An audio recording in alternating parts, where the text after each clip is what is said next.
Hey guys, Deju22 here, and welcome to Blue Toad Wrestling. And I understand that this may come as a surprise, but, well, ever since I got the word that I am going to be busy on Sunday, I was like, okay, I got to do something to make up for it. And to do that, we have Blue Toad Wrestling. So, to that end, we begin. So let's see, who do we have here?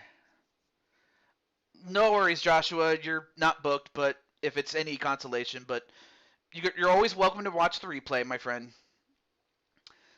So we have a dinosaur named Jurassic. We have Brandon Cornwell, aka Spike Ryan, Sly Cooper. Patty's here. Great to see you guys. And I also understand some other people are streaming as we speak. And of course, we have JW Caliber. And JW, I got something for you, man. JW is finally getting his shot one-on-one with the champion, Riker, in our main event tonight. So for JW, all he has to worry about is Riker, but I look forward to that confrontation when we get to it. But there's a couple of other matches. I'll go through these briefly since I didn't get a chance to do it in the Discord server. Of course, our first match is Mario and Azrael Black as part of the King of the Ring tournament. Then you have Emily Elvis and Mai as part of the Queen of the Ring. Then back to the King of the Ring with Luigi and Arkham 500. And then, of course, we have for the Queen of the Ring, Dragonheart RX and Mitty.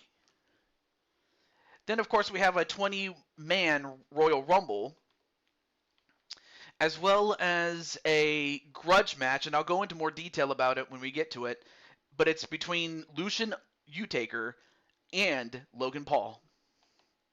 Then, of course, we have a women's Rumble match. And then, of course, we have two championship matches. First is for the tag team championships with the former champions, the Outcasts, a.k.a. the Wyatts, against the now two-time current champions, formerly known as the Brella Squad, but has since changed its name to the Gamer Squad. And of course, part of that squad is Professor Kyle Akers and Rob Gamer. And of course, the main event, Riker defending Big Blue, the Blue Toad Wrestling World Championship, the men's championship, against a former champion, JW Caliber. So with all that said, let's get to the show. And thankfully it's a Friday night, so I don't have to worry about having to end off early, just because I have to get up. But of course I can't be too late, but I have a little bit more time than I otherwise would have. So let me just let Mr. Azrael know that he has a match, and we'll go from there. Okay. And of course, you guys can tell me who do you think is going to win.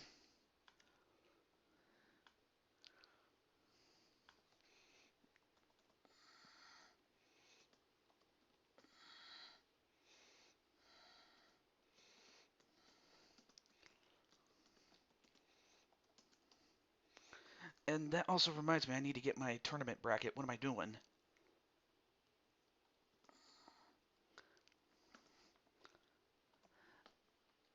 So, all right, give me a second, folks. Let me get the tournament bracket.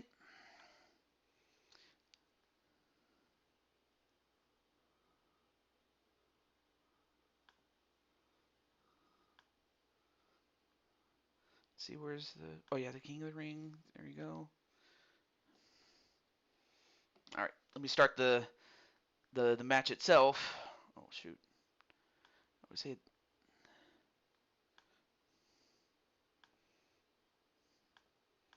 Let me catch up on the chat. Azrael Black for the win. All right. Oh, yeah. Let me...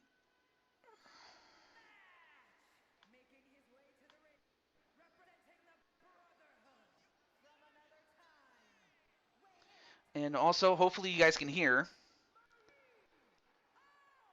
I'm just hopeful that the picture quality will hold up.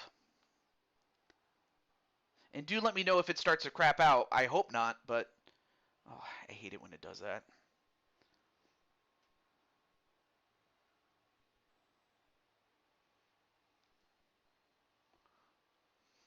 Yeah, I always hate it when it does that. All right. Hopefully I can fix this. It just sucks though that I have to adjust it every single freaking time that this happens, but it is what it is.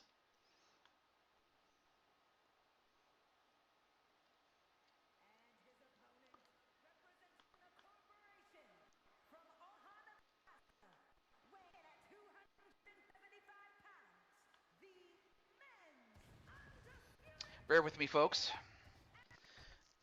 Anytime, Patty? Aw, awesome.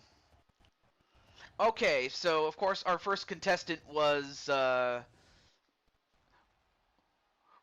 Super Mario. I mean, of course, I don't really have to explain who he is, but this man is the current Mushroom Kingdom champion. Of course, the title's not on the line, but I would imagine if Mario was to beat him, he would be right up there for the title. You know, of course, one can say, I beat the Mushroom Kingdom champion. Well, let's see if Mario can do it. And it's not like Mario has never beaten tough opponents before. He's beaten, Bowser um, and I think he had a one-off with Ganondorf one time. But even still, he's beaten some tough opponents. But this one is just another another one in the long line of very, very tough adversaries for Mario. And of course, welcome to the show, Alicia, aka Endo Girl 1982. And of course, Alicia, I'm happy to say that you are booked for the show, as is Sly Cooper. But we'll get to that when we get to it. But this will take place inside the cell. And let me make sure. Okay, good. Okay, great. Okay, good. But yeah, just let me know when the video quality starts to crap out, Yes, you are booked too. Wait, one. No, kick out. Okay, there we go. Just making sure that the audio is good. All right, cool. Great. All right, back to the match though. Then a backbreaker onto Mario.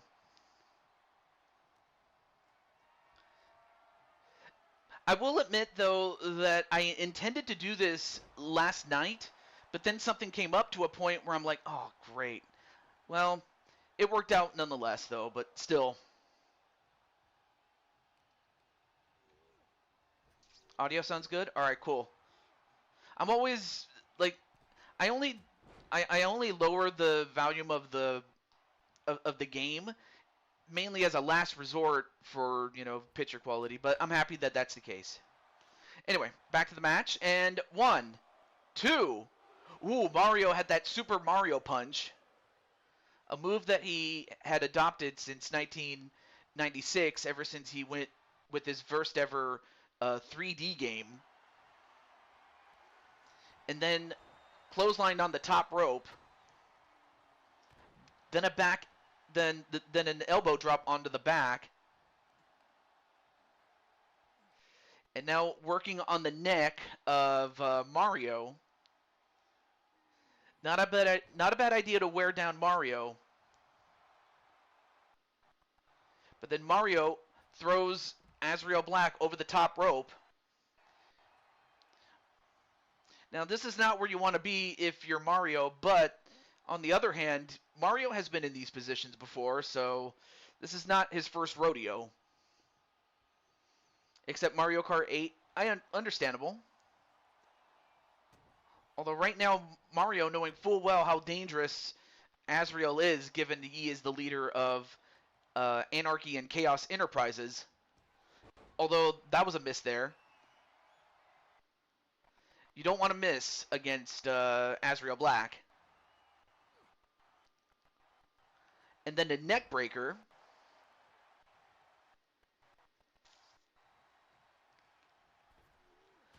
Anyway, nice slingshot though by Azrael.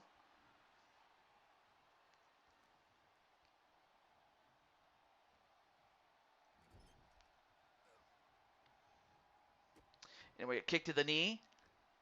And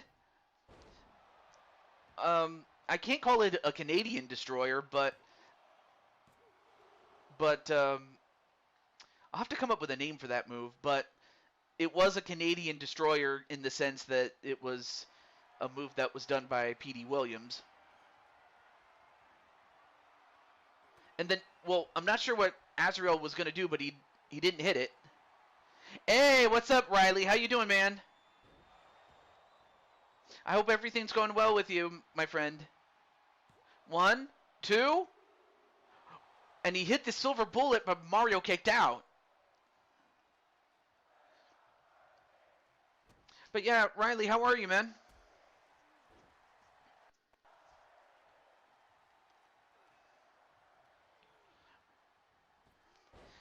I was going to ask another question, but I'll... Hey, what's up, Tenu? The famous Tenu is here, and the famous Riley is here, too. I forgot to say that. Anyway. 1, 2. No, kick... Excuse me, had a hiccups there. Kick out by Mario, though. Well, now Azrael has Mario at his mercy. And oh, wait. No, no, no, no, don't do this. Don't do this. Don't do this. Oh my god. He throws Mario over the top rope into the mesh, and his head, as he goes down, hit the hit the corner of that apron. And now Mario's in deep trouble. But I think that might have just woken him up. Yeah, I think he's awakened now, but he's gonna have to finish him off. Now using those elbows. Uh-oh. Now he's going for the plumber's knee. The plumber's knee, and that busts him open. 1, 2, no. Mario almost had it. And now Mario furious, but I think he's just fired up.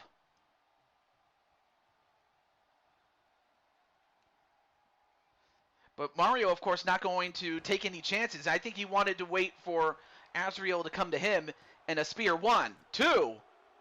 And that's a huge upset. Mario has won against the Mushroom Kingdom champion. How apropos that Mario has beaten a man that is in possession of a championship that's named after the place he lives. That has got to be an upset.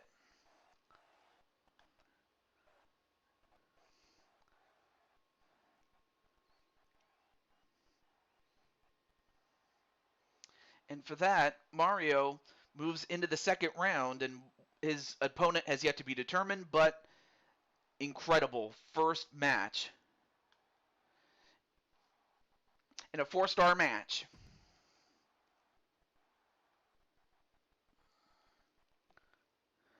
And then Sly and Carmelita are happy or applauding for Mario. But up next, we have Emily Elvis, one half of Black Magic, and the other is the Asian Alliance, or one half of the Asian Alliance in Mai. So this is a toss-up. I'm not sure. I'd have to give the edge to Emily Elvis, but even then, anything can happen. So let's get to it. So, of course, being that these are Arkham's girls, I'll let Mr. Arkham know that his girls are up next.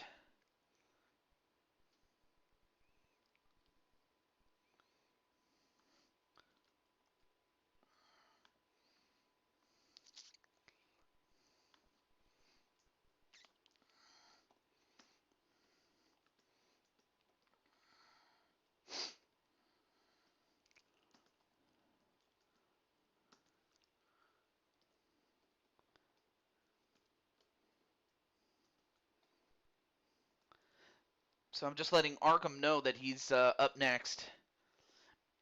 Hey, Captain Danger, what's up, man? What matches of the Warrior Empress going to be? There is a 20-woman Royal Rumble match, and that's the match that she's in. But of course, as always, we do bonus matches at the end of the main card, or as many as we can.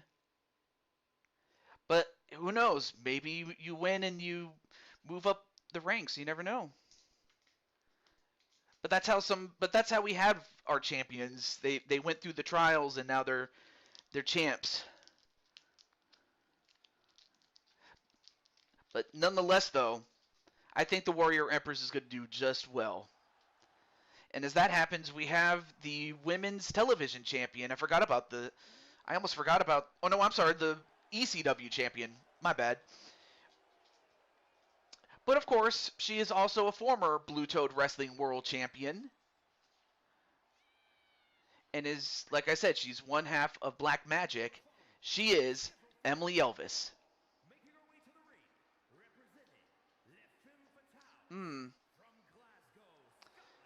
You never played any Nintendo games before? Oh, he's asking Brandon. I'm sorry.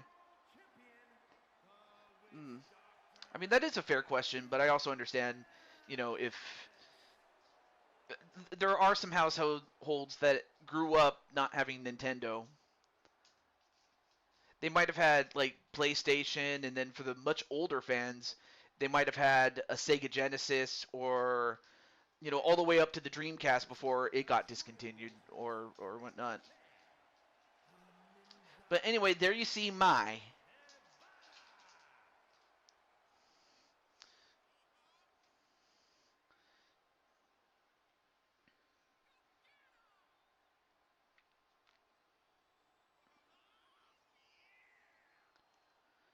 Okay, good.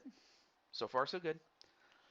Some Nintendo, and yet they have no idea some of the games that Nintendo has put out.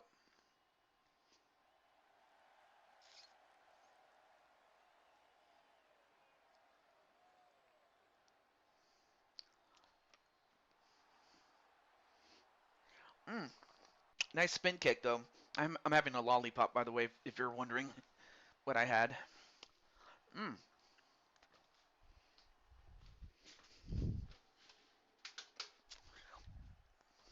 Mm. I played on the Atari 2600 with your nephews. Oh, that's awesome.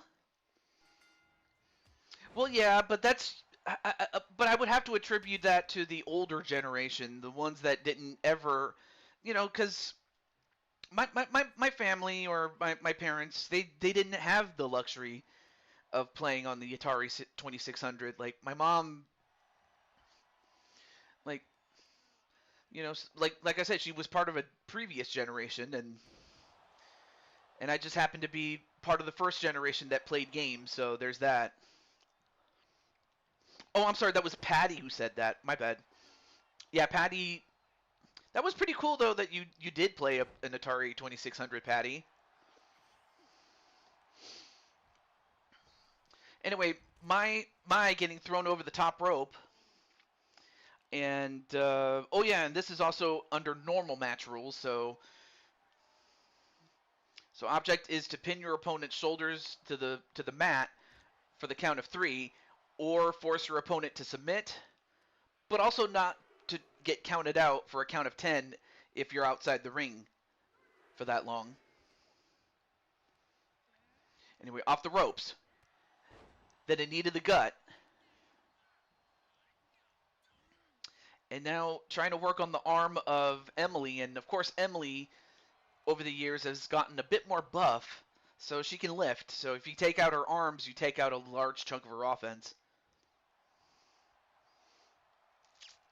I do have a Nintendo DS, Tenu, but I don't have a Nintendo Switch. Understandable. Also, hey, what's up, Jose Blanco? Of course, Jose does have a match later in the show, as does Tenu. I forgot to mention that part. It belonged to your nephews. They did summer jobs in the neighborhood and earned money to pay for it. I imagine it was like $199 or maybe 159 back in the day, and that was like back when it was worth like $500 in today's money. But you know, inflation. That's probably what it is. But she does like some games like Kingdom Hearts, Sonic, Crash Bandicoot, and Spyro the Dragon. Yeah. Mm. Those are good games though. Hi,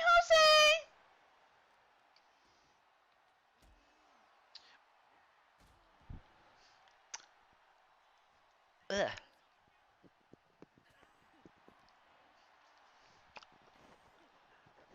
Mm. Yeah, I would say probably like 2% of the world are not cartoon fans, so it's understandable. One, two. Ooh, almost got the pin with that small package on Emily Elvis.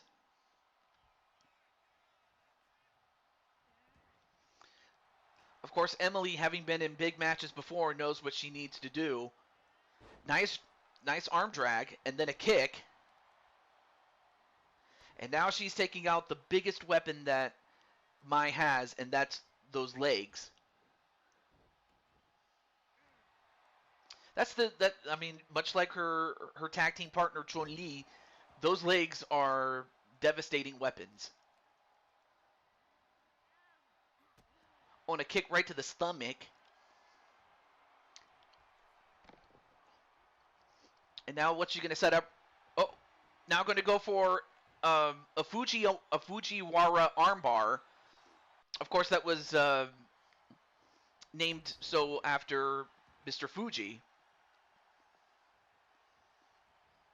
And now, nice dive onto Mai.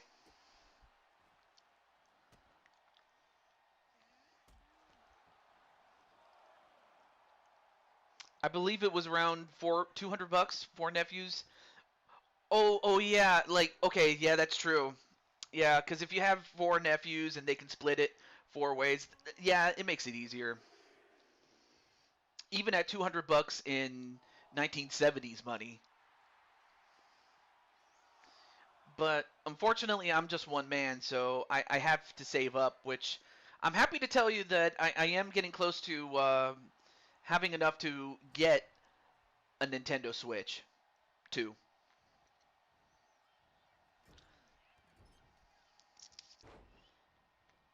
Anyway, nice neck snap on the part of Mai. Oh, now Mai going for another armbar, but can she sink this one in? And she does, and is able to get Emily Elvis to tap out.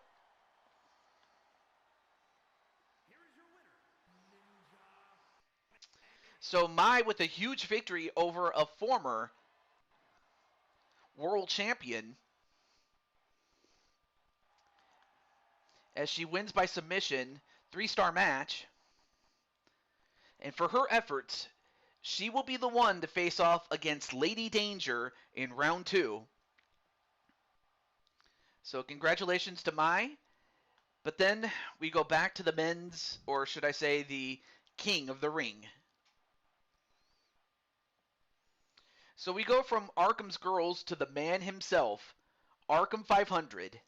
And I've already notified him, so I don't need to reach out to him, so we'll just get right to the next match. As he faces off against the other Mario brother, and that is Luigi.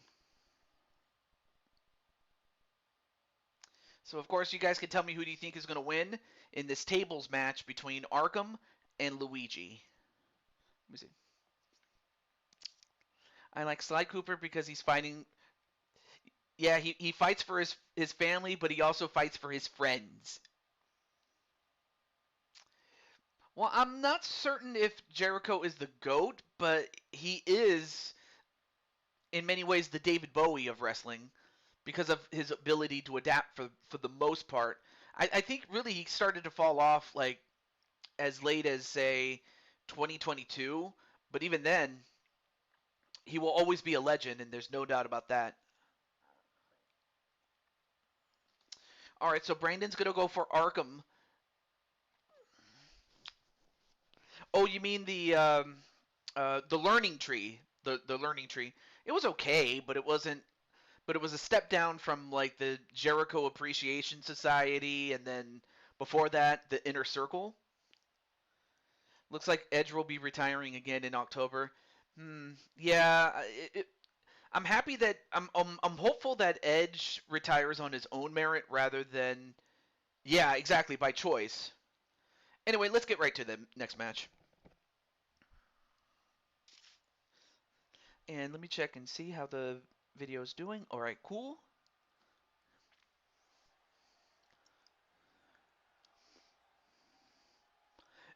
Yeah, without a doubt, Inner Circle was the best thing, uh, or was one of the best things in All Elite Wrestling at that time. Now, I'm happy to say that All Elite Wrestling is slowly but surely getting back on the horse.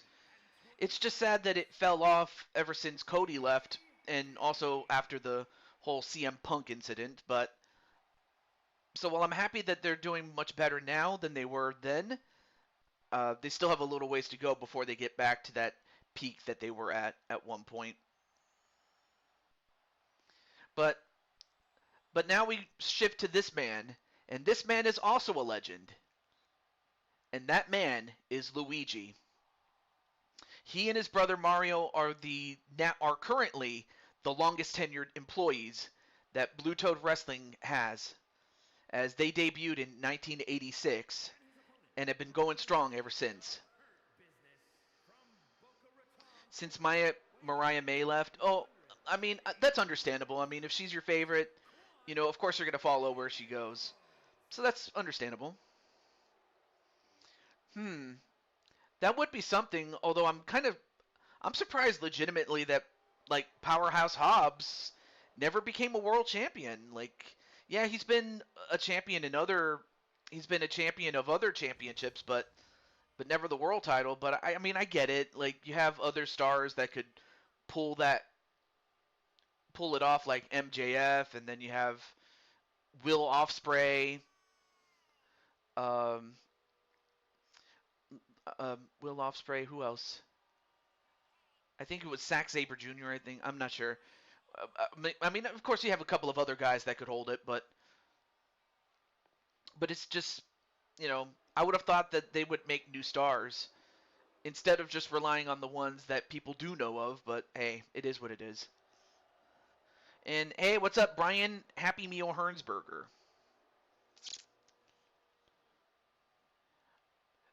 I would like to see that. But as it is, here is Arkham 500. He is the host of his own show known as Kings and Queens of Wrestling. Well, that's not the name of the show. It's just he has two shows, one for the Kings and one for Queens of Wrestling. Match underway, and for those who are new, object is to put your opponent through a table. Of course, you can't win by having your opponent put himself through the table, but rather you put your opponent through the table.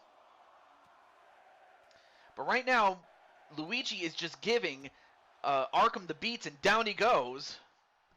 And there's no count out or there's no disqualification, so these guys can fight outside all they like, but the match doesn't end until somebody gets put through a table. Interesting.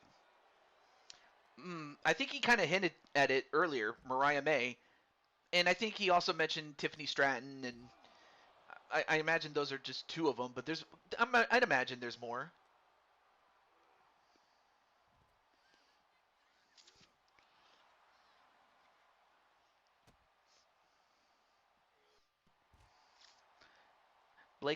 That would be Blake. Oh yeah, that's the former Mariah May. For those who don't know, but of course she changed her name to Blake Monroe.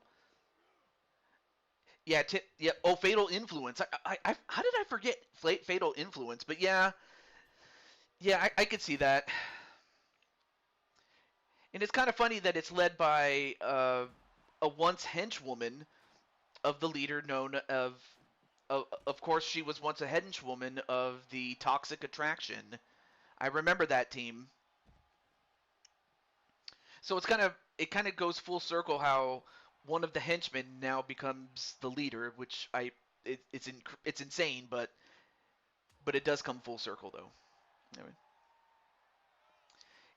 So we have a new federation coming up this summer, and it's called Unity Wrestling Entertainment, in place of it used to be called Warrior Survivor Wrestling, but the Mandy Rose, yeah, that's true. Anyway, nice spear there onto Arkham. Normally you go for the cover, but you gotta throw your opponent over the top rope and out. And it's kind of a shame that Mandy Rose left when she did, because she was getting over as a heel, that is.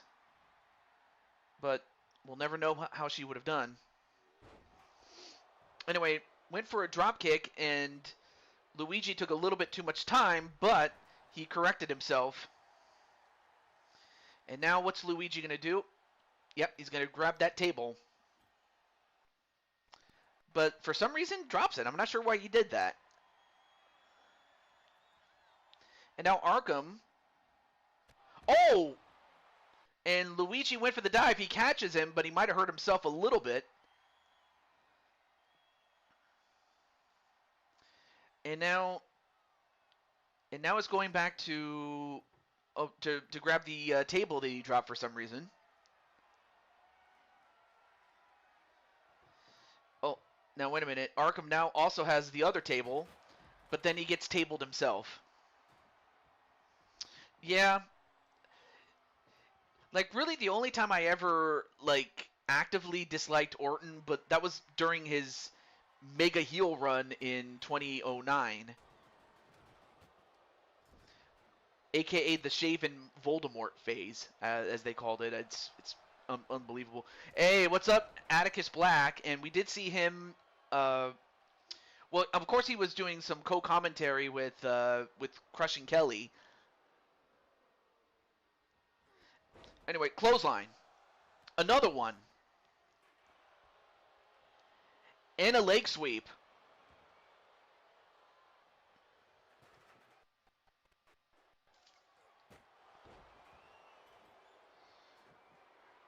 Well, I'm just hopeful that they don't botch him. That's all I hope for. Is like I'm hopeful that they treat him well and that they build him up and they build him up sensibly. But he has worked for it, so I give him credit for that. All right, now setting him up on the table. And a spine buster, and that's it. That's a knockout. Yes, there is a match card. I just didn't post it because, well, basically what happened was I had plans, but then, of course, plans change on Sunday, in which I have a gathering on Sunday, so it was like, okay. But no, is any of my people booked? As a matter of fact, yes. As a matter of fact, yes. We have. I mean, of course, we have a relative in the family in Lucian. Damien Richards is going to be in. As well as some of your girls, like especially Andromeda is going to be featured.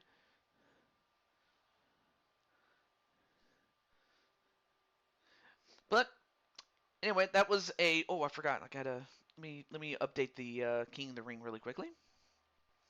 So for Arkham, he knocks out Luigi.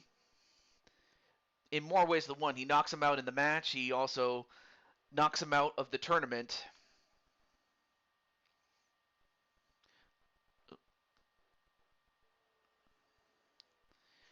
And as such, for his efforts, he now gets to face off against Mario. So I'll be interested to see what Mario does if he is looking to get revenge for Arkham eliminating his brother Luigi. But I would have been just as happy to see like Mario and Luigi fight, but instead Mario will have to represent for the family. All right, let me catch up on the chat. Yep, GG's indeed. All right, let's get on to the next match. And the next match, of course, is the last of the tournament matches. I mean, we could still do more tournament matches if permitted and whatnot. But anyway, next up is going to be Patty's Girl, Mitty, and of course, Dragonheart's girl, or one of his girls rather. Well, his daughters rather. Dragonheart RX. So let me just get. Hopefully, Mitty comes in. But as that happens, I'm gonna let Dragonheart know.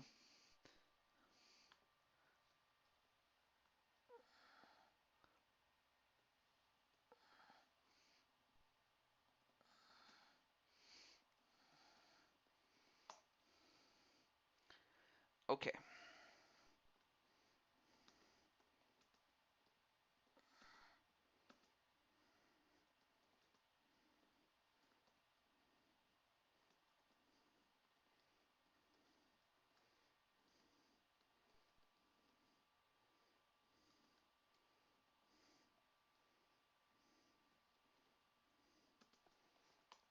Okay. Oh, and let me catch up on the chat. Let me see. Apparently, Shelly, Mrs. Utaker, and I made Mitty extremely happy to the point of wanting to cry because of how supportive we were being in a chat earlier. Well, that's wonderful. So you do have a. I'm very happy with you. I'm very, very happy with you there, Mr. Atticus. And I imagine Mitty's happy with you too. All right, let me see if I can get Mitty. Unless Mitty's okay, Mitty's not here. So let me get Mitty.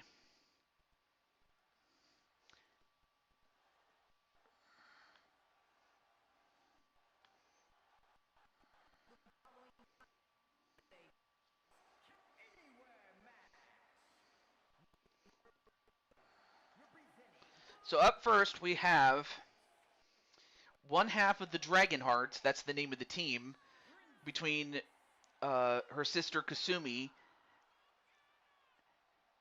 and of course this lady, Dragonheart RX.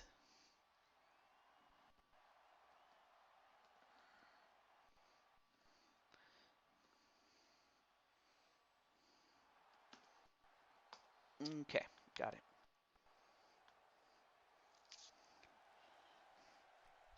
I mean, of course, I'd imagine Patty's going to go for her daughter Mitty, and uh, Tenu's going to go for Mitty.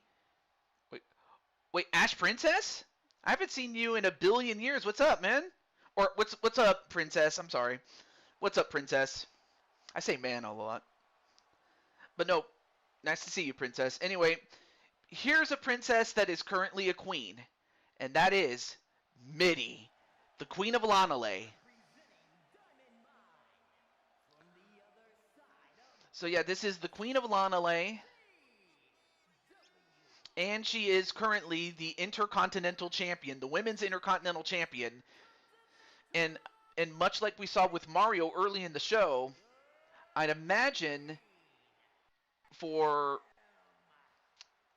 if Dragonheart RX can beat Mitty, I mean I imagine that's going to put her in line for a shot at the Intercontinental Championship, or maybe even convert over to the Tag Team Championships. But whatever the cause, we'll find out if Mitty is up to the challenge. I imagine she'd be. So, all right, let me catch up on the chat.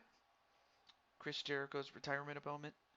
Yeah, definitely. LA should definitely get the rub. I'm not gonna lie.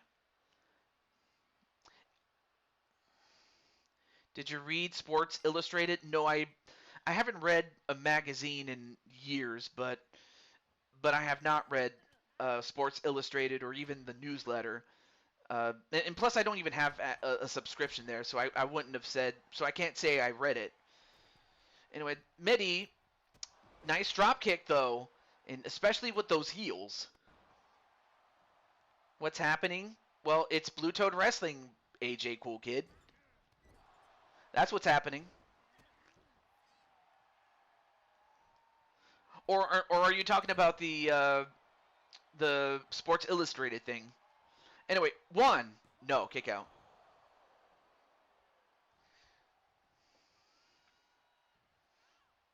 And now everybody's saying hello to AJ. Oh, nice Lanale Linoleum the code breaker.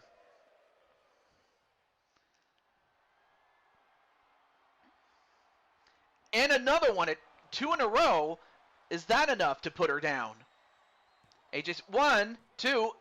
No, not AJ Styles. AJ Cool Kid.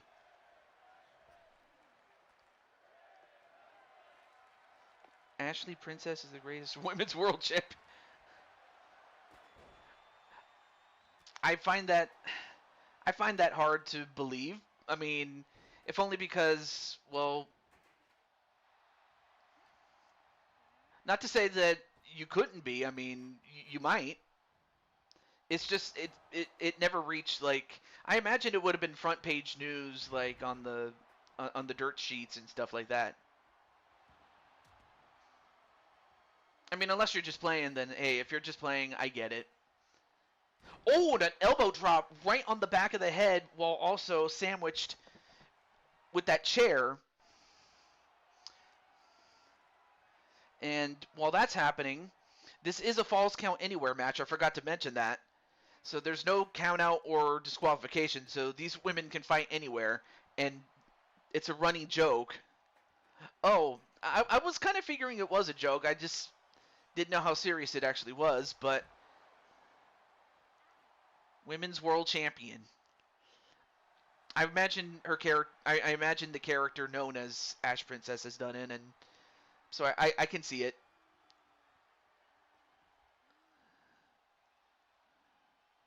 And as that happens, now grabbing that chair and now just smashing Dragonheart RX with it. But on the other hand, there's nothing wrong with aspiring to be the greatest. So I'm fine with that. The first BMWF Women's World Champion. Oh, that's. Oh, yeah, I forgot. She did wrestle for BMWF back in the day, or back in its early years. So I could see that. Yeah. I barely remember it, but yeah, I can see that. And now Mitty. Uh-oh. Almost got hit with that bat. And now. Oh, a drop kick to the leg. But then Mitty gets a hold of her and hits her with the M factor. But that is awesome that you are feeling better or you're doing well. And then I think she went for a leg drop. I couldn't quite see because of the barrier. But then a knee right to the head. And Mitty getting tested. Sent into the barricade. Now going for an octopus stretch. Nope. Countered.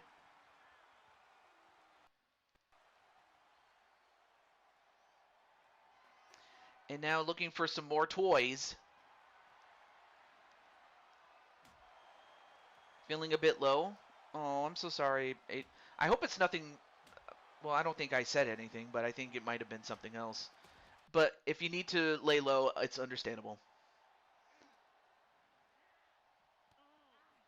Oh, yeah, that's right. I do have Speranza, and yeah, Speranza's still going strong.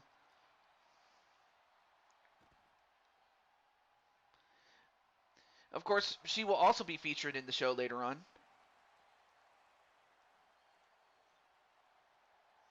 And now going for a head scissors takedown. Now going for the cover again. 1, 2. And Mitty gets it. I mean, of course, Mitty was tested. But Mitty manages to hold on.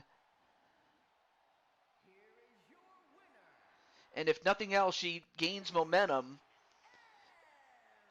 And also, I made plans to, or I have, there has been a change of plans in the sense of who on the DWO is going to go for the tag team championships. And and that has changed to Mitty and and and, and Patty. Although Patty, if you want to have the skylights go for it, just let me know and I'll what's the word? I'll book that rematch. It's the least I can owe to Patty, being that she is being that she is the dominant factor in all this. But as it is, congratulations to Mitty in a 4-star match. Let me see. Let me catch up on the chat. That's my girl. Also, hey, what's up, Golden Angelo? And Golden Angelo, you're actually just in time because your match is actually right now. And as a matter of fact, Sly Cooper, Brandon Cornwell, AJ Cool Kid, the Four Queen tournament. Oh, you mean the Queen of the Ring tournament? Let me see. Oh, I forgot to let me update the Queen of the Ring tournament. This will give me a chance to look and see. But you should still be in it. But let me check once again just to be sure.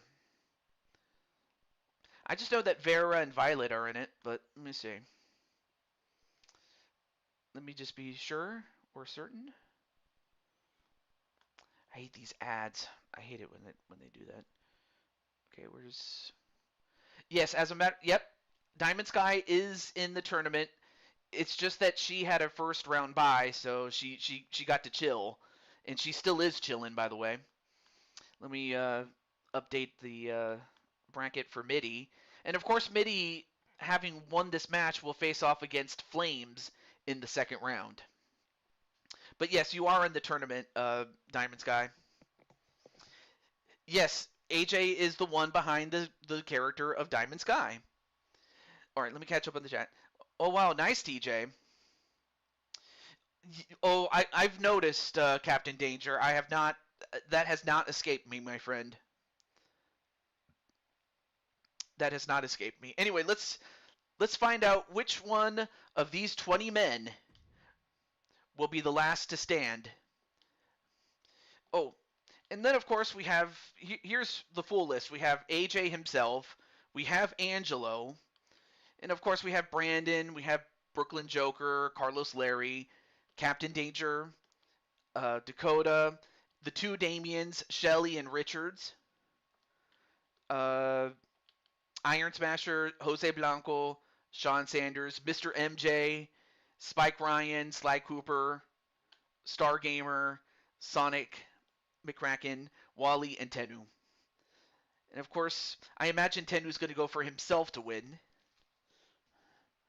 And okay, so Princess is going for Captain Danger. Okay.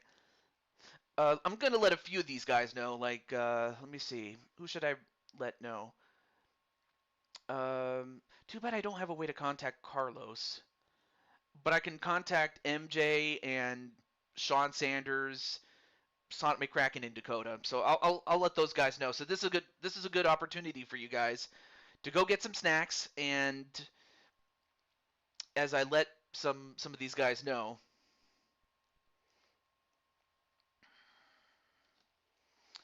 Although I imagine in the case of MJ, he probably might be on his way home, but well, you could always watch the replay.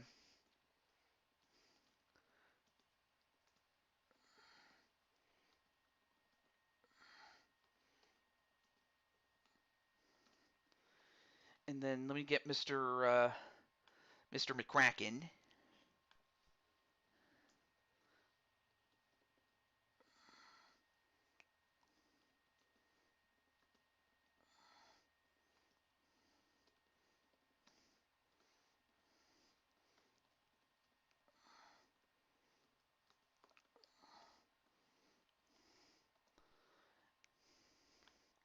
Let me catch up on the chat. So Emma's going to go for Jose. Oh, there's Troy. Hey, great to see you there, Troy. Alongside her daughters and your characters. Oh yeah, absolutely. Like, and of course AJ has his own character, and that's himself, AJ Cool Kid. Uh, who else am I forgetting? Oh yeah, let me get Mr. Dakota.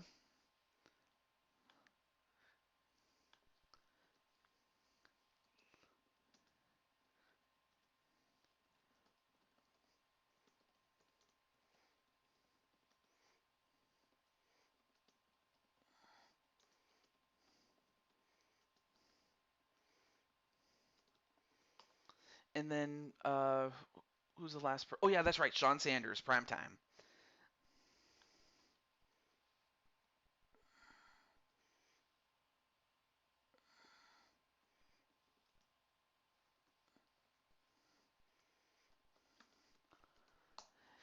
Okay, so let's find out which two are going to start. Anyway. And then, of course, there's the famous Son of a Kraken is here. Very interesting there, Princess. Wait, let me see if I added you or anything.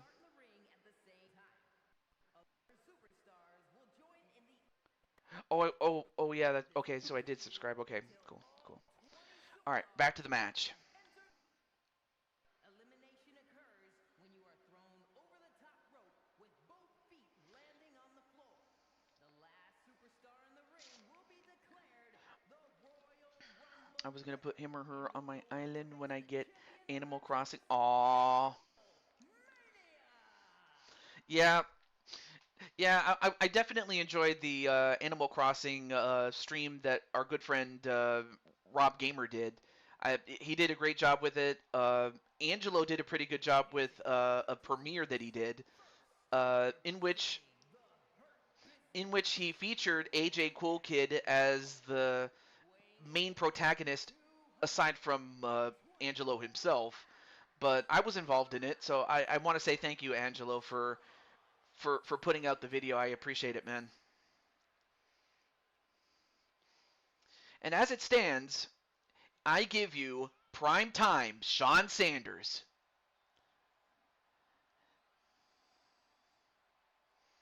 Of course, he did get the gi from his time in Japan.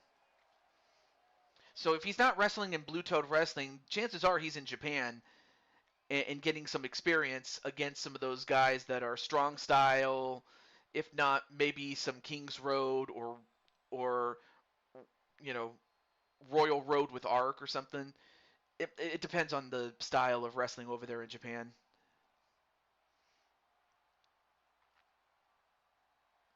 Can I have a link to?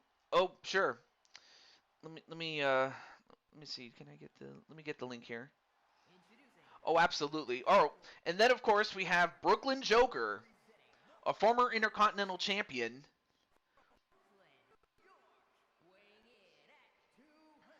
But of course, the man is an accomplished champion, and he has been a world champion in other feds. So that much I will say. There's a. Oh yeah, that's right, Stinky, and I believe he's a cat. But yeah, let me get the link for Ashley. Hold on. That's La Mama Princess for those who don't know, or for those who are in the chat. Let me get Miss. Let me get Princess's.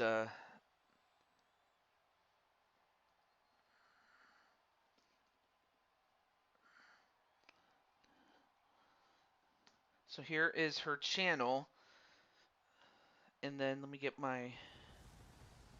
But yeah, Joker, of course, is always going to be a tough out, whether he's number one, two, or anywhere in between. All right. My mom is sleeping, but she sends you all her thoughts. Oh, well, that's wonderful. I'm gonna try not to be too loud for Mama Jennifer. Yeah, of course. Just know that she that by Ashley. I mean, Ashley, of course, does a lot of wrestling content, but I imagine she has since added more uh, other content to give variety and things like that. Anyway, next up is Sonic McCracken. So here is Sonic McCracken.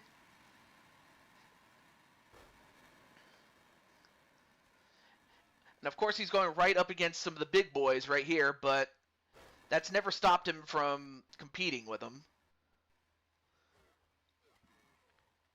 But yeah, he's the guy with short blue hair.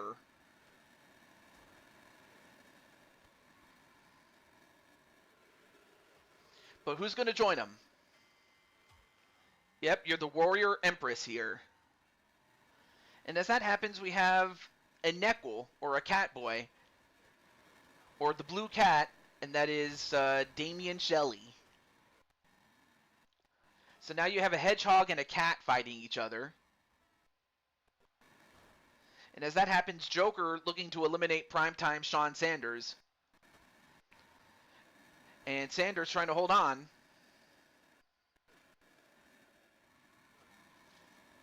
And then, wow! And of course, outsmarted by the hedgehog, and that is Damian Shelley. And Damian Shelley is eliminated thanks to Sonic. And as that happens, there's MJ. Otherwise known as MJ is Fly on YouTube. And of course, Sonic and MJ go right back to where they left off. It's just too bad that I was so sick when they had their proper match that it wasn't as good as it could have been, but that's just because I wasn't there. Yep.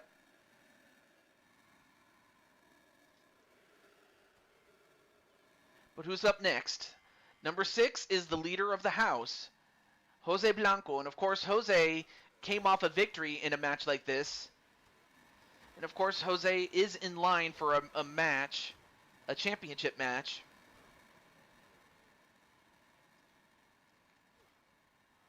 And hang on a moment.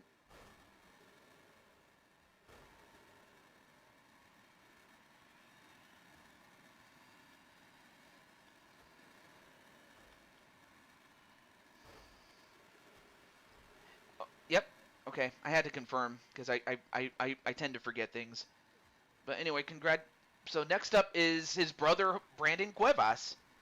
Actually, out of character, the name's Alicia. Yep, yeah. Alicia, the warrior princess. I forget if she did go under that.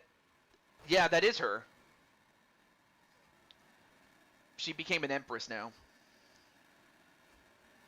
Alright, so now we have MJ just knocking out Jose, but you can knock a guy out all you want, but you got to get him over the top rope and out. Number 8 is Sly Cooper.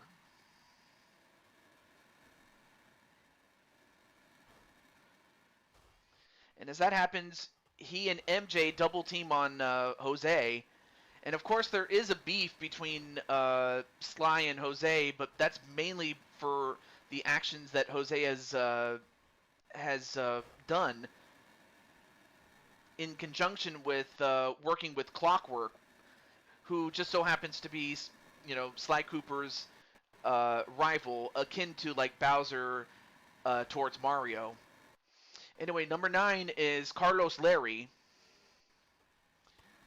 And wow, Sean Sanders just eliminated Sly Cooper.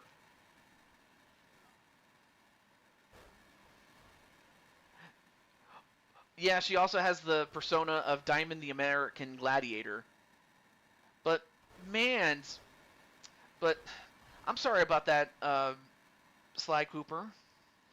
I feel so bad. Let me I'm gonna put Sly's name on the list, just for that, because I felt bad that he wasn't in there long enough. But he just ran right into Sean Sanders, who just clotheslined him over the top rope. But so far, Sean is still in there, and Joker's still in there. And then, of course, you have Sonic, who entered at 3rd. But who's up now? Tenu Miyalagan. Just making sure that... Okay, cool. Making sure that the picture's fine. And now Tenu going right after MJ. MJ is Fly. And he eliminates him. I mean, of course, Tenu, big and strong enough to take on MJ, and he eliminates him. But at least MJ was in there for a longer time than he was in his very first match. And wait a minute. And then Shawn Sanders throws out Sonic McCracken by his hand and he practically tossed him out just with his bare hand. With the strength that he got. But Sonic eliminated. Yeah, he was in there just a moment ago, but you missed him. And then you got eliminated, but then Shawn Sanders got eliminated by Carlos Larry.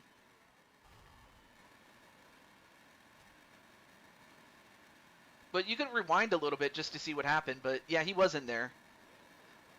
Well, no, not necessarily. He lasted much longer than he did the last time. In fact, he got eliminated by this man, Damian Richards, but this time he'll have to worry about all the remaining opponents, including 2 members of the house, including Jose and Brandon Cuevas. But with Damian Richards, you have the leader of Desolation.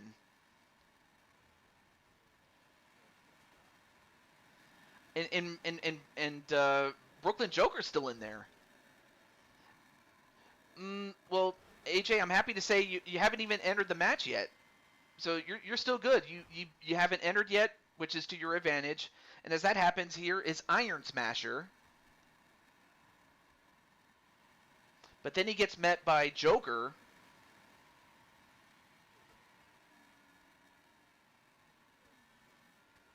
But for some... Ooh, nice Hurricane Rana there onto Tennu.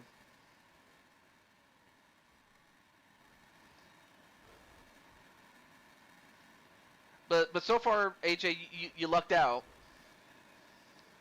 Hey, what's up, Professor Kyle? And it's kind of funny you're here, and well, actually, not funny that you're here. I'm happy that you're here, as you are featured in a match later in the show. But it's great to see you there, Mr. Kyle, Professor Kyle. And as that happens, the leader of Desolation eliminates the leader of the house. But he still has to deal with the big right-hand man in Brandon Cuevas. But it's great to see you there, Mr. Professor Kyle. Or, I'm sorry, Professor Kyle. That's a little bit redundant, I'm sorry. But it's great to see you, man. And number 4, oh, here's somebody you do know, and that is Star Gamer.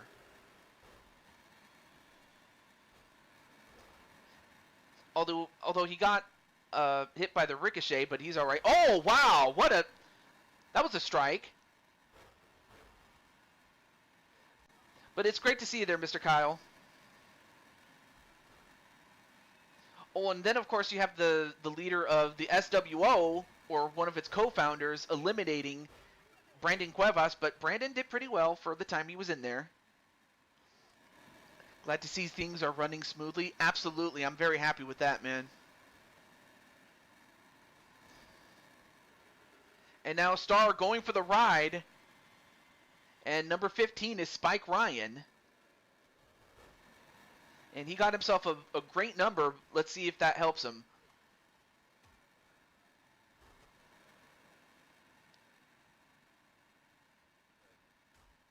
And then Spike Ryan eliminating Iron Smasher. Iron Smasher eliminated.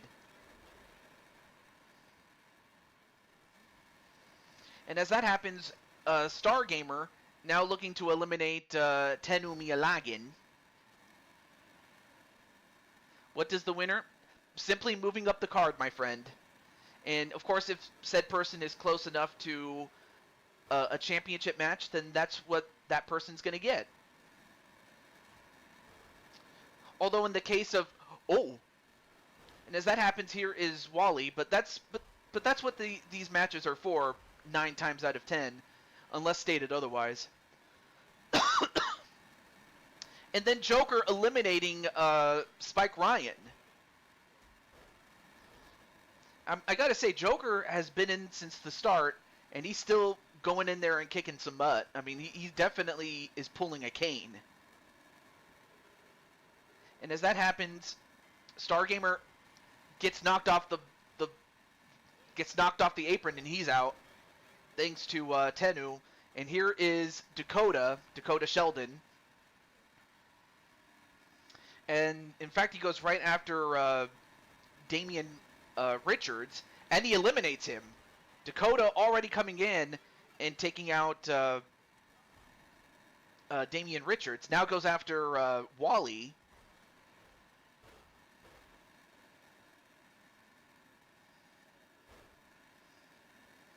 And then, of course, you have the two Switch Gaming Clan members fighting each other. But, again, it is every man for himself. And as that happens, here is AJ Cool Kid himself entering at number 18.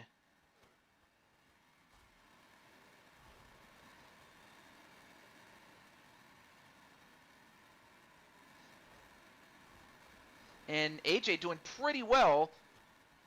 And now, look at this. He's taking out all these giants, man. Ooh, nice European uppercut, but then he gets caught by Wally. But then AJ using not just his strength, but also his speed. And as that happens, here is number 19, Angelo. Golden Angelo. The fact that he got a great number is to his benefit, really, as he goes after Wally. And then Captain Danger eliminating Tenu Miyalagan. But Tenu made it all the way to the number 19 spot. And Joker is still in there. I don't know how he stayed in. And number 20 is the current men's intercontinental champion himself, Clinton. Of course, no relation to Bill Clinton or any other Clinton that you can think of, like George Clinton. No, his name is Clinton. Clinton Flippin is his name. Anyway, now Joker going right after Dakota. But of course, Dakota showing us how super he is.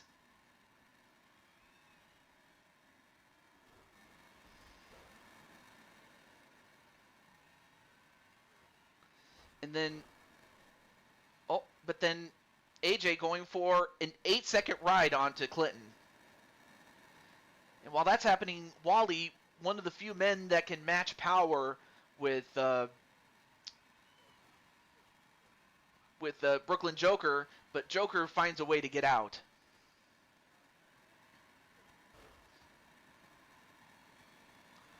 All right, so this is our final. Let me see, 1, 2, 3, 4. Our final 7. Ooh, went for the big boot but missed. And a double team, a double DDT onto Joker, which is not a bad idea. But now Angelo going after Wally.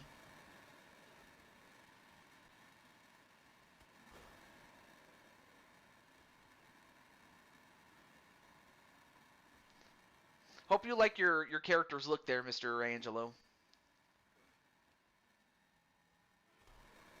As Angelo eliminating one of the co-founders of the Shield World Order. Oh, to me versus MJ Fly? Versus MJ is Fly? Oh, you mean, your first ever match? Yeah, I'll send you the link. I'm sorry. Yeah, I'll send it to you. I was like, oh, I wasn't sure at first what you meant, but okay. Yeah, I'll send you the link. And as that happens, oh, wait. Oh, and Joker, I don't know how Joker's staying alive. I give him credit, really, as far as Joker's concerned, because he was in since the start.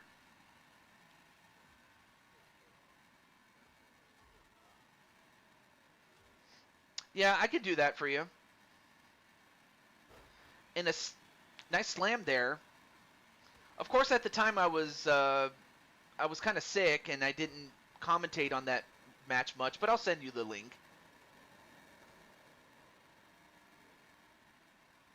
And then of course there is a little issue between AJ and Dakota. Of course, that has more to do with that they play on Jamboree, and as that happens, Clinton eliminating Wally. And then the No Laughing Matter onto AJ. Now we're down to 5. We're down to Clinton, AJ, Angelo, Dakota, and Joker. And Joker has been in since the start. And now what's Dakota doing? Elbow drop right onto AJ. Right to the heart. Oh, but then AJ turns that around. Ooh, and a spin kick right to Angelo. Yeah, I'm going to be doing bonus matches, of course.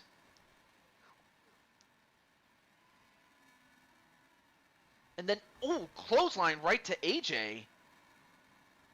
I mean, Dakota's just going right after AJ, like as if AJ owes him money or something. And as that happens, oh, Angelo got thrown out by Joker. Joker eliminating Angelo.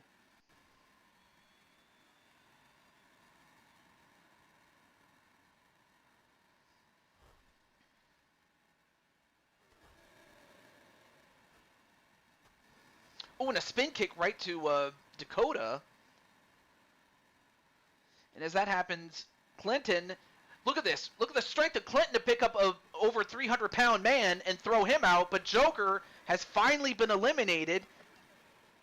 I gotta say, Joker is definitely deserving of a push, given the fact that he was in there for almost the entire match, making it to the Final Four, only to finally be eliminated, but still, a great performance nonetheless. And now AJ trying to hold on. But AJ does hold on. And then Shattered Dreams onto Dakota. But then gets grabbed by the Intercontinental Champion. I mean, of course, AJ himself is a former world champion. In fact, he is one of very few 5-star champions that we have here in Blue Toad Wrestling. Now going for the Lion's Bite. However, Clinton gets out of it. Oh, but Clinton somehow found a way. I can't even talk. He found a way back inside the ring. I can't talk. Oh yeah, and a former Intercontinental Champion, as well as a Tag Team Champion, and a 4 Kings Champion. But now it looks like AJ has his sights set on the champion. But then gets a hold of Dakota, and Dakota throws him over the top rope. Oh, but then Dakota... Oh, wait. Now Dakota going for the pedigree. Although I forget if that's part of his moveset or if he just took that from AJ.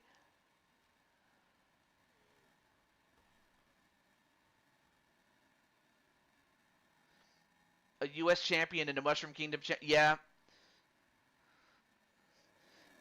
Although right now, AJ... Oh, AJ just ran out of gas, but that's not his fault, though. But now that just leaves Dakota and the Intercontinental Champion. And now Dakota gets thrown over the top rope. Now goes after Dakota. And eliminates him. That's it. So your winner is the Intercontinental Champion, Clinton.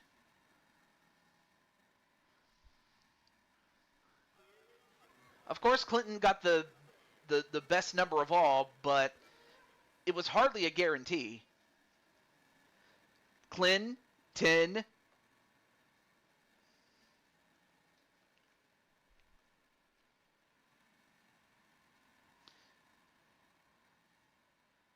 Clinton flippin'. I was trying to do the thing with the RVD thing, but yeah. Anyway, that was a 5-star match, and your winner is Clinton.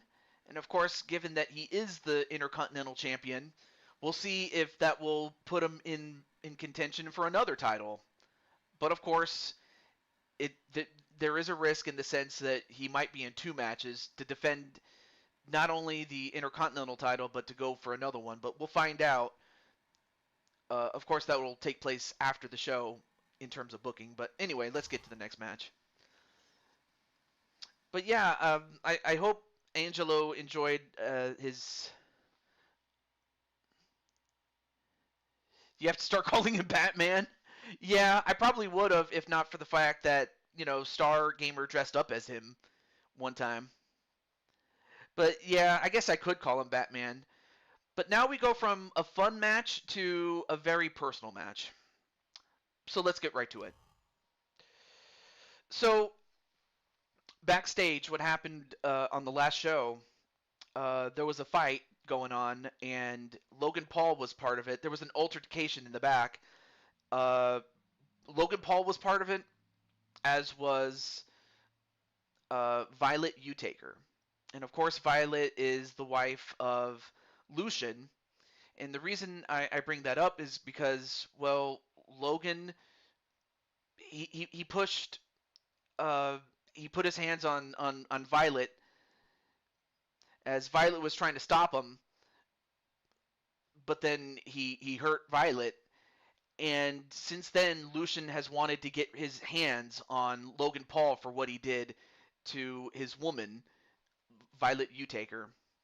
So basically, Lucian wants to avenge his wife and the love of his life, and to do it against Logan. So there's no championship. It's just simply revenge that is on his mind. So the question is Lucian going to do it? So, of course, Sly and Tennu are going to go for Lucian by default, I imagine. Of course, Spike Ryan wants to get some of Logan Paul. Of course, he was already booked in that match that we just had a moment ago. But now I give you the youngest, yes, the youngest member of the Utaker family in this current generation.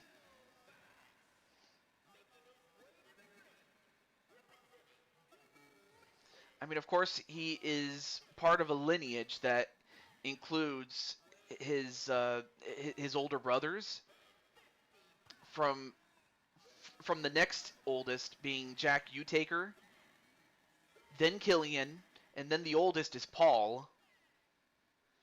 And of course, they are the sons of Mr. and Mrs. Utaker. Of course, you know Mr. Utaker obviously got his name off of the Undertaker and was heavily inspired by him. That he was able to, once he became a wrestler, change his name to Utaker.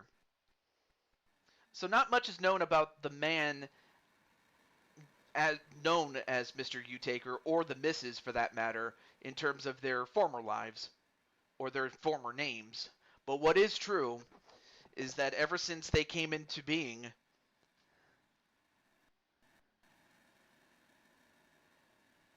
it is a family business. And this is someone, and this man is among a lineage you do not want to mess with, especially when family is involved. Anyway. Oh, okay. Absolutely there, Tennu. Let me put your name on the list again. If I can get this stupid pen to work. I always hate these stupid pens because they don't work as well as they should. But, okay, there we go, Tennu. We got you. And as that happens, we have, I stress, not the Blue Toad Wrestling United States Champion, but the WWE United States Championship. But, of course, the title is not on the line, of course, because, well, Lucian doesn't want the title. He wants Logan. Let me see. I mean, I have Brenda and Cheyenne. Oh yeah, and then of course Oh, that's right. I remember you had the last match of the show, but I'll put you on again. But yeah, it's your sister and your woman that's ahead of you though. Otherwise, you'd like to see Lucian fight Clinton someday? Hmm. Hey, I mean, I'm hopeful to see. I'm hopeful to get a glimpse of Lucian, at least in the chat. But hey, if he wins enough matches, he'll get there. So I have from the start. I have Patty, Damian Shelley, Jose, Blaze, Alicia, Kelly, Sarah, Rose, Lissa, Carlos, uh, Joshua, Chun Li. In my, of course, that was done in conjunction with uh, uh, Arkham 500, and then of course you have Diamond Sky, Violet, Jesse, Jackhammer, Brenda, Cheyenne, Tomara, Amy Rose, Sly, Tenu, and Ryan. So that's who we have. And for those who are wondering, who's V? Well, V is short for Violet. So that's Violet there. Of course, you can't see her, but what I will tell you is that she is wearing. Well, actually, I don't want to put words in people's mouth. Violet, what are you wearing? Are you dressed for a like what are you wearing a nice dress or like what do you have? Yep, absolutely, absolutely. There, Mr. Cornwell.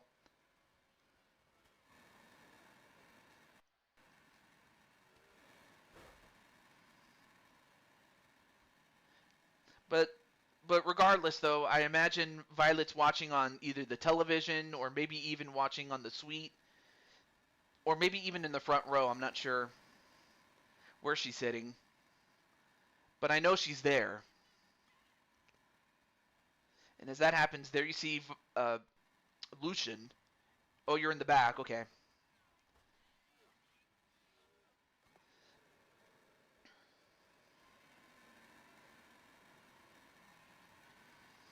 And now, oh my goodness! I don't know if you saw that, but he just dumped him over the top rope and onto the floor like it was nothing. Oh yeah. I I almost forgot about that, but well, or who am I kidding? I did forget about it, but I wish you a happy birthday in the time to come.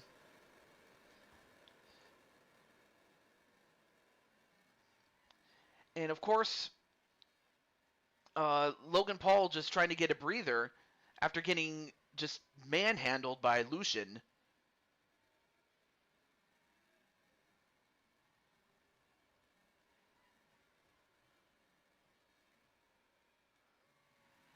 And now Lucian telling him, "Hey, get back in here."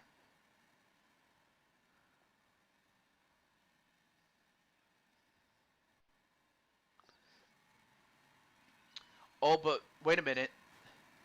He now brings in a chair. I guess he wants to make. I guess he wants to have insurance. And he throws out Lucian over the top rope. I guess he was trying to bait him or something, but whatever it was, he got it done. And then sent right into the mesh. And again, I don't think Violet would like that, seeing her man's face in the mesh. But no, now the tables have turned and sent right into the mesh himself.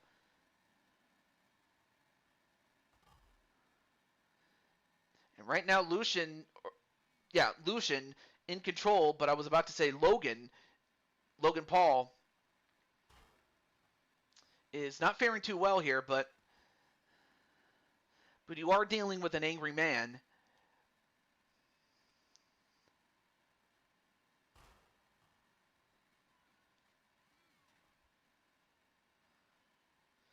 At least I can say that the anger is justified. Oh, nice jawbreaker.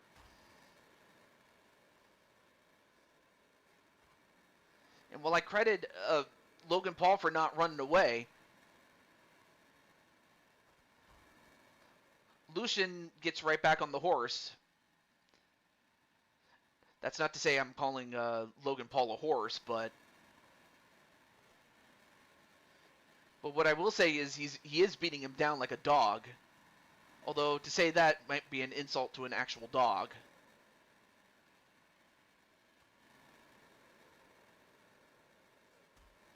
And a drop kick.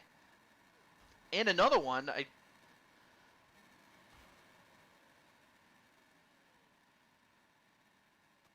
Ooh, nice uppercut there onto Lucian. And then he gets sent down. I mean, both these guys are just going to beat the heck out of each other. Or, who am I kidding? They're going to beat the hell out of each other.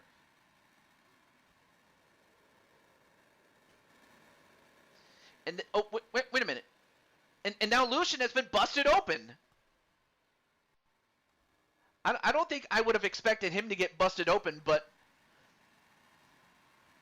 as that happens, a DDT.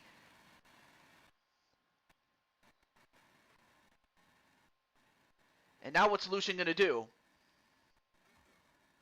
Well, whatever he was going to do, Logan Paul fighting back, and then a big punch. Don't tell me that's enough to beat him. 1, 2, no. But now Lucian in a little bit of trouble. Gets a chair thrown at him as it hits his back. And now look at this. Now stomping on his hand.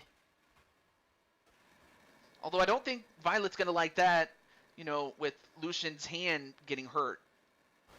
Hey, what's up, Dakota? By the way, well, first and foremost, how are you doing? And no, wait, what's going on? Oh my God! I don't know if you saw that, but Logan Paul had a pair of brass knuckles, and then what the heck happened there? Uh-oh. Uh-oh. And then he lands a big right hand of his own. And is that enough to do it? 1, 2, no. Anyway, great to see you there, Dakota. I'm sorry, I had to get cut off there, but anyway, how's everything going in SMG land? Or better yet, how's everything going with you?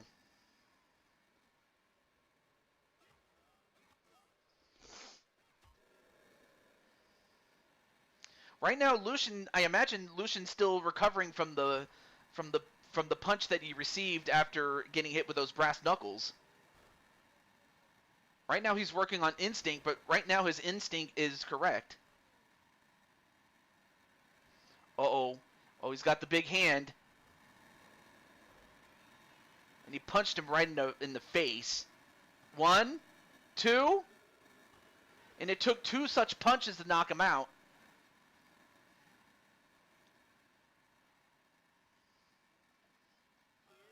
So the winner is Lucian Utaker.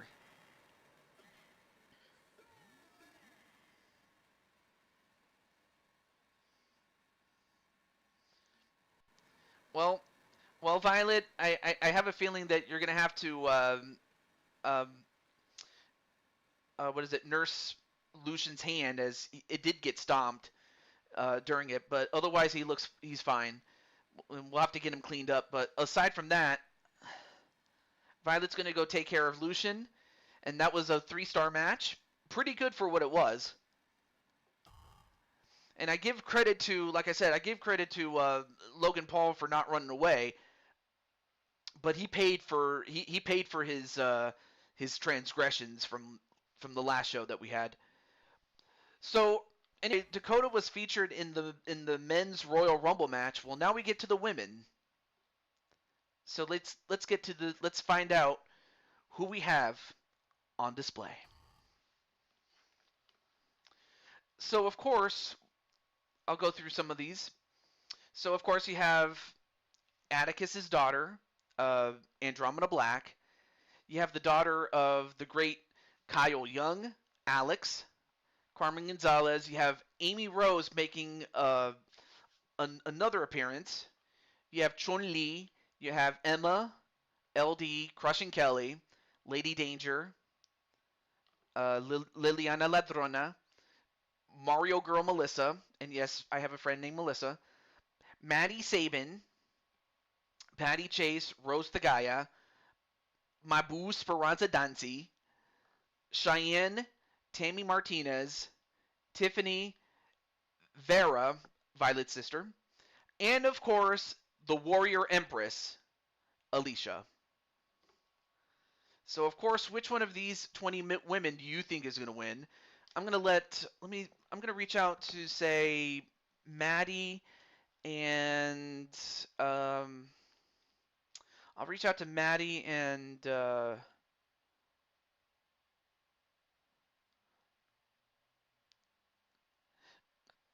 yeah, and Mario Girl. Okay. Oh, uh-oh. There we go.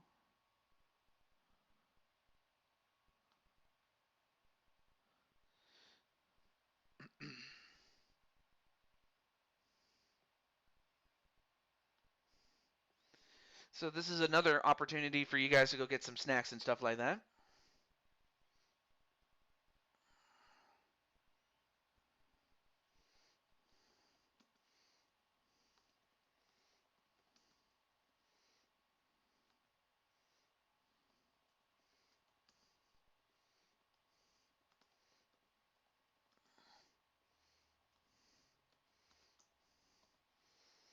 Okay. Um. Oh yeah, that's right, Maddie. Let me get Maddie.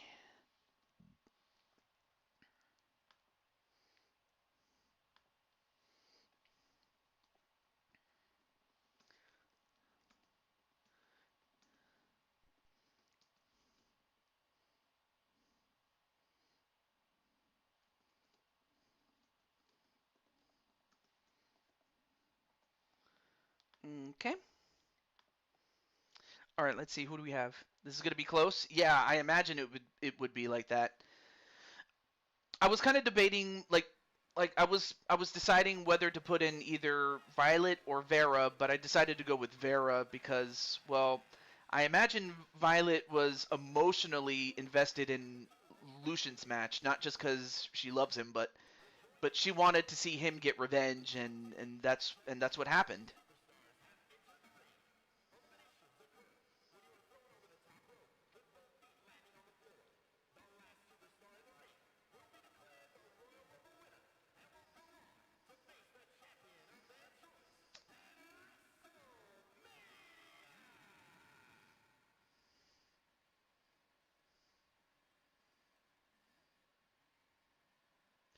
All right, let's find out who starts the match.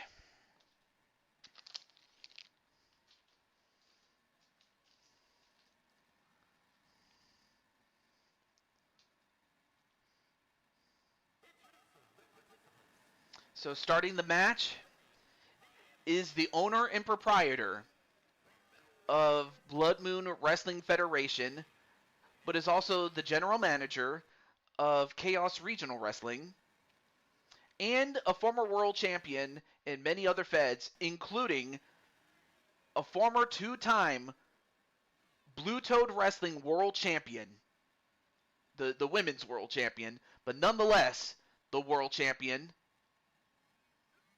I give you Crushing Kelly Black. But I will say this though, she and LD, mainly thanks to LD, that she and LD are in line for a shot at the tag team championships.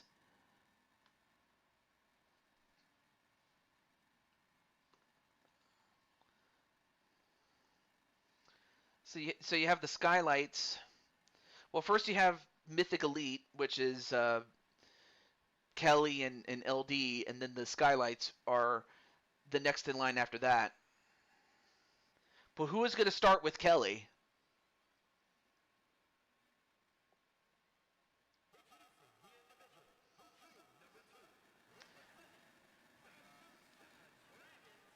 I have yet to become a BTW World Champion.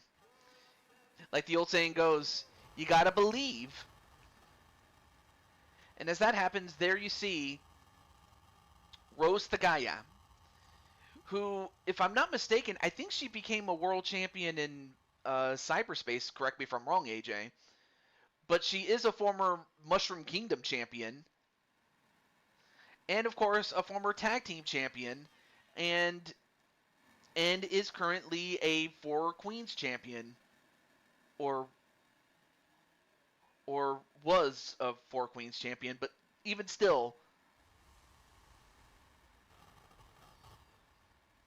I'm playing a long Tanu. Yeah. Okay. Thank you, AJ, for confirming. But I mean, of course, these two are mother and daughter. Well, maybe not by blood, but by the fact that Kelly, treats Rose and her sister Lily as if they were her daughters. And this was from a prior marriage and whatnot. But otherwise, still treats them like their daughters. Like she and her sister Lily, who just so happens to be the world champion. And number 3 is Tiffany. So here's another member of Mythic Elite.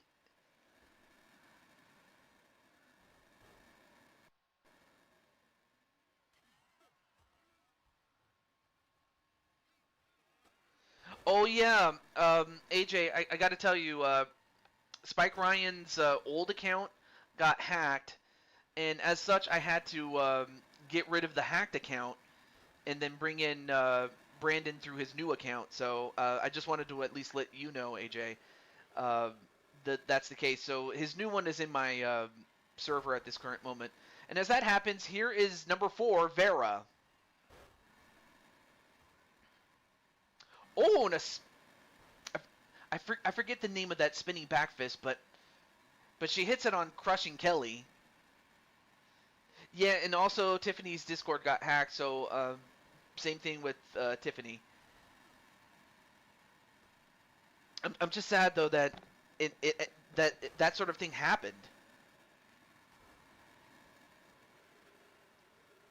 They're Uriken. I mean, I know the name of the proper name of the move. I just don't know the name that AJ gives for the move for Vera. That's what I was trying to get at.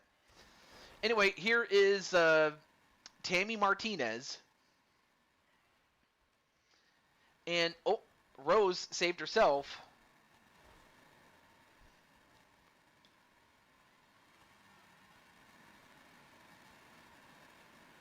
And of course, you have two members of the Dragon Flowers fighting each other, but again, it is every woman for herself. And number 16 is Captain Danger's woman, Lady Danger.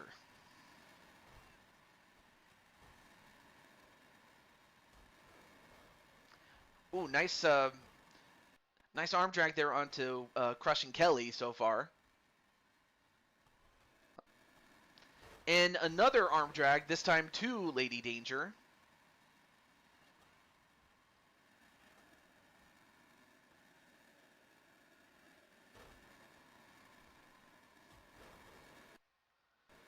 Of course.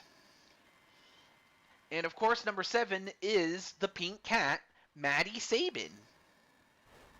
6, not 16. Oh. Death Wish. Well, she gave Kelly a death wish to start the match. That spinning back fist. Yep.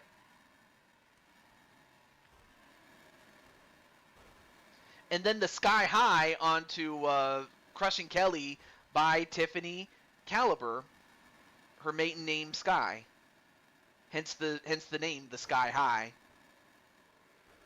But also adopted from D'Lo Brown. And now number 8 is Carmen Gonzalez, a member of the House. Or rather, the House's sister group, the Crimson Lotus Camera. But then gets taken down by the pink cat.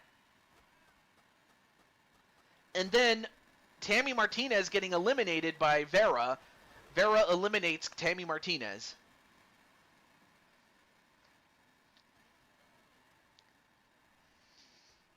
And then Kelly gets thrown over the top rope, but nope, got right back in.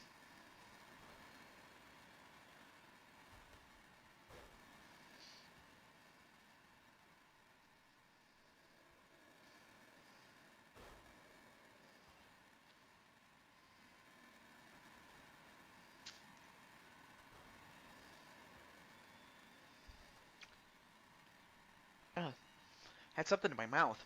Yeah. Anyway, so far the only person eliminated is Tammy Martinez. Let me turn back my heater back on. It's starting to get a little cold. There. Okay. And now Kelly trying to hold on.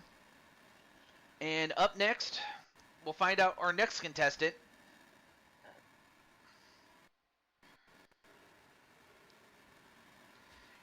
And then Rose the Gaia getting eliminated by the Pink Cat, Maddie Sabin. And here's another woman in pink, Amy Rose. So now Amy Rose is in there, but was immediately attacked by Tiffany Caliber. And then the silver bullet onto Lady Danger. And a powerbomb right to Tiffany by Vera.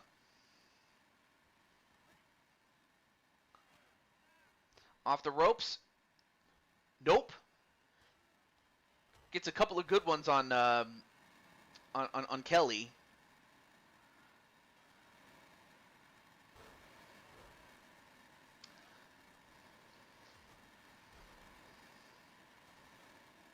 And naturally, I would think that JW is going to be going for his girl Tiffany. But hopefully Tiffany herself is fine. It's just sad though that her account got hacked, which really sucks. But it is what it is.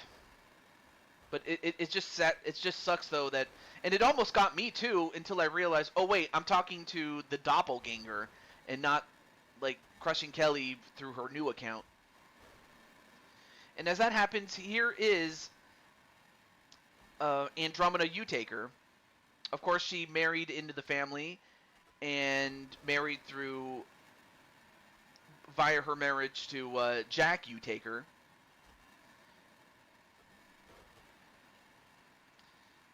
And then, Vera saved herself.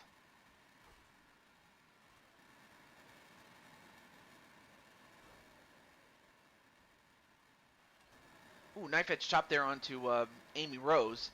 And then Carmen, wow!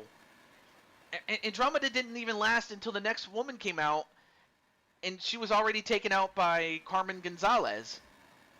I mean, although to be fair, Carmen is a former world champion in LTD, so it makes sense.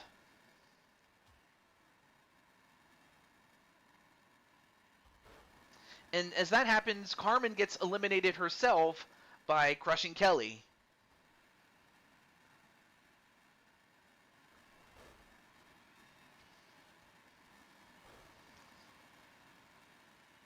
Oh, but now Kelly gets a hold of Vera, but nope, Vera fights back. Meanwhile, Amy Rose having a little bit of trouble against crushing Kelly as Kelly drops her.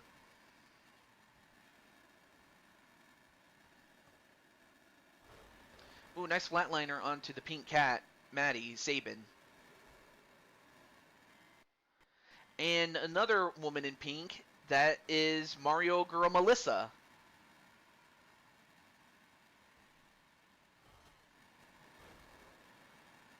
Oh, but then Amy goes after her.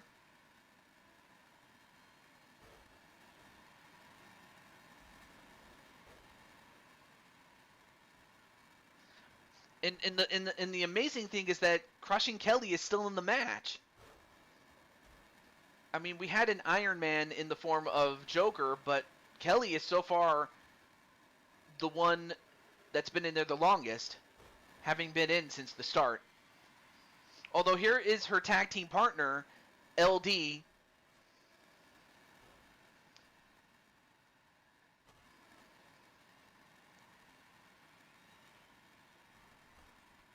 Oh, and takes out her own tag team partner. But as that happens, crushing Kelly gets eliminated by Vera, and Vera powerbombs Kelly over the top rope and out. And now Vera showing us the power as a princess of the fairies. You know, don't make fun of the fairies because they have tremendous power.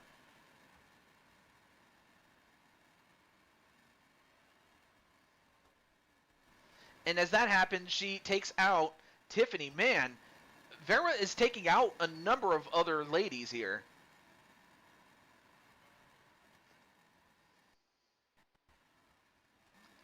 Oh, and a clothesline right to Lady Danger, though.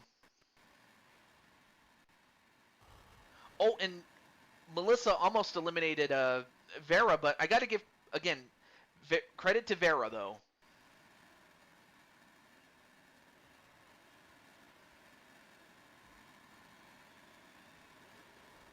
Yeah, she might. And as that happens, here is Patty Chase, number 13. Although, unfortunately, Vera gets eliminated by Melissa, but give credit to Vera. She took out a number of women in the time that she was in there. Oh, and went for a kick did Melissa, and now Patty going up against her.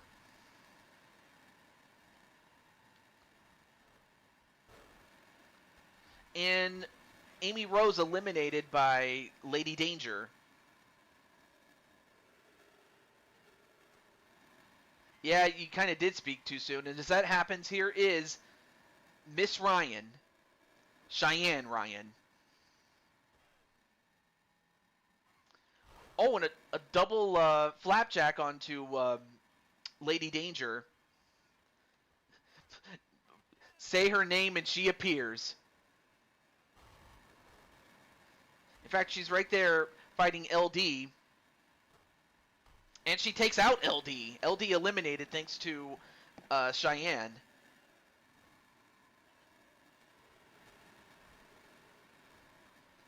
Oh, big release German suplex onto Lady Danger. And as that happens, here is Chun Li. We saw her tag team partner, Mai. And immediately goes right after Cheyenne.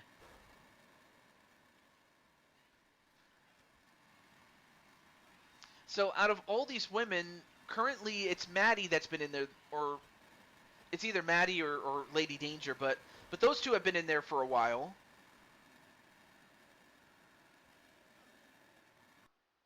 Oh, went for a big boot but missed. Oh wow, what a suplex there onto Chun Li. And as that happens, here is Alex Young, a former world champion, as part of the Young family. Oh, I see. Of course you would say that, Mr. Cornwell. Oh, but now takes down Lady Danger, but now goes after Melissa.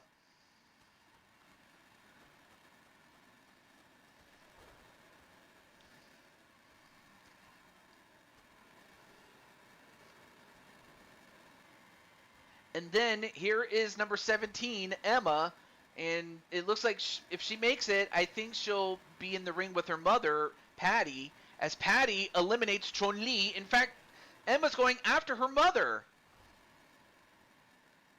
I don't know how Mama Patty's going to feel about this, but although I think, yeah, I think she's going to try to straighten that child out. Well, I mean, I like Joe Hendry. It's just too bad they, like, it's just too bad that he kind of cooled off a little bit, but I like to hope that he's still over, but he kind of lost a little bit of momentum in 2025, but we'll see what happens though. But no, I like Joe Hendry. He's cool. And as that happens, Lady Danger gets eliminated. I didn't see who eliminated her. I was so busy answering the question there, or the comment.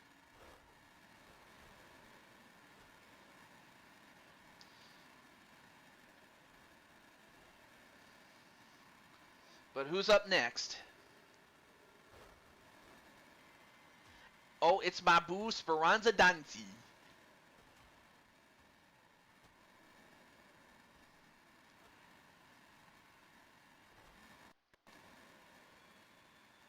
And immediately going after Emma. And then Cheyenne eliminating Melissa. Mario Girl Melissa. As Patty now goes for a hug on the pink cat. and then a big kick right to her mother, and then one right to Speranza. And number 19 is Liliana Ladrona. None taken, Tenu. Yeah. Oh! It looked like Patty was going to teach Emma a lesson, but instead Emma ended up toppling Patty over the top rope, pulling the rope down, and rope-a-doped her.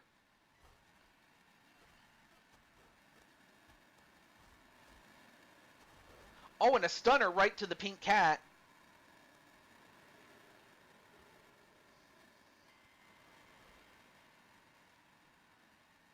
Well, if Emily can throw me out of the ring in Rumbles, why not Emma doing the same? Well, yeah, she just ended up doing that. And as that happens, the Warrior Empress is finally in the ring.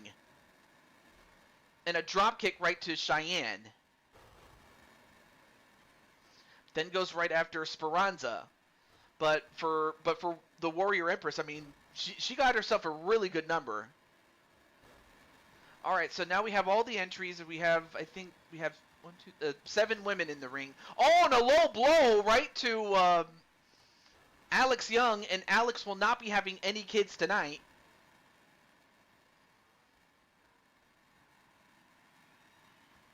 Oh, and a shooting star press there by Emma, but instead Emma got the canvas instead.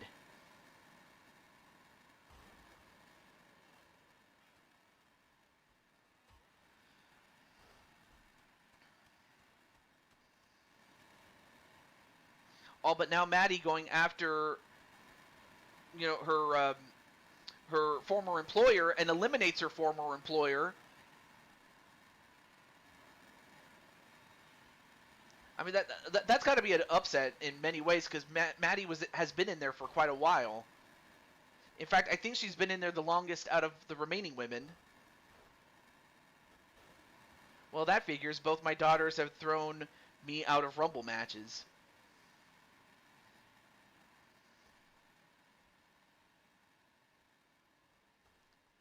But now we're down to 6. But man, I'm feeling bad for Alicia. Although thankfully I already have her name on the list though. But still. But now we're down to 6 now. We're down to Liliana Ladrona. We have Speranza Dancy, Maddie Sabin, Alex Young, Cheyenne, and Emma. Although right now the pink cat trying to claw her way back in the ring, like the cat that she is. Thanks a lot, Maddie. Well, unfortunately, Maddie didn't last any more longer than that, but she lasted a while. But nonetheless, though, Maddie gets eliminated by Alex Young, or I think that was Cheyenne who eliminated her. I forget. I'll have to look back at the replay, but then Emma gets eliminated by Liliana Ladrona as she delivers a spin kick right to Cheyenne. And then Cheyenne thrown over the top? No! She held on, but as that happens, Speranza got toppled over the top rope and out. All right, now we're down to 3. Anyway, a forearm right to Cheyenne.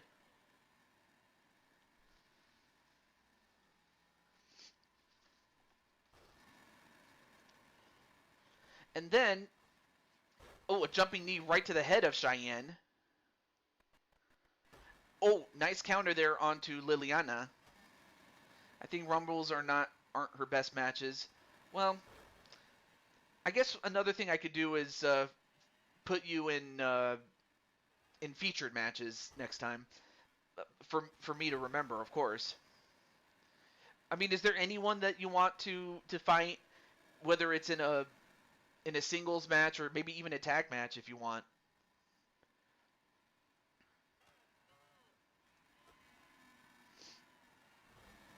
Anyway, nice double arm DDT by Cheyenne and then a drop kick.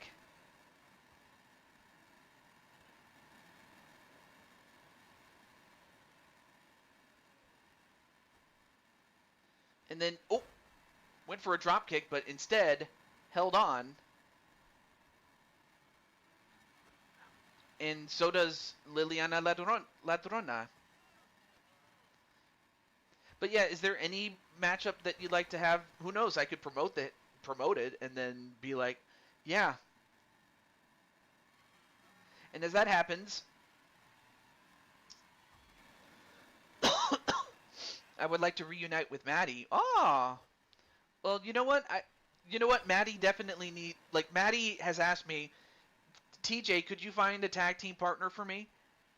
And you know what? I think I just found that person right now.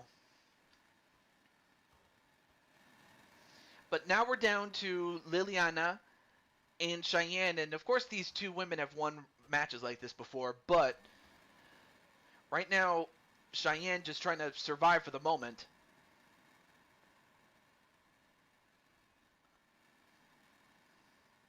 Oh, and held on does Cheyenne, only to get another spin kick to the face.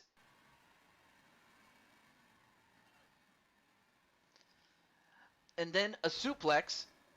Oh, holds on. And another one. And the three amigas.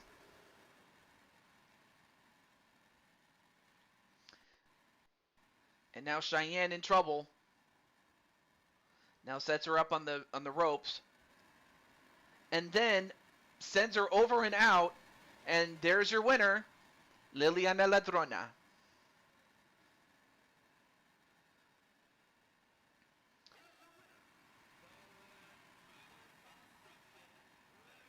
Well, I gotta say, Arkham's gonna be very happy that one of his girls got a big win.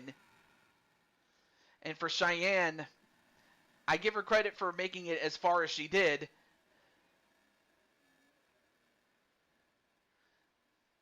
And we have another 5-star match. Of course, Spike Ryan really wanted to see his woman win. But hey, I'm happy that she did so well. In fact, I'm happy that most of the women did pretty well, including Vera. Like, Vera was eliminating people when she was in there. I mean, Emma took out a couple herself. And Maddie took out a couple herself. But in the end, Liliana was the survivor. But we go from survival of the fittest to survival of the tag team champions. Ooh. Well, you know what? Hold that thought in mind there, Alicia, especially when we get to your bonus match. Hopefully we'll get there, but but whether we don't, I have no issue with you facing off against the world champion, or maybe even her contenders, if you will, which I have no issue with, or maybe even a former world champion, but I'll see what I can come up with. But as it is, we now have the men's tag team championships, and that's what's up for grabs. And then of course we have the world championship, but I'll talk more about that in a moment. But we have the Wyatts as part of the Outcasts, which is Damian Shelley's group. But then of course you have the tag team formerly known as the Brella Squad, but has since changed its name to the Gamer Squad for the fact that all of its members are gamers. So to that end, I'm going to let Mr. Professor Kyle know. I'm not sure if Professor Kyle is still watching, but I'll also let Mr. Rob Gamer know.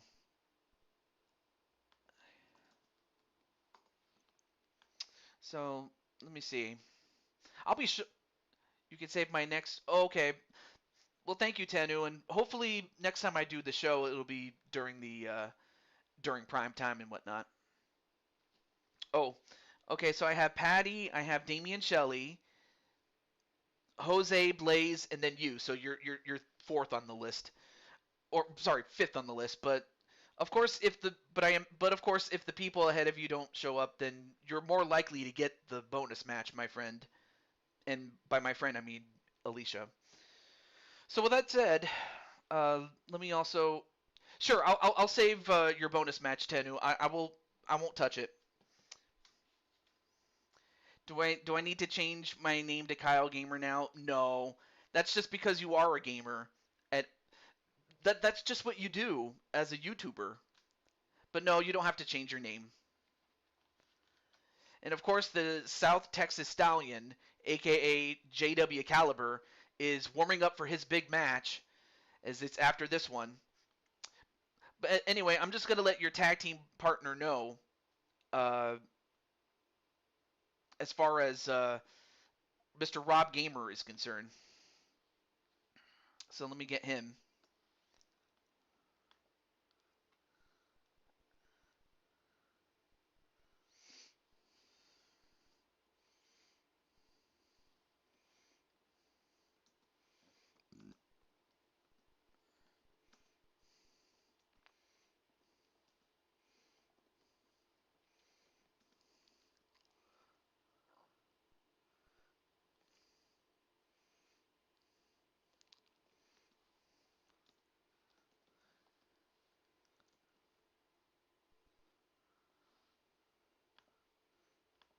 Okay. I'm also resting my voice a little bit.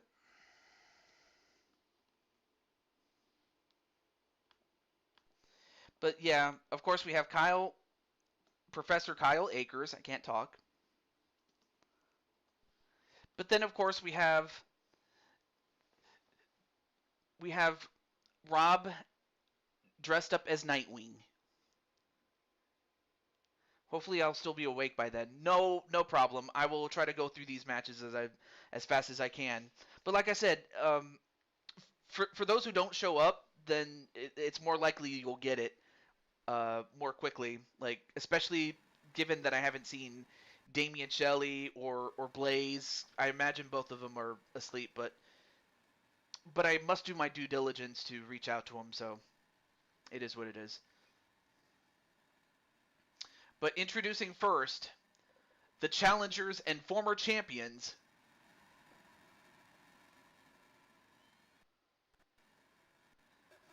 They are part of the Outcasts. I give you the Feed and his mini-me, Ty Wyatt. So you have the Wyatts.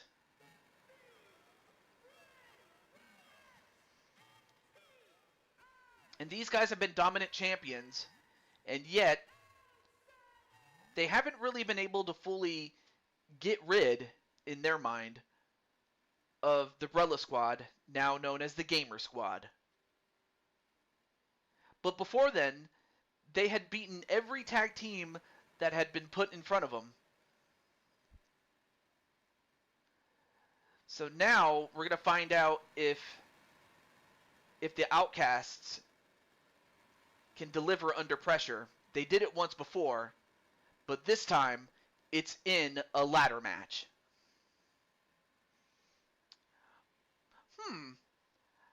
I don't think that's a bad idea there, Miss Alicia. Let me check out.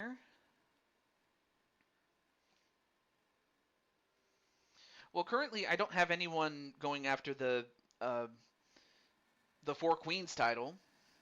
Oh, I'm sorry, the Queen's Crown title. Well, I mean, you can challenge for that. You can definitely challenge for that. In fact, I haven't had that championship defended in a while, so if anything, you are more than qualified to challenge for it. So I have no objections. But anyway, there you see. So the man in the white lab coat, that is Professor Kyle Akers. And then the man in black and blue, that is Rob Gamer.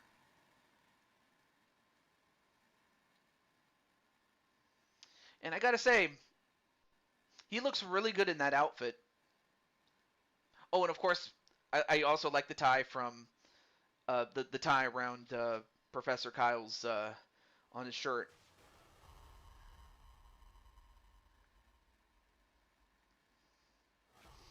Yeah, that is right, and you are a former champion, so I'm not opposed to it. So no, you're good for that championship. But as it is, in fact, if anything, you made that championship. Like you and Violet definitely did. Okay, cool. So, for those who are new, object of this match is to be the first to climb the ladder, or rather to climb the ladder and be the first to take down the championship titles that are hanging above the ring. Wyatt Langford has been crushing the ball for me, so I know any Wyatt must have power. You're not wrong, and most especially the feed, Bray Wyatt, the man who just got slammed by Rob Gamer. But then Rob Gamer just got slammed by him with those big fists. Meanwhile, Professor Kyle going for the sharpshooter, which is not a bad idea. If you take out the feed and his mini-me's legs, you take out a large amount of power. And I don't know if you saw that, but Professor Kyle was just getting jiggy with it. Na na na na na na na. Na na na na na na. Getting jiggy with it. And what the heck is he doing? And then, well, he was doing too much showboating and paid for it. So while Warrior Empress is getting ready, I want to say thank you, Kyle, for staying in. I'm just thankful that you're here, so you get to see your match. So on a personal level, and as that happens, Rob is taking care of the feed. Meanwhile, his mini-me is bringing in a second ladder, as if they needed any more ladders, really. Although Ty,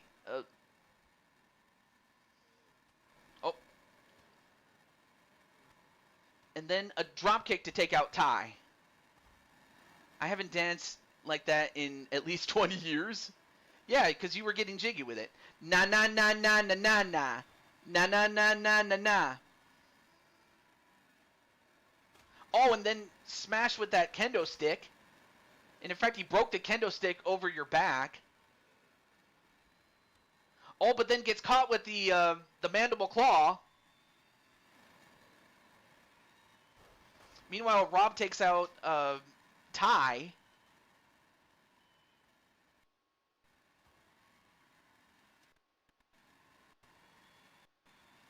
Oh, and then he gets caught with the mandible claw.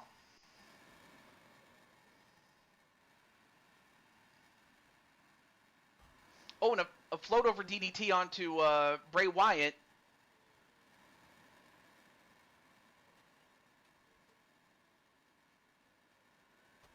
Oh, but then sets the ladder up on the side. I'm not sure. I guess he wants to make sure that Rob is taken out for good. And now Kyle using a kendo stick on the feed. And then, wait, what's Ty doing? Uh-oh, Ty's going to set up Rob. And then the sister Abigail.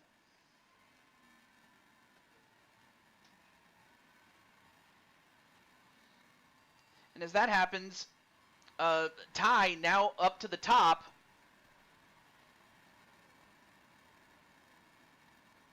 Oh, but then Kyle pushes away the ladder. And then, ooh! Oh my god! And Rob just powerbombed Ty right on the ladder. And then Rob just decided to fly like the Nightwing that he is and take out Ty. But now Professor Kyle now has a path to the belt. Now can he get it down? Can he do it?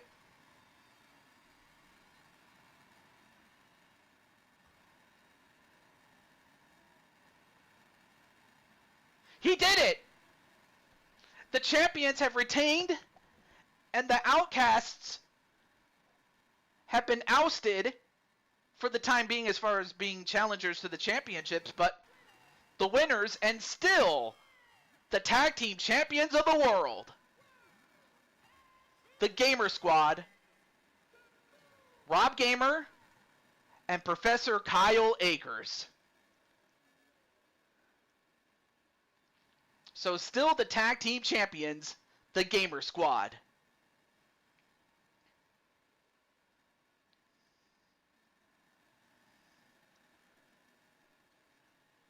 Wow, what a match, folks. Yep, GG's indeed.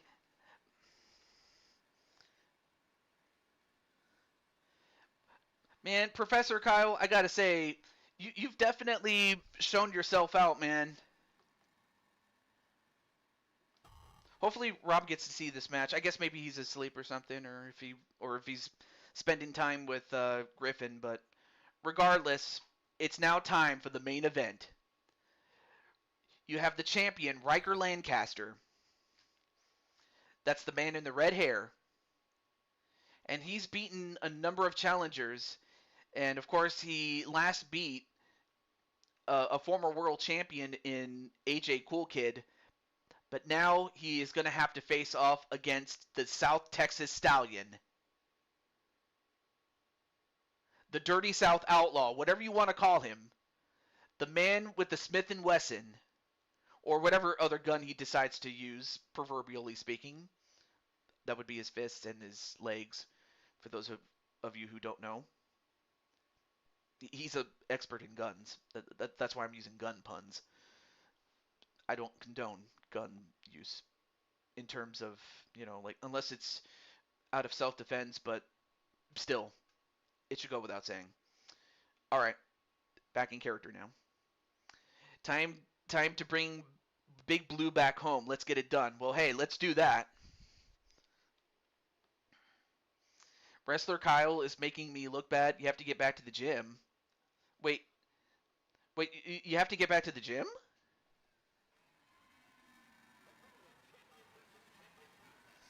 I was like, I've seen you. Well, I mean, of course, I've seen your Inkling form, and I was like, yeah, that definitely looks like Professor Kyle.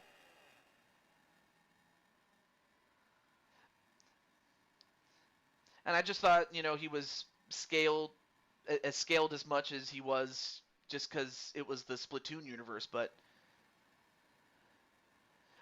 I mean, of course, I am just messing around. I am just being silly, but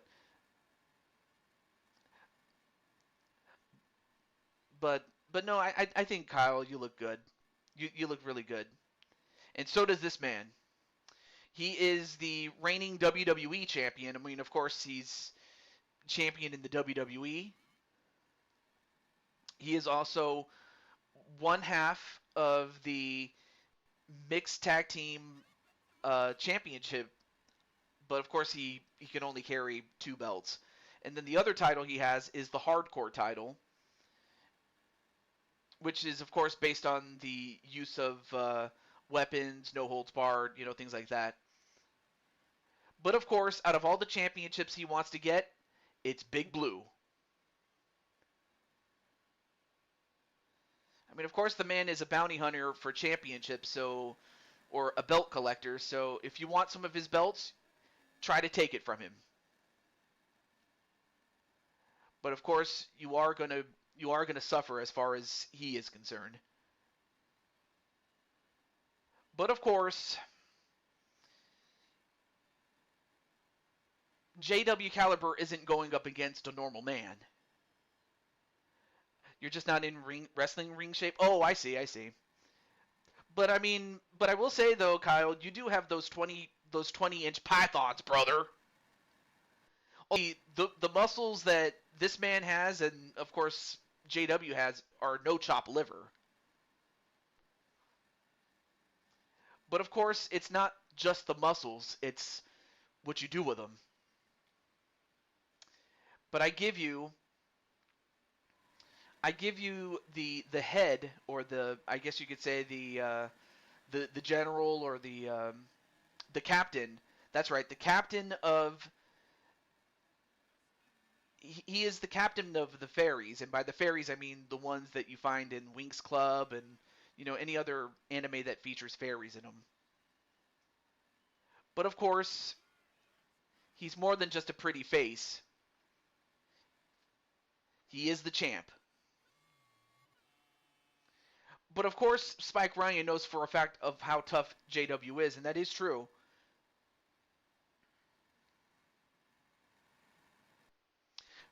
To those who are new, I helped TJ with the arena, but TJ fixed the floor at ringside. Yeah, I fixed the floor, but the arena, for the most part, that was made by Alicia, aka Endo Girl. You know, she was the one that made the arena, and she did a wonderful job with it. Like blue ropes, you know, the the ring posts are colored red, but there you see big blue. And of course, the steps are made out of brick.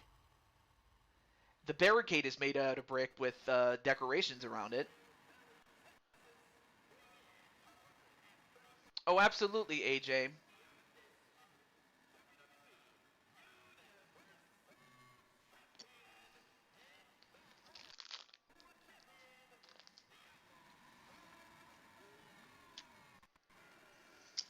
And there you see JW Caliber.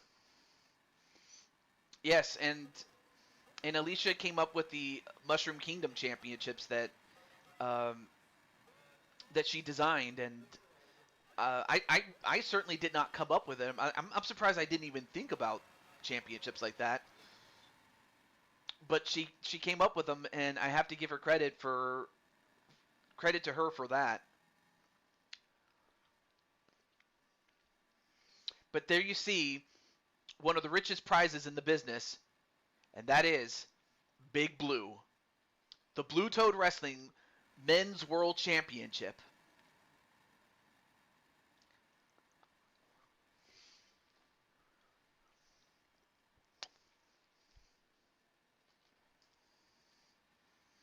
And this is under normal match rules, so really JW, or should I say Riker, doesn't have to beat JW. JW has to beat Riker. And of course the champ taking advantage of a rare miscue, but JW doesn't let mistakes define him. He just moves on. And that's what Riker has to do. He has to be aware of that. And then nice jumping kick right to the head. And now trying to now trying to dislocate the arm, and that's not a bad idea to try to take out the man's arm. And now JW, I give credit to Riker for not trying to run away. But then Riker, of course, using the rare power advantage, is really, he's not that much bigger than JW, but JW can draw a lot of power from all the momentum that he can go. Excuse me. And then a knee right to the head, and could this do it? One. No. It's going to have to do a lot more than that is Riker.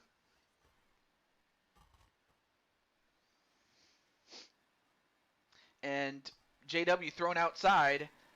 And whoa, what a leg drop, and that connected right onto JW. But now Riker gets right back in the ring. And then okay, Riker, I'm not sure why you did that. But anyway, even if he neutralizes the Lone Star Lariat, I still got the 44 caliber knee. Yeah, that's another weapon that he has in his back pocket. And then a suplex right on the floor.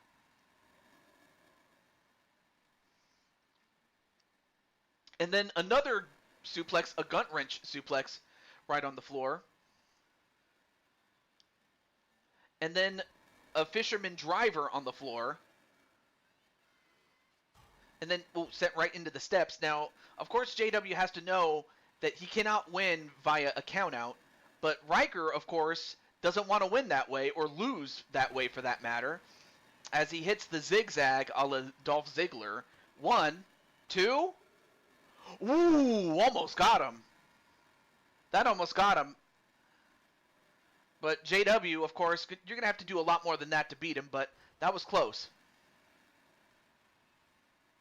Sends him into the ropes.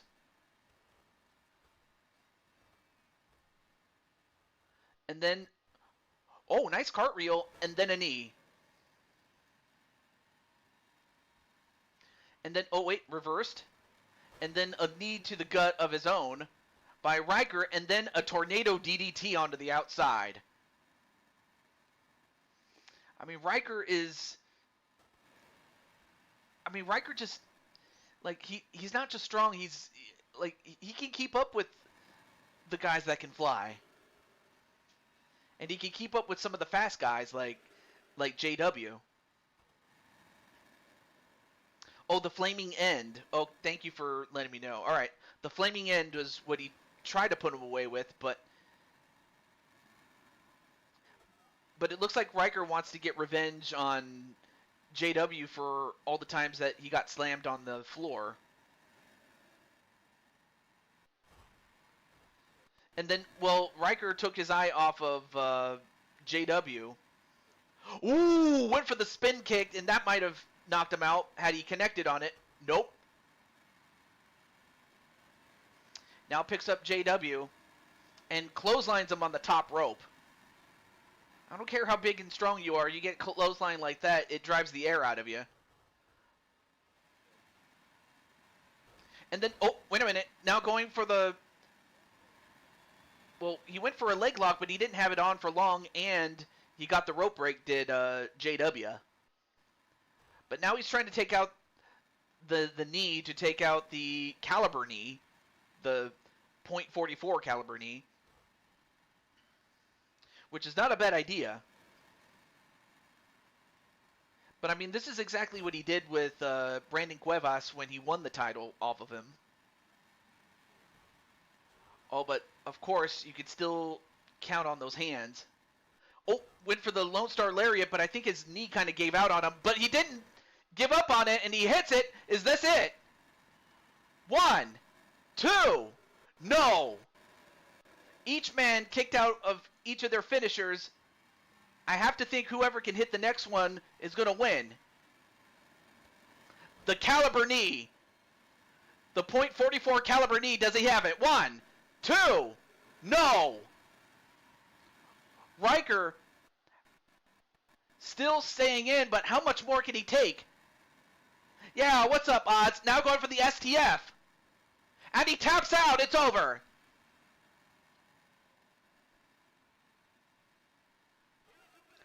So the winner, and once again, the Blue Toad Wrestling World Champion, the Men's World Champion, the South Texas Stallion, the Dirty South Outlaw, whatever you want to call him, the King of Chingazo style, JW Caliber. And that was a 3.5-star match. I feel like, yeah, you'll get it back, AJ. Just you got to believe in it, that you'll get it back. If not, win a championship of other renowned.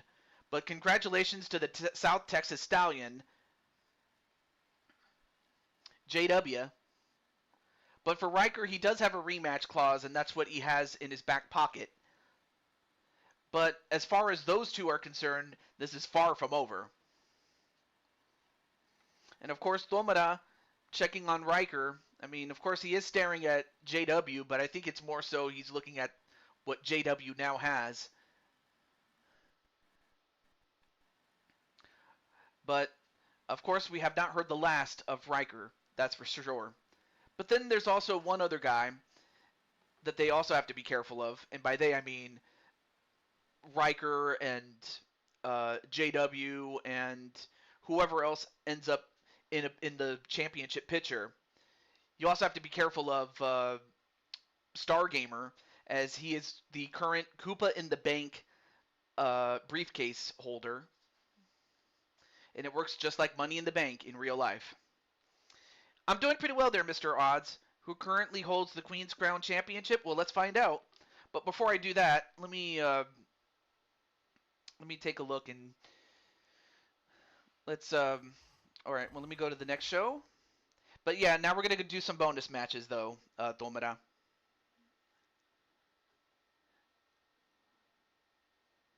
I don't like how you disrespected my student. Well, how did he disrespect your student? By beating him? That's not disrespecting him.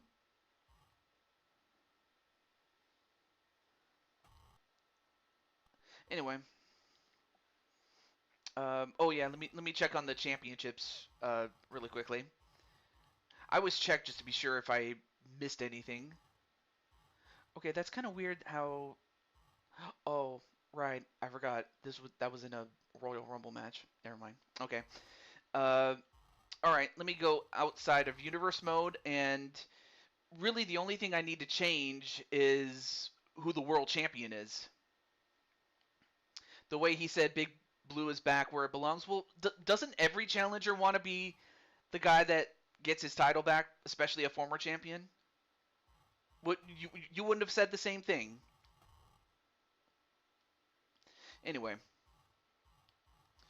all right. So let me change the champion over here.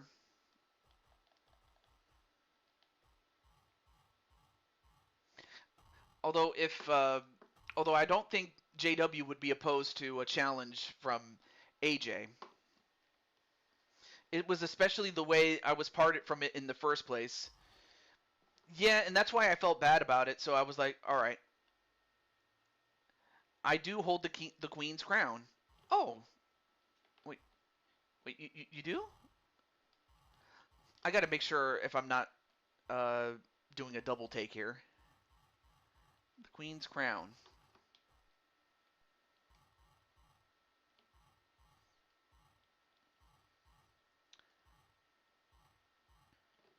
Oh, wait, let me go to the women's. What am I doing? The queen's crown. Oh yeah, she does have that. Wow, Vera's loaded with championships though.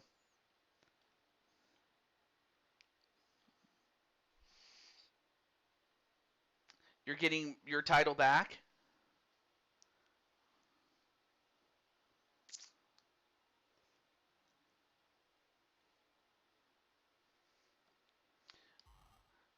Well, say what you want, Mr. Tomara, but when the time comes, you'll have your chance to prove it.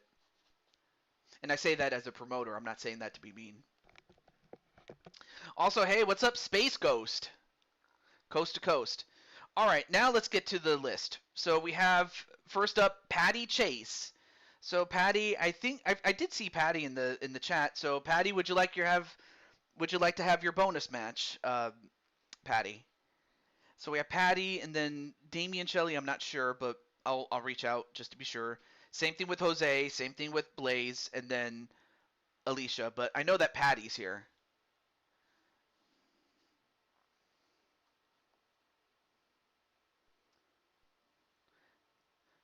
And in his pocket is a portrait of the Queen.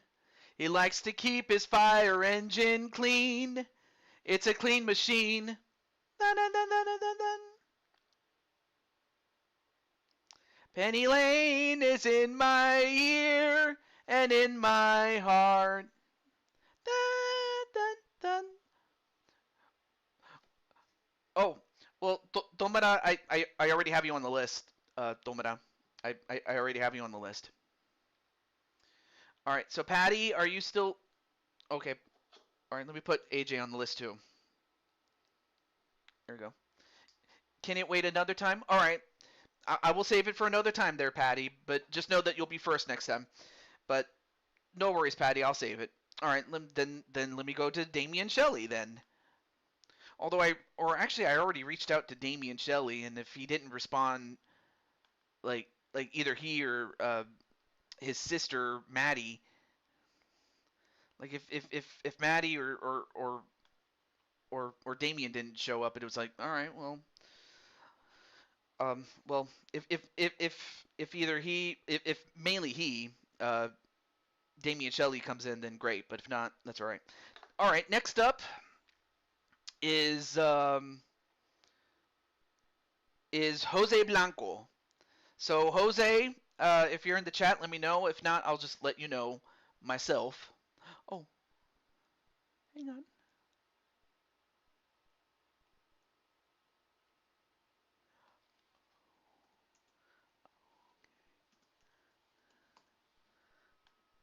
Yeah. Oh, okay. Um. Anyway, I was just answering a DM here. Um. Oh yeah, that's right. Jose, what am I doing? Or is he in the chat? No? All right. If you win, you'll get a shot? Oh, so you don't want to. All right. Well, that's fine there, Vera. Anyway, I forgot where was I? Oh yeah, I'm looking for Jose. There's Jose.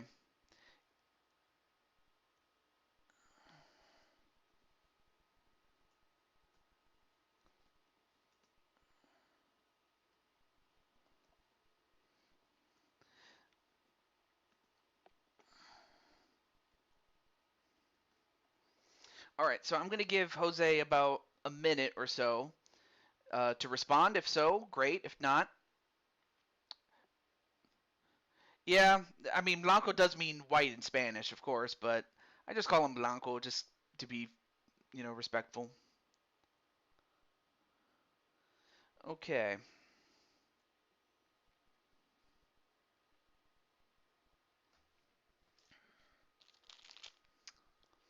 Hmm. Absolutely, there, Kyle. Thank you for coming in. I'm just thankful that you got to see your match, but thank you so much, man. And also, if you want to check out Professor Kyle, let me share his channel really quickly. I'm gonna share Mr. Kyle Akers or Professor Kyle. Uno Mundo. Okay.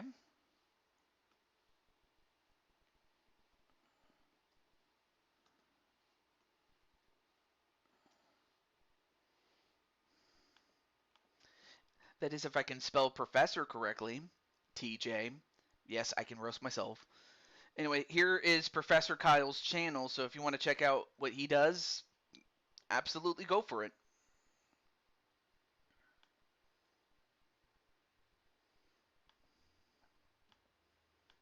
There. There we go. All right. Let me see. Let me check the time. Okay, so it's been more than a minute. All right. Next up would be Blaze, although I think Blaze would probably be asleep by now. And usually he would be by this point, so uh, I'll save his match for another time. So that means that Alicia, you lucked out, friend. So let's find out what let's officially find let's make it official. What's the match that you'd like to have there, Miss Alicia, Warrior Empress? I'm also wanting a shot for the WWE Women's Championship.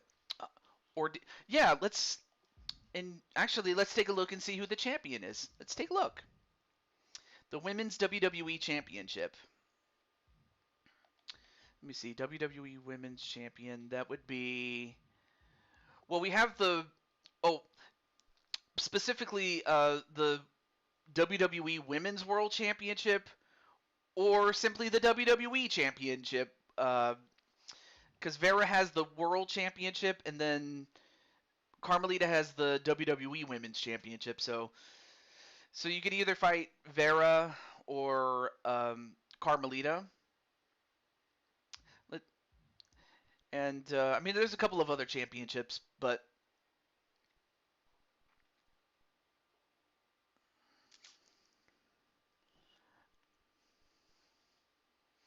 you could challenge either one of them, and I don't think, and really, and of course these two championships haven't been defended, so I'm gonna put them on the line.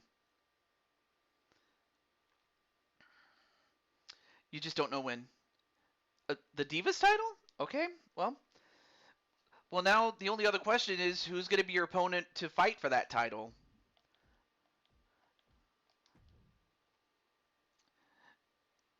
But yeah, we can reactivate the women's or the Divas title. Put some respect on that title. But let's see. Let's go back in time to when that championship was active in the day. Let me see.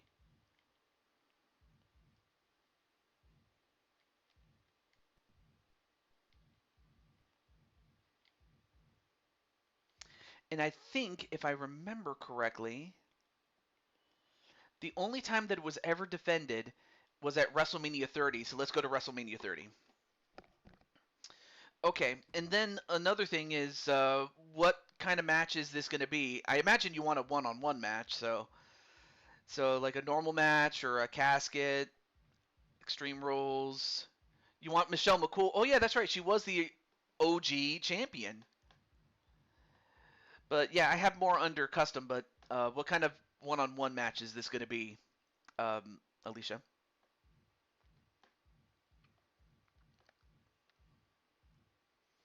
I'll go through this slowly. But I'm just thankful though that it worked out, Alicia.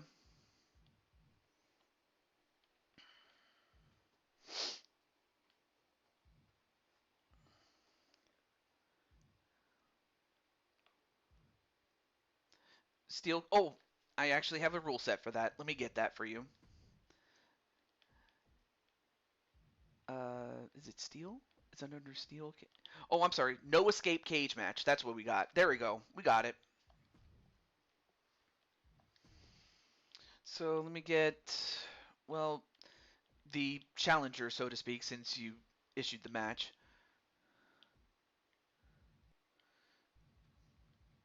Michelle McCool. And of course, we have the Warrior Empress. And I do have two attires. I have this one, and then I got this one, which is your original look. So you can just tell me if you want to go with your first one, or well, your current one or your classic one.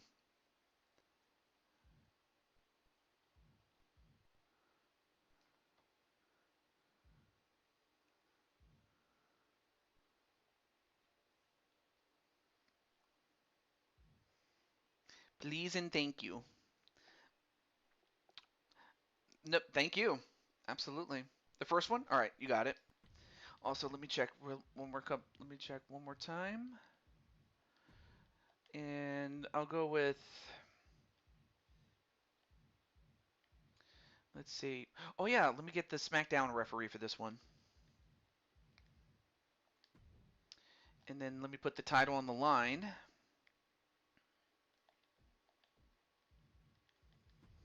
So you have the Warrior Empress going up against the original WWE Divas Champion, and that is Michelle McCool. And it's fair to say that Michelle McCool, inspired a number of other uh, wrestlers that came after her. Of course, for some, she is known as Mrs. Utake or Mrs. Undertaker, I should say, because she did marry the man known as Mark Calloway. But of course, most people know him better as the Undertaker. And speaking of the woman herself, there she is.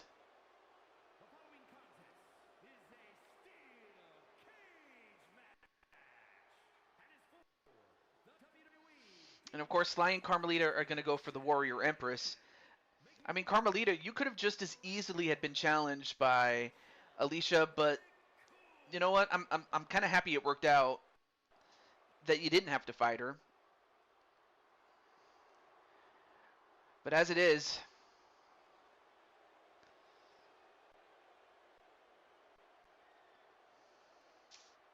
in real life, you own a toy version of the Divas Championship and the Women's SmackDown Championship. Yeah, that's awesome that you have that. I'm just thankful that they stopped the with this distinction of the brand type championships, which I'm so glad they got rid of that. I was like, oh, that was the best thing that came out of post WrestleMania 40, really. But anyway, there you see her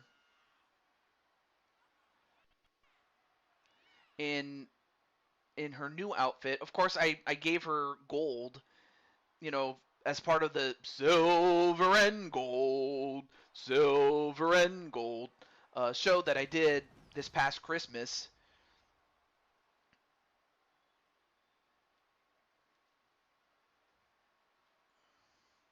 But now, there it is, the Divas Championship.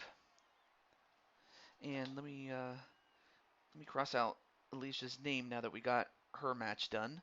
So I'm very happy that it worked out.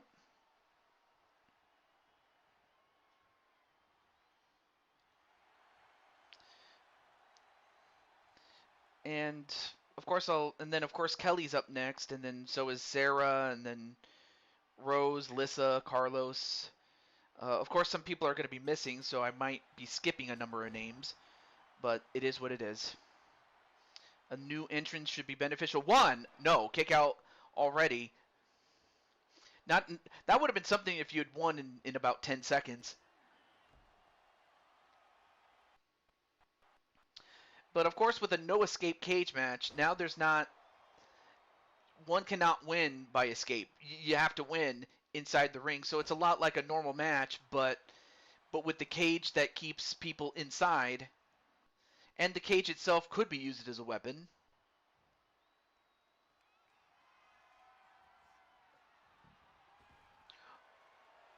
And whoa, what athleticism there on the part of Alicia.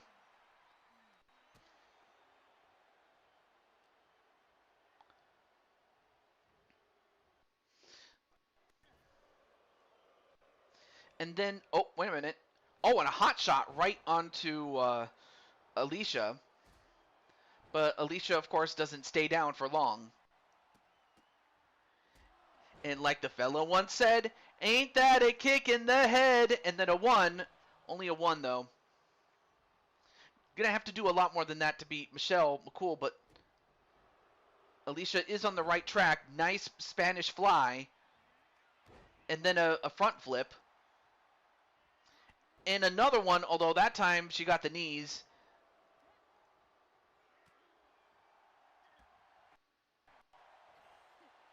And then now going for, ooh, a backbreaker. And now Michelle trying to get right back up again. But then a back elbow.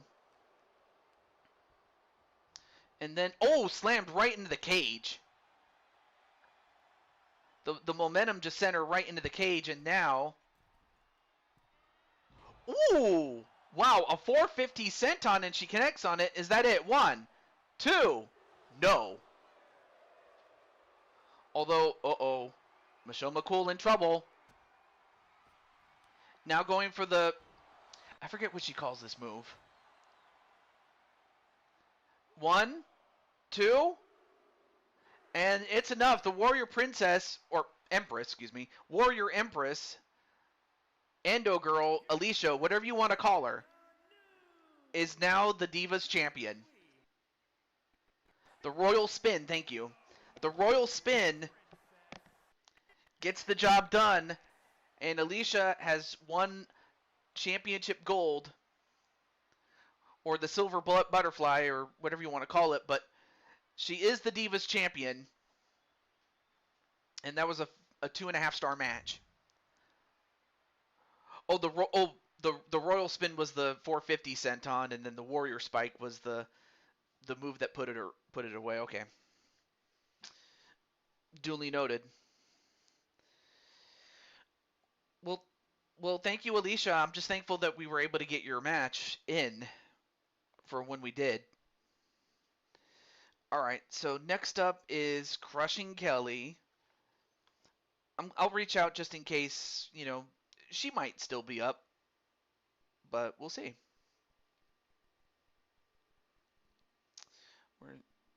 So,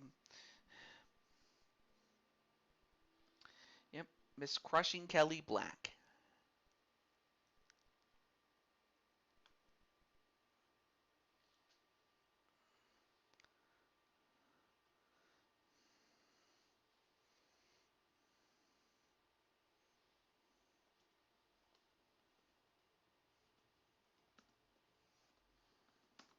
I'm just letting her know really quickly. I'll get back to the chat in a moment.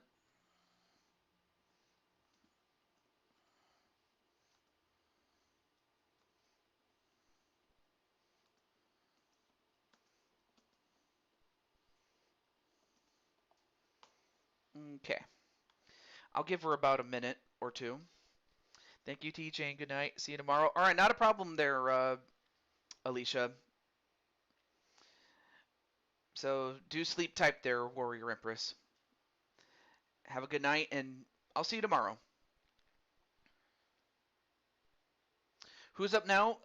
That would be your Aunt Kelly. Well, in many ways, well, actually, she's not your aunt. I'm sorry. She's your now mother-in-law, but a mother nonetheless, though. But yeah, it's Mama Kelly. So yeah, we have Kelly, and let me look at the timer.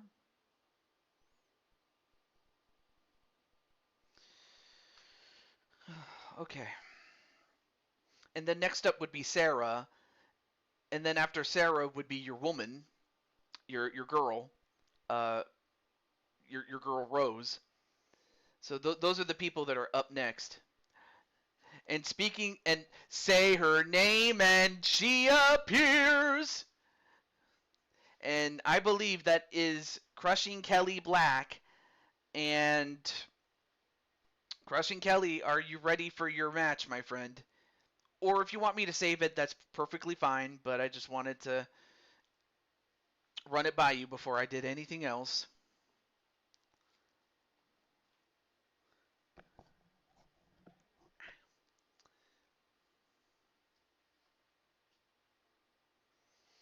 But yes, hiya, Kelly.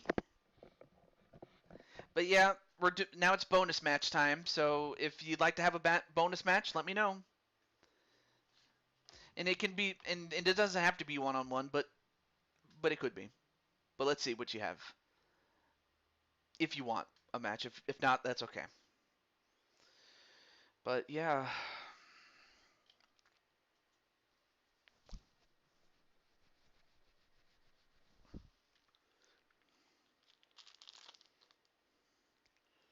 you can do it on the next show. I haven't thought of anything. Okay, I will save it for the next show. I will do that for you. Oh, Matt Storm, it's good to see you, man. Haven't seen you in a billion years, but it's great to see you, man. And as that happens, we'll go to Sarah Richards now. So let me get Sarah now. Although although usually wherever Tomara is, I imagine a usually I imagine he would have Sarah on speed dial. But yeah, Sarah Richards is up next. Oh, there she is. Oh, you versus Vera for a shot at the Queen's Crown Championship. Okay. Okay, well then what kind of one-on-one match is this going to be there, Miss you know, Miss Sarah Richards? Falls count anywhere. Okay. That sounds good. And you know what? Let's go to SummerSlam. Why not? Why not? So so we'll have Vera since technically she was challenged. So we have Vera and Sarah. Vera and Sarah. That sounds like a team that you come up with. Oh, and also, do you want to show off your colors, or do you want to go all black? Okay, that sounds good. Well, right. Let me do this, and then let me change the referee to um. Oh yeah, the bow tie lady from Japan. So this is for a shot at Vera's championship. So of course Vera is very protective, and I get it. So we'll find out if Sarah can get herself an upper. I am so stupid. I forgot to put the falls count anywhere thing Damn it. I was so excited I forgot to do that. But, well, you asked for 2 out of 3, so I want to give that to you. Yeah, oh, yeah, exactly. Take two. So, so that one's my fault there. And and while we're waiting, I'm just gonna say that when I'm at my job, it's one thing if the people that are applying uh, for a license, because I'm a licensor, well, or one who reviews applications for licenses and stuff like that. All right, let me skip this really quickly. I don't want to show off too much until we get everything. Not a problem, Patty. Well, I guess I can save your match for another time. Oh, no, wait, I forgot you already said that. Not a problem there, Patty. I will save your match, and same thing with Kelly. Have a good night. Have a good night, Patty. All right, let me skip this, but I'll show it all off when we get to take two. But anyway, long story short, hi Patty, bye Patty. Okay, let me exit out really quickly. But anyway, long story short, if I make a mistake, I'm more I'm very willing to do a make good. Like if I overlook something, then I'm going to make the best of it. Do I have a bonus match? Yes, you do. Well, you're on the list at least. But right now your sister Vera's being the one challenged. And you know what? Better idea. Let's go to the Queen's Crown stage instead.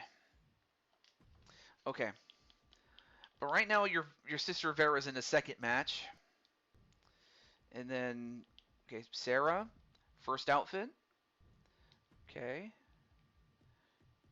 Okay. And then again, same referee. Oh, no, no, no. Oh, actually no. Yes, yes, yes. 2 out of 3. There you go. And then turn that off. And then oh yeah, let me change the weapons while we're at it.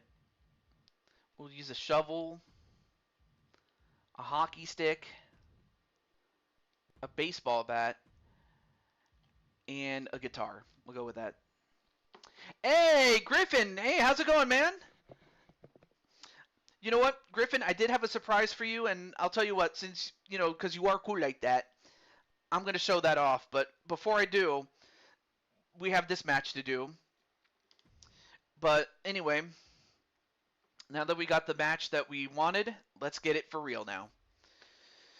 But anyway, great to see you there, Mr. Griffin. And I did see that you were um, streaming uh, Sonic Racing Crossworlds, and I saw that you were doing that game, and you know what? Under any other circumstance, I would have joined, but unfortunately, I do have a commitment on Sunday, and I was like, oh man. So long story short, I was like, you know what?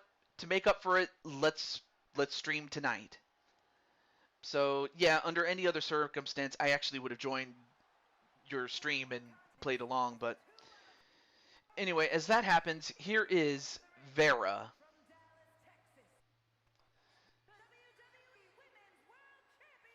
Oh, thank you so much there, Griffin.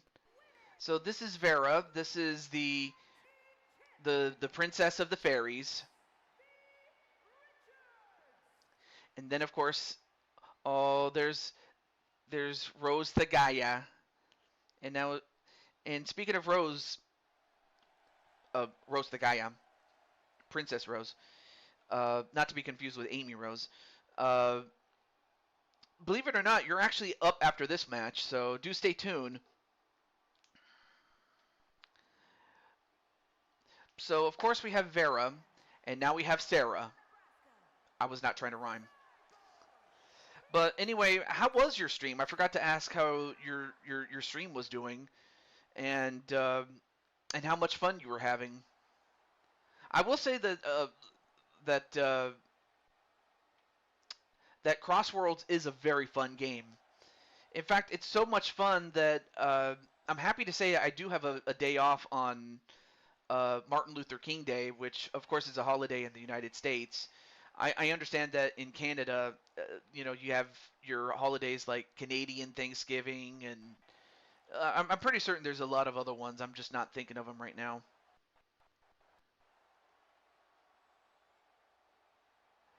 But as that happens, here is Sarah Richards. My stream went well, thank you, TJ. Oh, well, I'm happy that that was the case, and it was nice hanging out with you the other night. You know, you and AJ. I mean, yeah, AJ was with us, and it was kind of cool though that our friend Angelo recorded about 2 hours of our conversation, which was incredible. The other night when Rob was sharing with us his island and AJ's island, which I thought was awesome. All right, match underway. Here we go. Oh yeah, I almost forgot. Let me put the scoreboard up, at least for this match. Okay, here we go. So, let me see. I want a match against JW. If I win, I can go for a shot at the title later down the line. Oh, oh, the women's tag team champions? Well, that would be the Young Clan. That would be Alex and Jade Young. Now, if you'd have asked me that about a month ago, I would have said the Skylights. That would be Diamond Sky and Patty Chase, but no, it's now the Young Clan. So the Young Clan are the tag team champions currently. Yes, Pat, you and Patty do get a rematch. Absolutely. Actually, as a matter of fact, let me look at this again. So actually, the next team that gets the shot is the Mythic Elite, and that was on the strength of LD winning a Royal Rumble match in which she and Kelly were within the top 5. So they get the next shot, but then the Skylights would be up after that. So in other words, you would get the winner of the Young Clan's Mythic Elite match. Oh, so you want to fight the Young Clan for the shot at that? Wow. Well, hey, I have no issue with that, and although of course just know that your sister Lily is the world champion, and of course that would put her in a position of having to wrestle 2 matches, something that has happened before to Lily. So, but hey, if she's willing to do it, I'm willing to put it together, my friend. Anyway, nice. I forget what she calls that move, but of course that move that was used by Vera a moment ago, that was the Widow's Peak. But now what's Vera gonna do? Well, whatever Vera was gonna do, Sarah countered that. The Nightmare Kiss.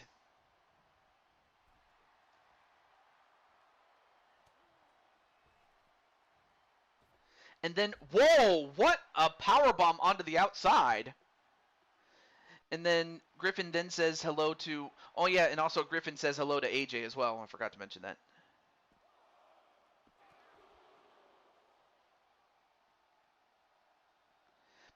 Yeah, that is true. But you know what, Liliana, if you want to, but Lily, if you want to do it, then at least I know that you're willing to do it. And then both AJ and AJ's and AJ's niece. Yes, that's AJ's niece. Well, in character, that's her niece, his niece, Vera. Okay, you'll do it. Awesome. Also, it's starting to get a little uh, toasty in this room. That's the only bad thing about this heater, is that it can be so effective it starts to burn you up. Anyway. Yeah, that's absolutely true. Rose, you do still have your Mushroom Kingdom title. Oh, there you are, Jose. I was waiting for you. But I do have a surprise for Griffin after this match, but then After that, we go back to our regularly scheduled bonus matches, and it will start with you, Jose, since you were on the list before at the start. But right now we have Vera and Sarah fighting each other.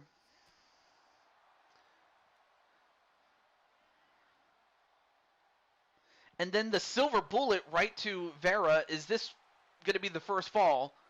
It's a best 2 out of 3. 1, 2. No.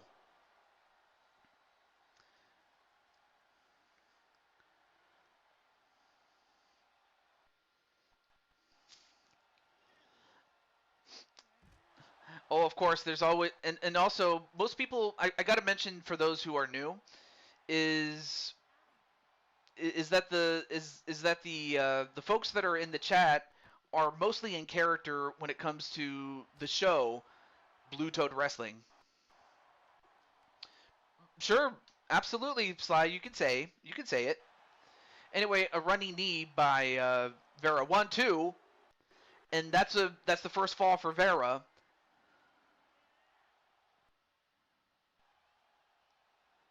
Anyone? I think you meant to say Jose doesn't care about anyone but himself.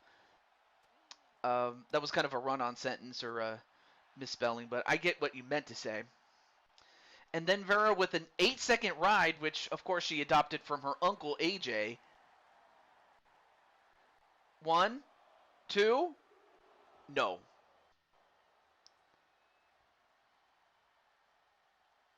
Oh, Sly versus Switch Gaming. That's interesting. But you know what? We could do that. Although Sarah takes away the bat after getting hit with it, now starts clubbing Vera with it. But then again, these two women signed on for a match like this. Oh, Vera. Oh, yeah, she's going, Vera. I don't think you'll have to motivate her all that much. I mean, she's getting hammered with that bat. Any other person would have been taken out with that bat. Right now, wow, Sarah is like hitting a home run on Vera. I'm like, this isn't baseball. But then gets a drop kick. 1, 2. Ooh, that almost got her there.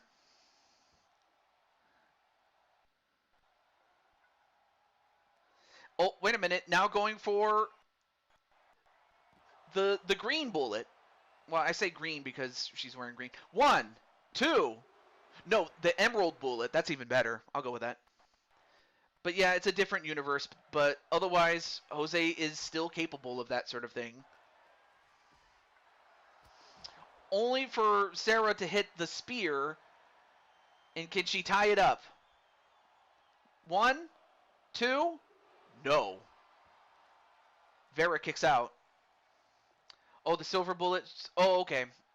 That's what I'll call it. The silver bullet. And a drop kick right to Vera. Oh, but then delivers the princess flip. And of course she got that off. She learned it off her sister Violet. 1, 2. And Vera has won against Sarah in 2 straight falls. Or decisions, if you will. So the winner is Vera. And of course Vera will not have to defend anything.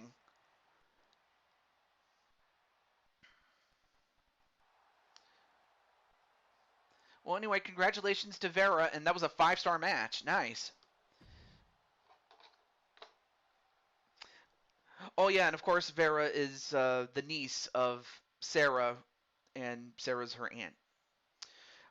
But anyway, but yeah, I did have this one surprise for my friend Griffin Gamer. If you're still in the chat, let me know.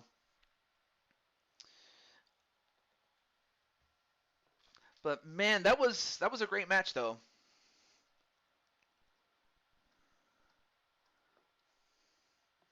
Yep, GG's though. I can't believe I'm going to defend Jose, but he cares about Emma at the very least. That is true. In fact, that's the only. In fact, Emma's the one who can stop Jose from, going crazy. But will you still call him Superman? I had to do it.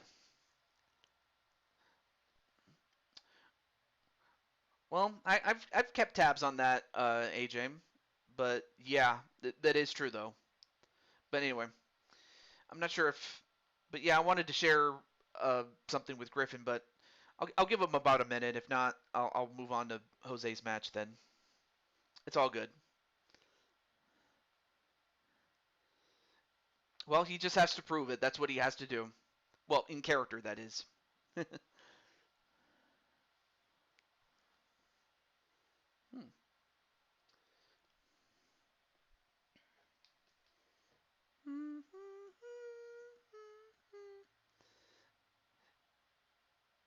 And then prove what? Oh, well, AJ has to. Well, tell him, AJ. Tell her, AJ. Okay, I see Jose. I'm just waiting for either response from Griffin, or if not, I'll give him a minute. Like I said,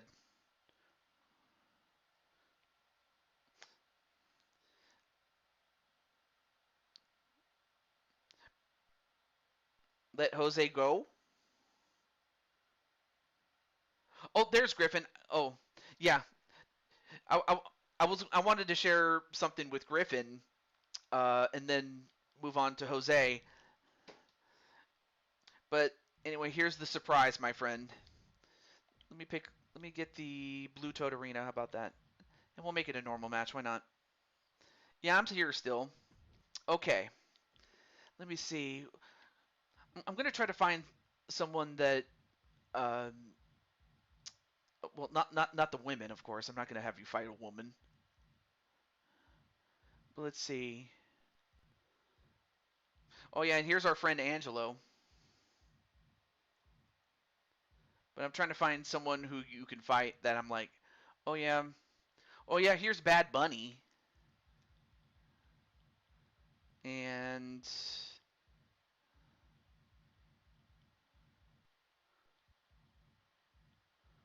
see.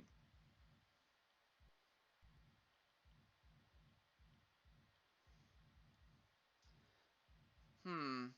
Oh, of course. The best there is, the best there was, and the best there ever will be.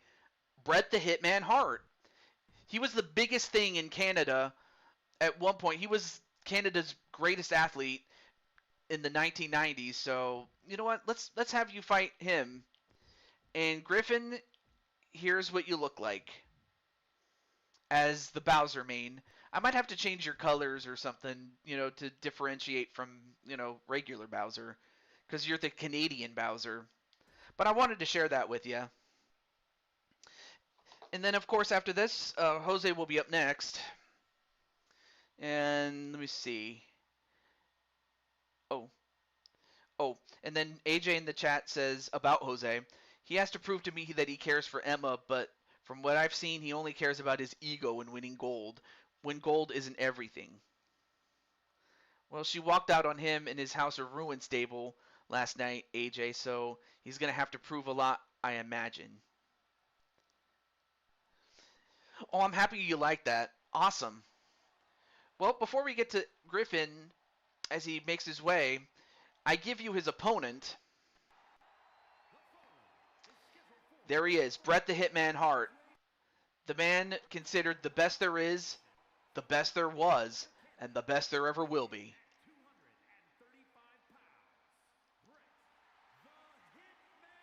And don't let the pink fool you.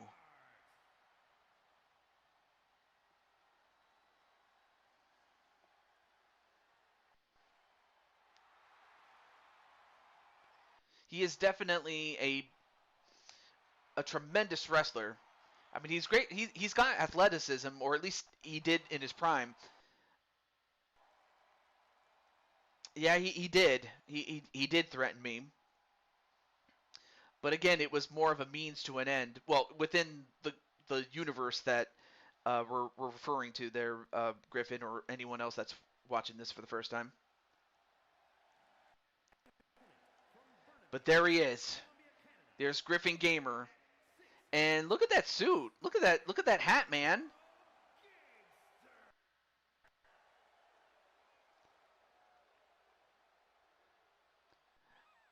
Wow. By the way, I did not create this. I didn't create him. I just simply took him off of the um, community creations. That's where you get him. If Jose wants to face me, go right ahead. I'm right here. Oh, so AJ's challenging Jose, but we'll find out what Jose's gonna do. But there you see, Griffin. Hmm. Maybe I can color the face of Bowser and color him uh, red, if not just so we can. That is, if I could color his face red. If not, oh well. But I'm just trying to find a way to differentiate, the OG Bowser uh, from the Canadian Bowser. Of course, Griffin now using his strength. Of course, he's going to have to use that because, well, he's a giant turtle monster, and he can also fly too. I did not know he could do that. Wow, Griffin is showing me something, man. But of course, he has to be careful not to underestimate Bret the Hitman Hart as he just stomps away on him. Now he steps over the ropes. Now what's he going to do? Oh, no. Don't do this. Is he going to flatten him?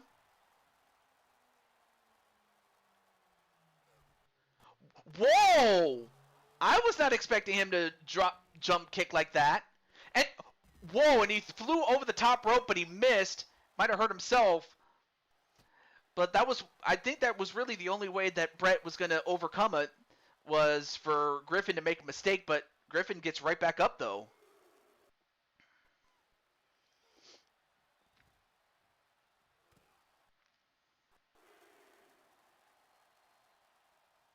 But I did not know that Griffin could fly.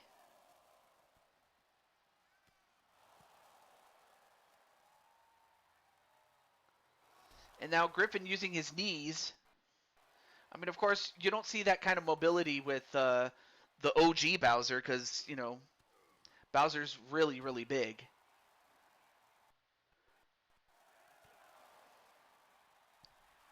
And now, wait a minute. Oh, well, thankfully Griffin was able to get right back in. Otherwise, he was risking a count out. And then, went for a spear, but he missed. And then, and a pile driver right to Griffin. And now pulling Griffin away from the ropes. Uh-oh. Well, Bret was about to go for the sharpshooter, but of course Griffin knew what was going to happen, so he shoved him away with those big legs that he has, and delivers a super punch, a super Bowser punch. And then I got to change that finisher because too many people have that out of character. 1, 2, no. I'll have to come up with a new finisher for Griffin. Because like I said, too many people have that one, especially the Mario Brothers. But so far, Griffin's doing pretty well in that ring. Of course, Jose had taken out Bowser once before.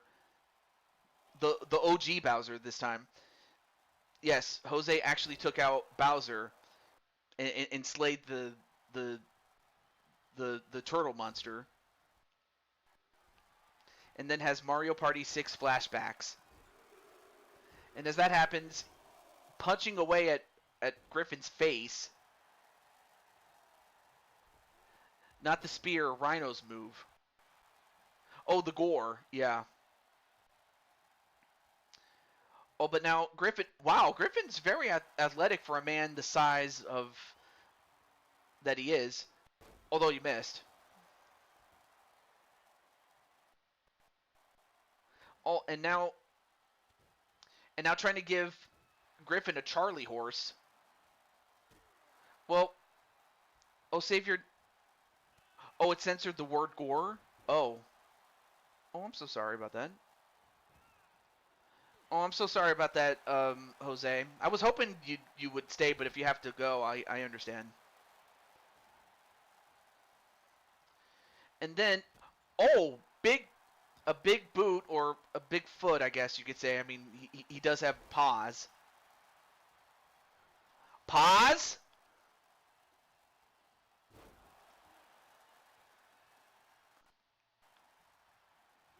Anyway.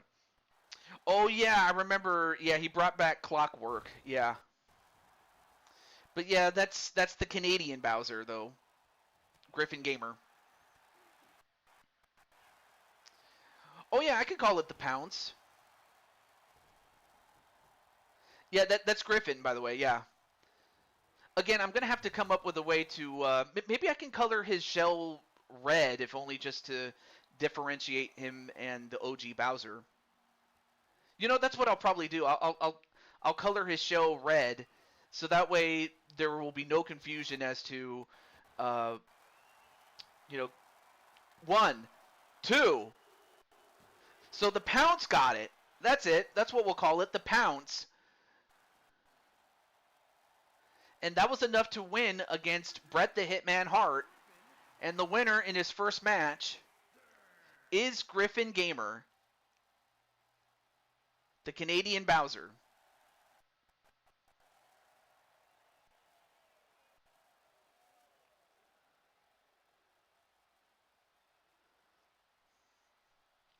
And that was a 4-star match. But no, really though, Jose, are you sure you want to save your match for another time? But yeah, I just wanted to share with Griffin this one match. But yeah, man, I'm happy that you did well, man. And we'll see more of Griffin and other people that have since come in.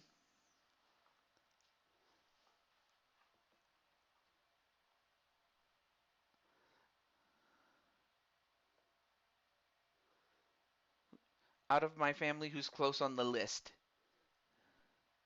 Oh, oh yeah, I was asking if Jose. I guess he really needed to go to bed. I guess. Let me know, Jose. I'll give it about a minute, but if not, then I'll go to Rose. A traditional tag, not false count anywhere.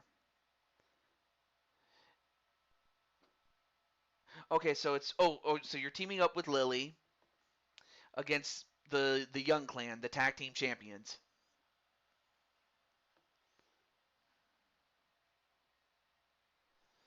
Hmm. Yeah, Jose would have answered already, but okay. So it's 2 out of 3 falls, but not in a falls count anywhere type sense. Okay. So it's under normal rules. This is going to be a marathon, but hey, we'll make it happen. And it's kind of funny because we're going to go to a place called No Mercy, so let's do that. Okay. So here's Alex Young. I'll give her her tag team outfit though. It's called the Young Clan outfit. And then here's Jade in her tag team outfit. And then of course we have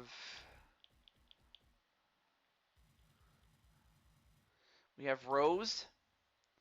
And don't forget I do have your second attire, but I'll give you your first though. And Lily.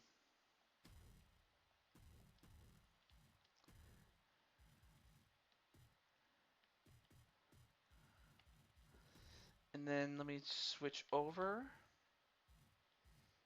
I'll go with this referee. Why not? Okay. So, all right. So here's Rose's match. Let me cross out Rose since we're now having that match now. But then AJ was asking like out of his family who's the closest. Well, the person that's the closest is Diamond Sky. So sorry if I didn't answer right away there, AJ. But yeah, Diamond Sky is the first of your family that's up the closest at this point.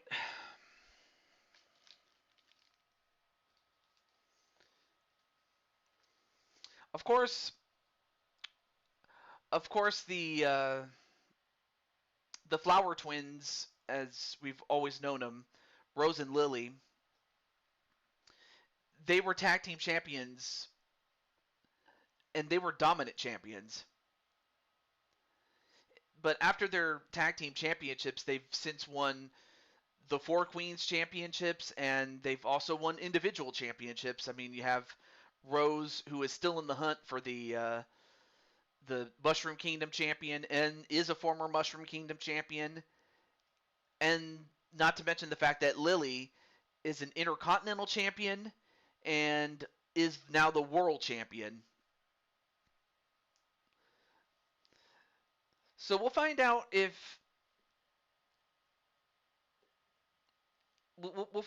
the Flower Twins have any sort of rust, working together as a tag team in tag team competition, or if they can still go.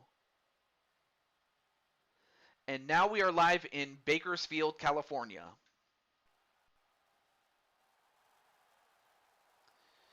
Oh, and of course, introducing first.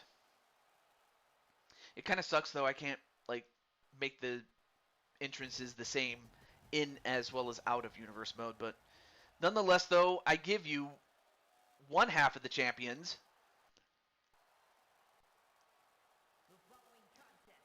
as well as a former world champion, Alex Young.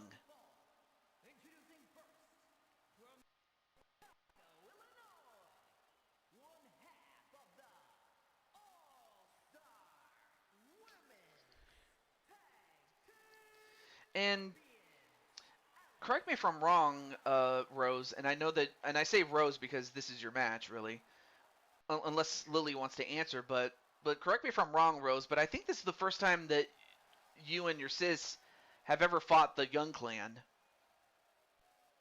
Or maybe Daddy Atticus could talk about it, or maybe Papa Atticus or Father Atticus can say something about it, as he's going to cheer for his girls.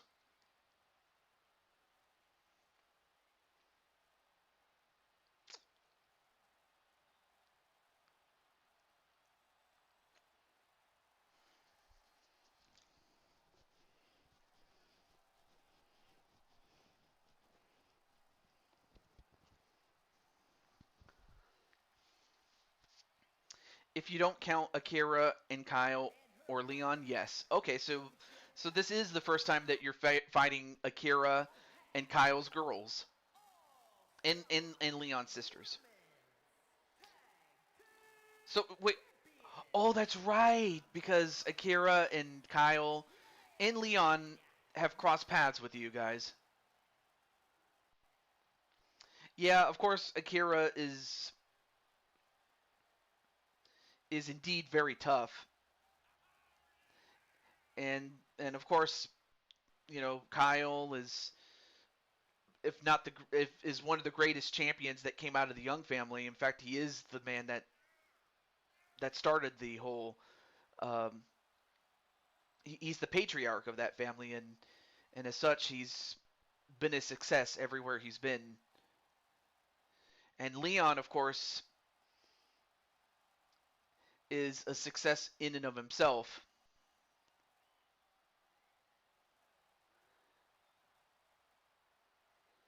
And then, of course, you have Jade, who has won other championships in other feds. So yeah, these girls are not to be taken lightly. But on the other hand, these two girls have never fought this lady and her sister, but we'll get to her sister in a moment. But no, I give you a former tag team champion, a current Four Queens champion, a Cyberspace Federation world champion, and has won numerous championships in Blood Moon Wrestling Federation and Chaos Regional Wrestling.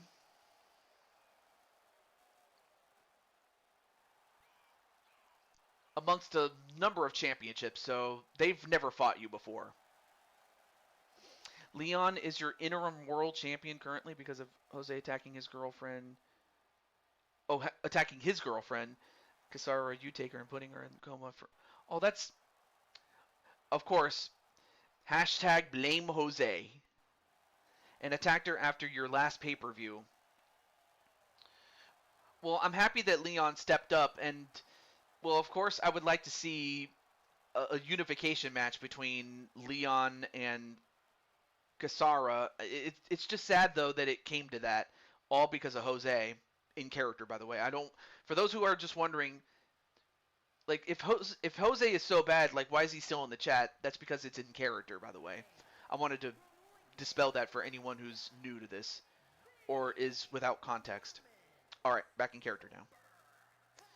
And then, of course, not to be outdone, we have her sister, currently the United States champion, also a Four Queens champion, and is currently the holder of Baby Blue, the Blue Toad Wrestling Women's World Championship. So Lily is an accomplished wrestler herself.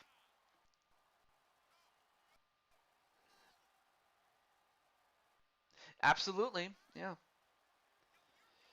So while the Young Clan are great champions, tag team champions,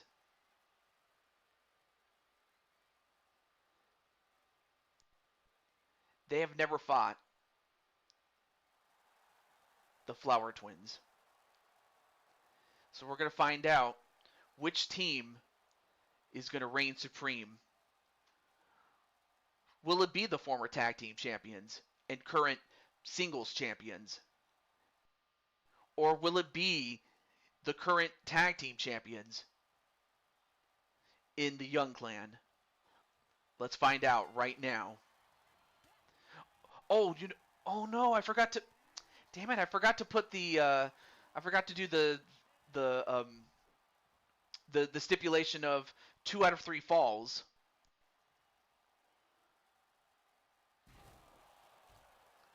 Although I guess one thing I could do, and I wish they did this in the actual games, was a 2 out of 3 falls subtype. Like it was called 3 Stages of Hell, which was what it was called back in the day.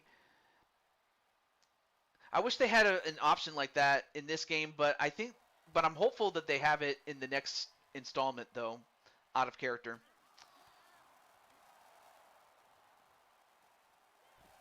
Although these two are risking a count out, though, so these two have got to get back in the ring, though. Uh-oh. Guys, get back in the ring!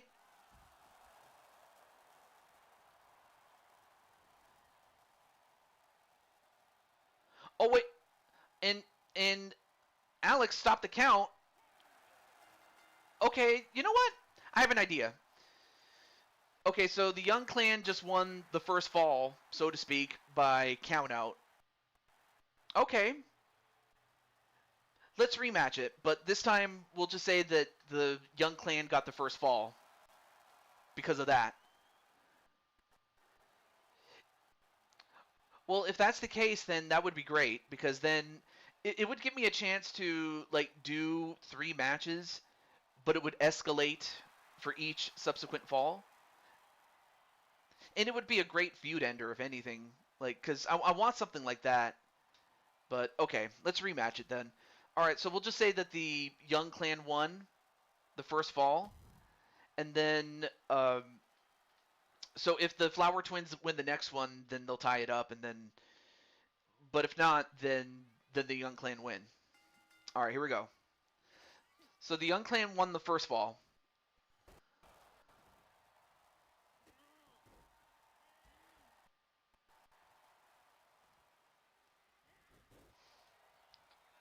Thank you.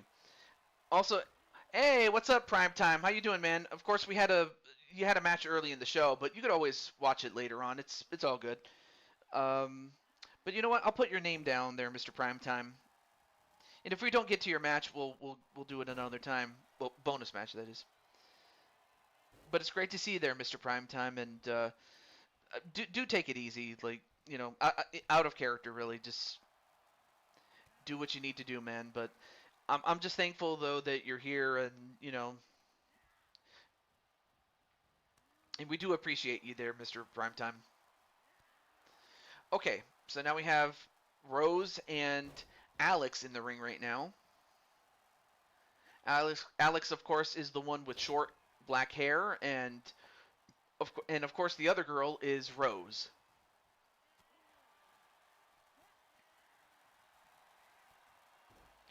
And then Rose, oh, nice counter there by Alex Young.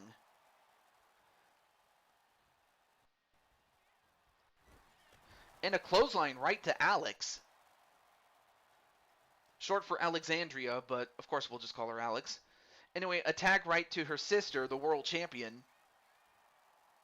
Lily, as she takes out Jade. Now goes after Alex. Oh, nice counterpunch there by Alex. I mean, of course, Alex learned some counterpunching from her brother, Leon, given that Leon is also competing in MMA, so of course he would know how to counterbox, or teach counterboxing, rather. Now goes for the pin on Lily, but broken up by Rose.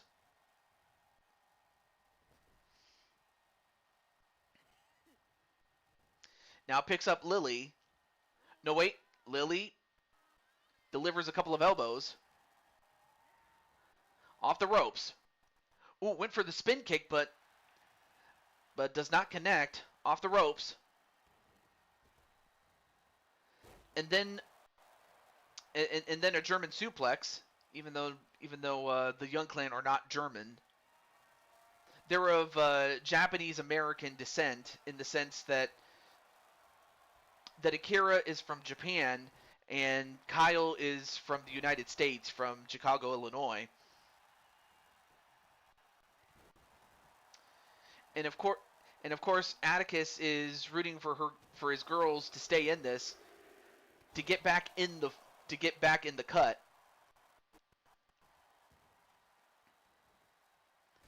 And then another kick to the back. Actually, I do have an idea if Atticus's girls do win the fall. I do have a third fall in mind, and that would be in tornado tag rules, just so we can get a quick match after that, after the first fall and after this fall here. But that's if they can beat the Young Clan right now. Now the Young Clan going for the win right here. One, no. Then attack to Jade. Off the ropes. Oh, went for a drop kick but missed. And then, ooh, nice Northern Light suplex and a normal suplex. Oh, but just as Rose was getting momentum, of course, Jade was able to cut her off. And a pin. One? No. Certainly going to have to do a lot more than that to beat Rose, but...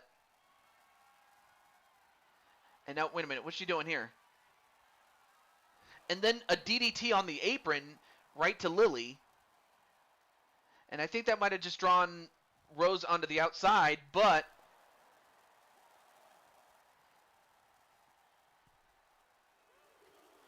Well, Lily got a little bit of payback on Jade for what Jade did. And then the Rose Bomb, that's what I call that move. The Rose Bomb. And a front flip. 7. 8. Don't tell me the Flower Twins are going to win via the same way. No. Rose exited and that reset the count. I mean, I understand Rose not wanting to win that way, but still. But then Rose delivers a suplex to the back.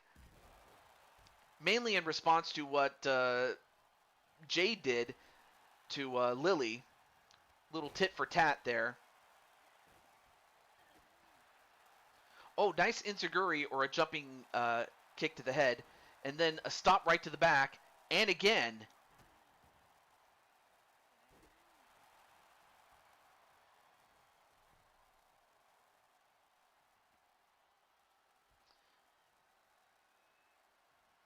Oh, nice European uppercut though. Yeah, very smart move. And now trying to dislocate the arm, and now goes for the pin on Jade, but Jade kicks out, not even a 1 count.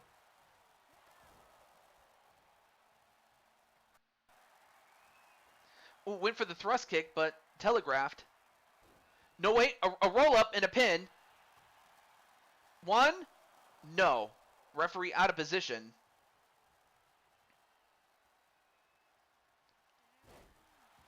Okay. And I'm looking at my clock, and I don't want to stay up too late, but I'm going to try my best to get through it as much as I can, especially for those who have been loyal and whatnot. But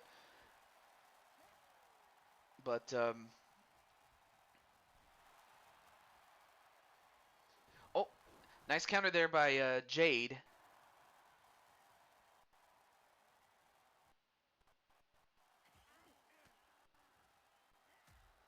Anyway, a couple of elbows right to the back and a spin kick right to Lily, and nope, broken up by Rose.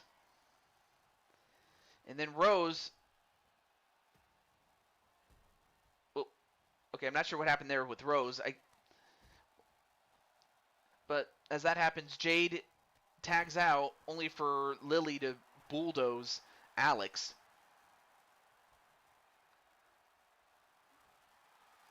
And now going for... I gotta come up with a name for this, but the actual move is an octopus stretch.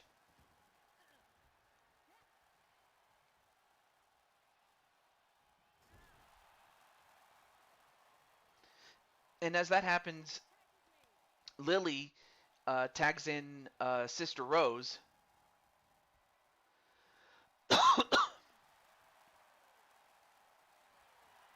Only to... Uh-oh. Now goes for the Reaper's Grasp. Oh, but Alex was able to get out of it, though. But referee's got to get Jade out of the ring for the moment.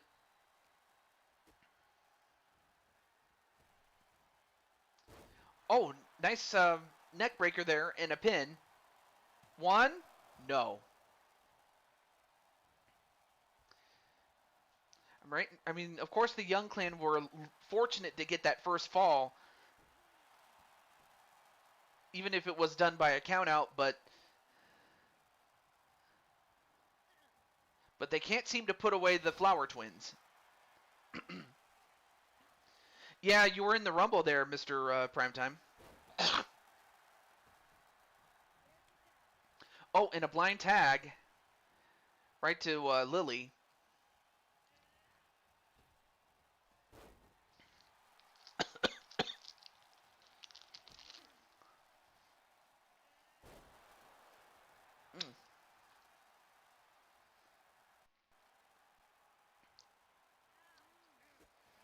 And then a kick to the stomach of Rose.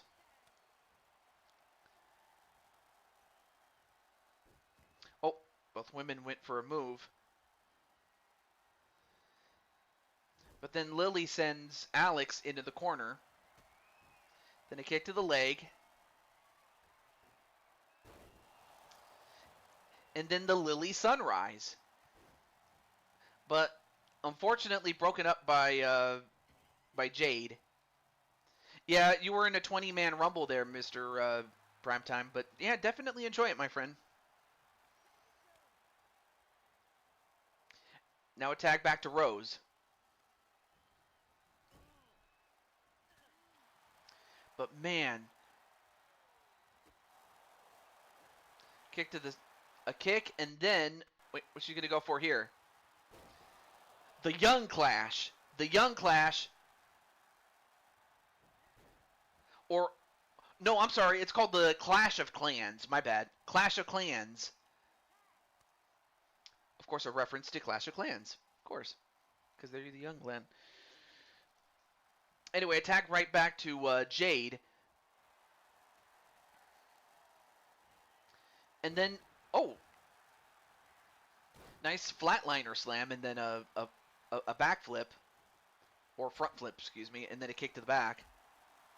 Only to get kicked in the head was Rose. Then a quick tag. And then a suplex right to Lily.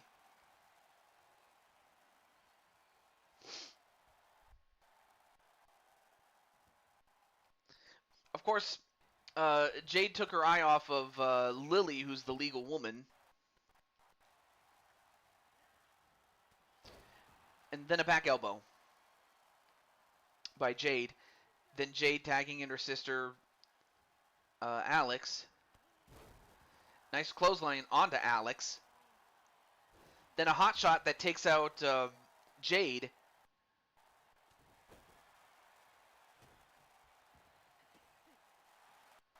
And now going for a crossface, a modified crossface, but is that going to do it?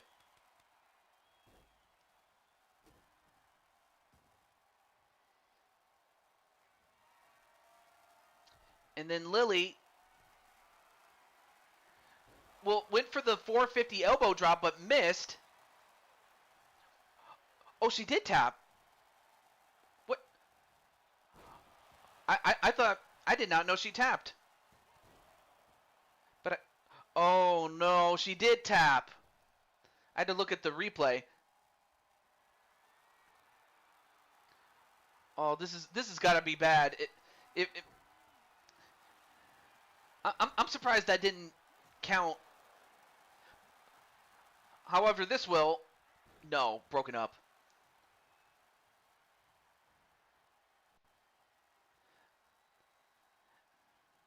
I mean, this would be terrible if the match was to end because of the referee making a mistake. I'm trying so hard to stay awake. No, I understand, AJ. And don't worry, if we don't get to your matches or any of your family's matches, we could always save it for another time. It's not a problem.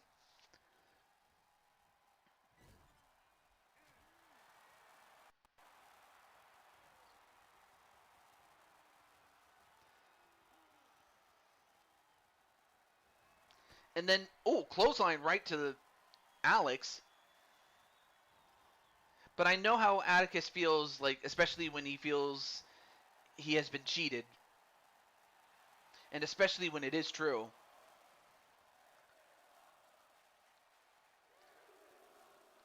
Then a snap suplex right on to Rose.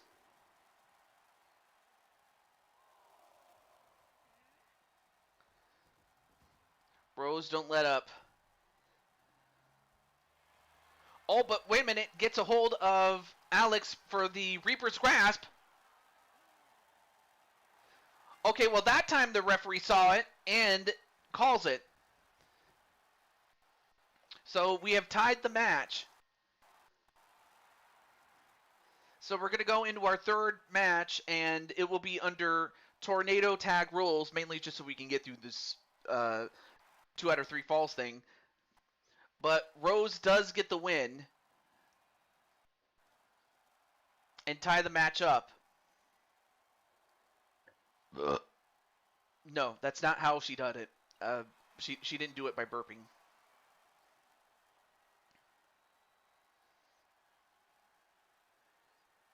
Okay.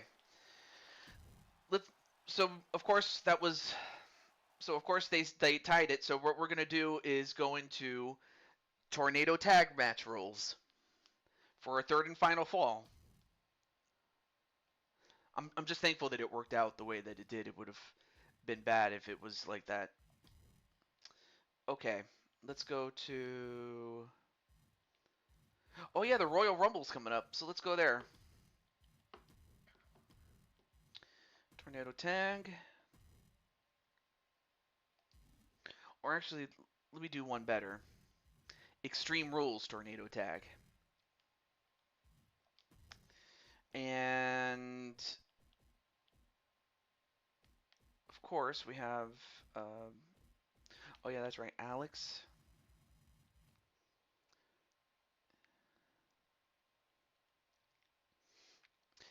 If it didn't, at least they'd have an argument for a match later on. Oh yeah, like a storyline. Yeah, that would have worked something. Oh, give my match to AJ. Oh, you want to? Well, I could save your match and just basically give your match to AJ, like you said. I, the Rose Flower. Oh, the Flower Twins. The Flower Twins, because they're twins. Anyway, oh, there's Alex. You know what? I'll give her original outfit. Same thing with Jade. We'll just say that we'll just say that they use magic to we'll just say that they have magic and changed into their other outfits, including Rose and Lily.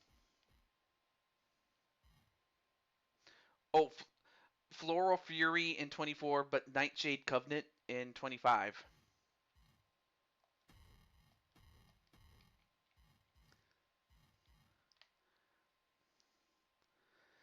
Floral Fury. I almost said furry, but that would have been wrong.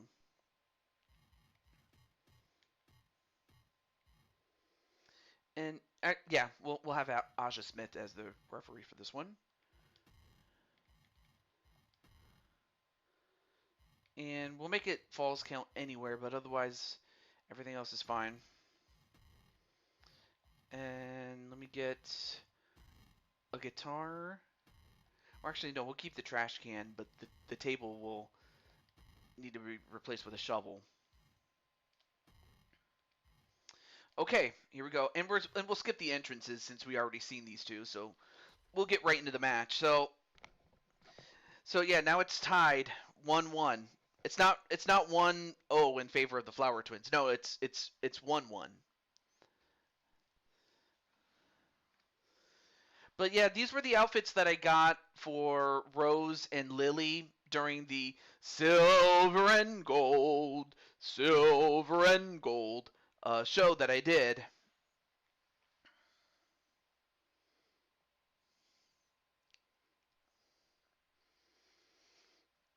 So I hope you like them. Or better yet, I'm hopeful that that Riker and Dolmata like their outfits.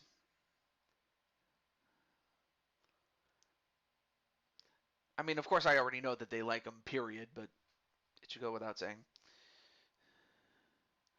If you don't hear from me about around 10 later, you're. Oh, I see. Not a problem there, Mr. Cornwell. At around 10 later, you and your uncle will be doing a few things. That's fine, my friend.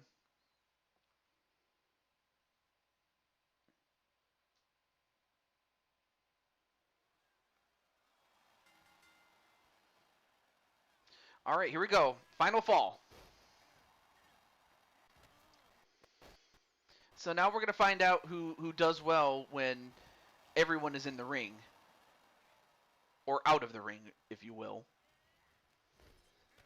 So you have Lily and Alex, and then of course you have Rose and Jade.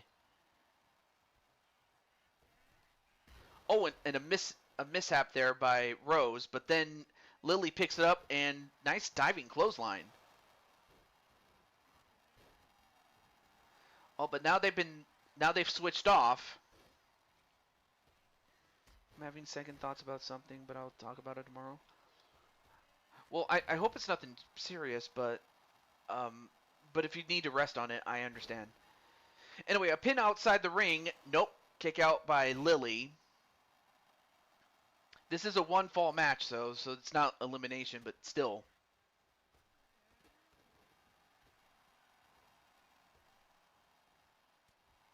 Nice elbow there by Alex, and then Lily sent into the steps.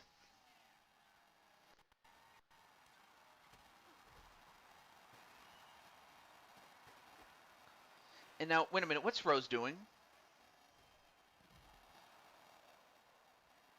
Wow, what athleticism there by Rose, but I wasn't sure why she was doing all the theatrics like she's The Rock or something.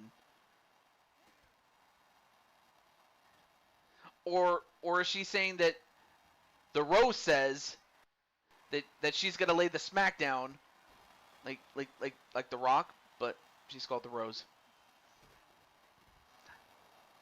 It doesn't really roll off the tongue, sadly. And now Alex in the corner. And meanwhile, we have the then of course we had the lion the dragon's bite, but broken out was Jade Young. The People's Moonsault. Yeah, in the game that's what it is called. Yeah. Anyway, a pin onto Rose. Nope, broken up by Lily. So now Lily goes after Alex. Big punch onto Alex. And then a backbreaker clothesline on Alex and a pin on Alex. 1, 2. Woo, almost got her. Alex kicked out barely.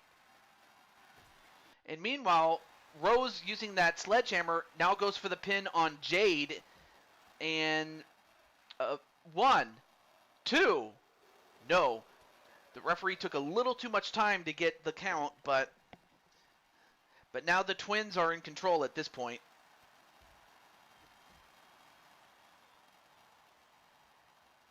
And then Lily, what are you doing? Like Lily was just running around like a chicken with its head cut off. But instead we now go for the Divine Vine, I guess. I gotta come up with a better name for that. But an octopus stretch is what it really is. And now a pin onto Jade by Rose. 1, 2. They got it. So Rose ends up pinning Jade.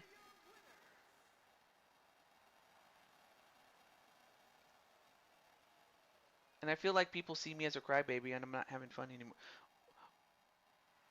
Well, you have to change that perception. And, you know, I was talking, well, I wasn't talking to, but I thought about a guy by the name of, I don't like to name drop people, but I'll do it for this one example, because if I could tell him, I would have told him this. His name is Nintendo Brady. And he kind of has that perception of being, I guess you could call, a beggar. Like, as much as you think that people think of you as a crybaby, it's like,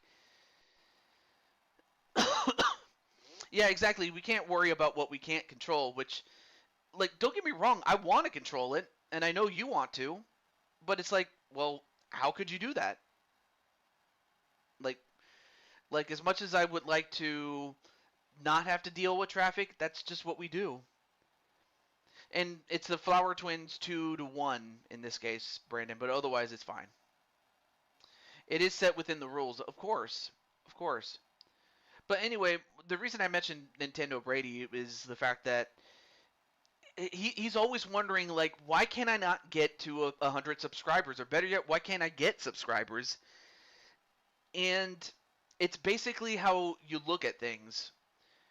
You know, for the guy known as Nintendo Brady, like, he only just looks at he looks at the goal. He's not looking at how to get to the goal. And for AJ, it's like he's worried about the problem and not like trying to overcome it. It's like, yeah, I get there's a problem, but the only thing you could do about it is to overcome it. And sure, I understand it's not always easy. I'm not going to try to say that it's easy because it never is like that. But I also understand there's always that perception. And even though we know that it's not true that I think of you as a crybaby, I don't. I really do not think of you as a crybaby. I don't think of you as any less. Now, if people see you like that, well then Well, then, unfortunately, there's two things. Either one, it's your actions that might make people think that, or they just really do not know you. And the fact is, 9 times out of 10, it's really because they don't know you. And the other one time, it's because they see you as something that you're not, which sucks. I'm not gonna lie, because there was one time where the there there were people that I fell out with, and all they thought of me was just someone who was what's the word, an attention seeker, when really it was, even though partly that was true, there was more to it than that. It's just that because of a falling out, people thought of me as a desperate attention seeker, when really all I wanted was just to talk. And that was just something that I had to overcome.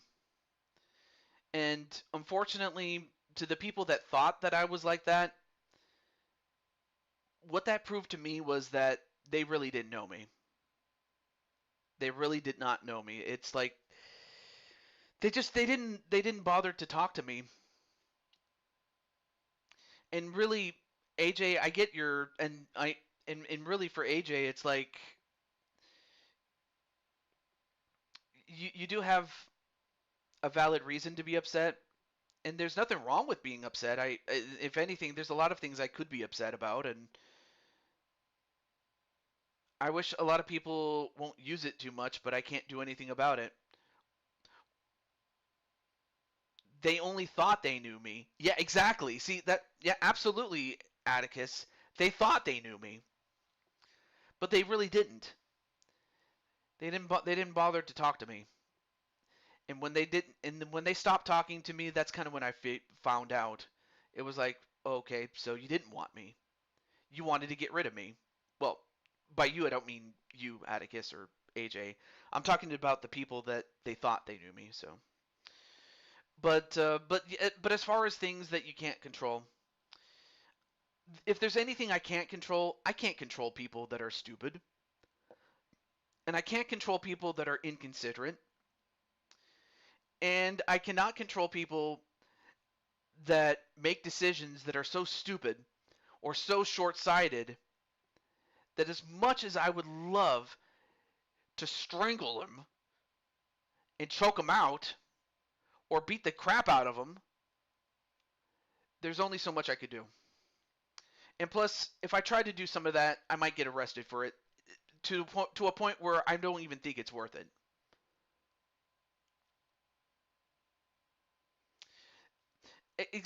I do want you around,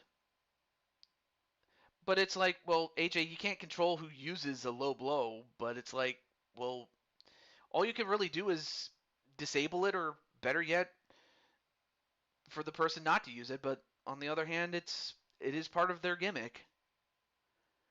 And who's to say you couldn't use it? Like, hey, if they use it on you, I could always put it on you. It's like, it's fine what it is. But now, could they balance it out in the next game? I would like to hope so. But AJ, sometimes you just can't control everything, and that's the problem. You can't. I can't do that. Atticus can't do that. Uh, I mean, I can come up with a couple of other people, but you pretty much get the point. But I'm just trying to put it all in perspective there. And absolutely positive vibes, you know, and if and for prime time, despite everything that he goes through, he still carries on.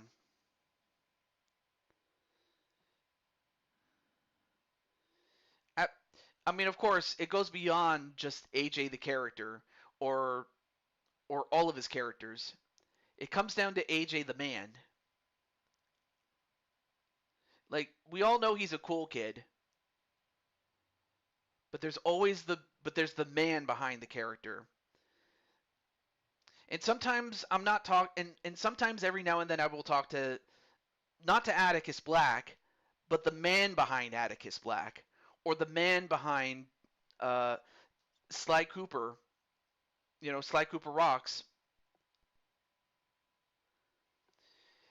and not as to Jew 22 or TJ Toad or whatever you want to call me, but as the man behind him, because there's a difference between what I do on screen and how I handle things. But anyway, I just wanted to get off my soapbox. But okay, so I'll tell you what I'll do.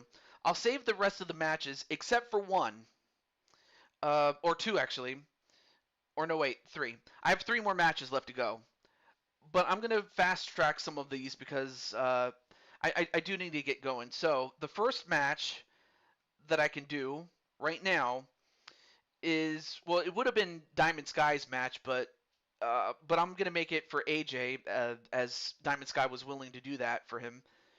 So AJ, you're up first, and then I'll save everybody else's matches for next time. But one of them is for AJ. You are so gifted with all of this. It's crazy you can't see that in yourself. It is crazy sometimes. But no, AJ, you put a lot of good things in this, and there's nothing. And while there's not much that there's only so much you can do. But it's like, but you just have to make the best of it, and it's not that much different than when you have to go to work. When you go to work, is there really anything you can do other than the best you can do? And you've done the best you can do. I mean, hell, I wouldn't even be able to do your job, AJ. Like, I could never do your job. There's no way I could ever do your job without me having to punch somebody in the face, or for me to get my face punched out of me. So if anything, AJ, you've proven that you are a tough SOB. More tougher than maybe even me. And don't get me wrong, I can take it, but I wouldn't be able to take what you've done. That's all I will say. Okay, so you want JW for a shot. You'll defend. Oh, okay, so to sweeten the pot, you'll fight JW, and it's for a shot at Big Blue down the line. I can get behind that. So let's do that. Now the only question is, oh yeah, you said you wanted to defend your title in a MMA rules match. All right, let's do that. But I just want to keep in perspective that you are an amazing friend, and there's no amount of money that could ever change that. There's no amount of there's not like, among the things you can't control, there's nothing that can ever change the fact that you are a friend of mine. Now, obviously, if you did something illegal, that'd be a different story, but that's another story for another time. But the pretty much the gist of it is that you're a good man, and just definitely strive to be a better man. And speaking of which, let's go to WrestleMania 38. Why not? And all right, well, let's get JW, since technically he's the one being challenged. I'll challenge. I'll have him over here. And then AJ, what attire would you like to have, my friend? Your original, or your I'm no one shadow attire, or the Shadow Lion attire, I should say. Excuse me. Second one. All right, you got it. Let me change this really quick. Of course, the only thing that sucks though is the fact that Samantha Irvin won't be back, but that's just because she left, not because she wasn't worthy. But anyway, let's get to it. All right, so we'll find out. Oh, I almost. Good thing I remembered. I mean, of course, JW has the other championships, so you could have challenged for any of his other titles if you wanted to. But you want the big one, so I understand why you had to do what you needed to do. So AJ is putting up the UFC title. How far? Oh, so after, well, it would have been Diamond Sky's match, but it's AJ's match. But after that, the next match I wanted to do was either Brenda or Cheyenne. Technically, Brenda is ahead of Cheyenne, so Brenda would be the one that gets the call. And then the last match will feature our very good friend Sly Cooper. Yes, Sly Cooper is in the quote-unquote main event, as he will be the last bonus match of the night. I wanted to at least give AJ and Brandon and Sly their matches just because they've been very faithful, and I wanted to at the very least reward them before I have to go. So once again,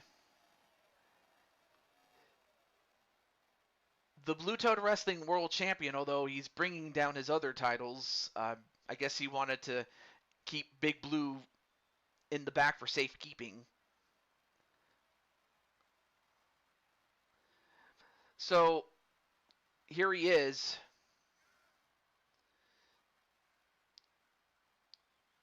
With all the other titles, and I'm surprised. I mean, then again, I don't blame anyone for not wanting to fight JW for his championships, but of course, AJ wants the one title that is Big Blue. So he took out, Riker, but now has to face off against AJ, and we could have seen that fight, but we're gonna get to see it tonight.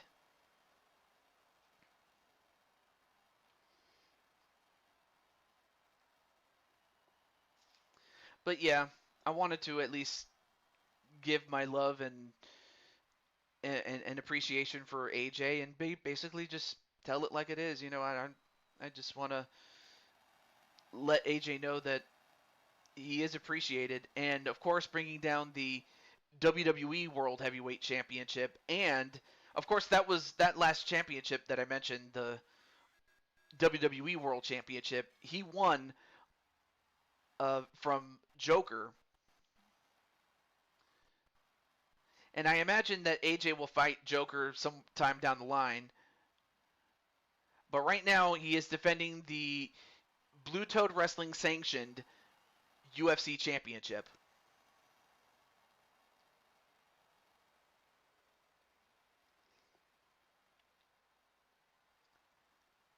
And while it might not be apparent, these are two tough Texans.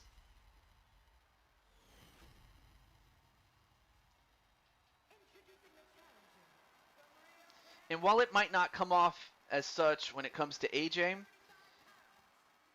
at the end of the day, he does love to fight. He's a fighter, but he's also a lover too. Though I could probably say the same thing about JW and the fact that he loves that he loves the lady of his life in Tiffany.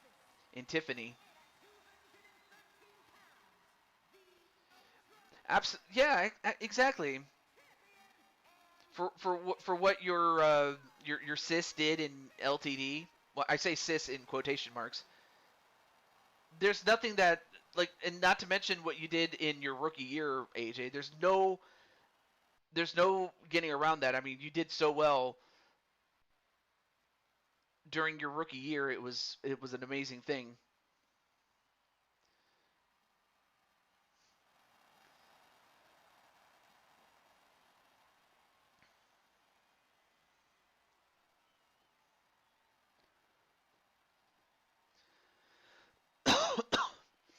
So now the cage is lowered and the match is about to start. And already hitting him with the flame wheel. Oh yeah, almost forgot. I gotta put the HUD on there. There we go. And then, whoa! I don't know if you saw that, but AJ just delivered the Sky High, which is Tiffany's finishing move.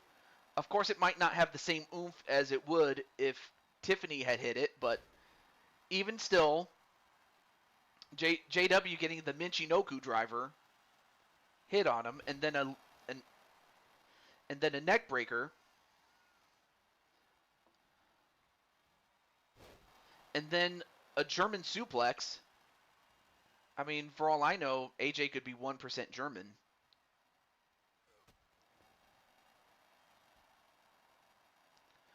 Although I could be 1% German in the sense that my dad loves German chocolate cake. I'm serious. Oh, nice counterpunch there by JW.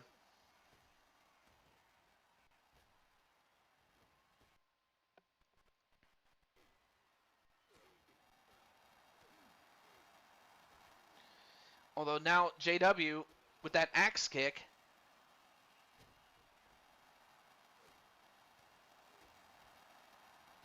Oh, I'll wait until the next show for my bonus match, but I want to put a challenge out to AJ if I win.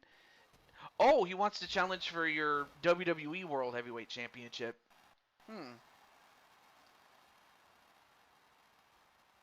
That's something to look forward to. But right now, AJ is trying to stay in the fight. But right now, JW with a number of elbows, with those elbow drops though. Uh-oh. He might be going for the .44 caliber knee. No! AJ got out of the way. And then the Cosmic Stunner. The Cosmic Stunner. My Primetime Texas 2. Ooh. That's another challenge from Primetime.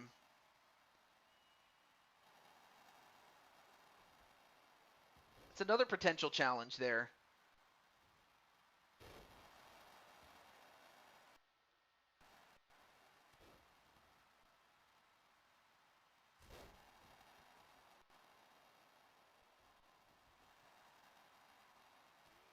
Oh, and a clothesline right to AJ.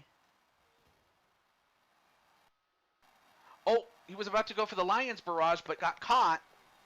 And the Snake Eyes. And now AJ has been busted open. And if you're JW, you have the Lion King hurt. You want to put away the Lion, otherwise the Lion is going to see red and start, biting down on JW's head, like the Lion that AJ is. But instead, hits the Cosmic Stunner, and that's a knockout. All right, now AJ is in the lead, 1-0, and now is roaring like the lion that he is. Off the ropes. Oh, was going to go for the the Dirty South Lariat, or Deep South Lariat, excuse me. Now going for, he calls this the Tequila Sunrise. Although AJ, I thought for a moment AJ was gonna tap, but no, he got out of it. Oh, so Brandon wants a match for herself and Cheyenne against so against the former Toxic Attraction. I like that. Although right now JW's in trouble. And then, okay, that was a miss there by AJ. Off the ropes. And then a dragon suplex.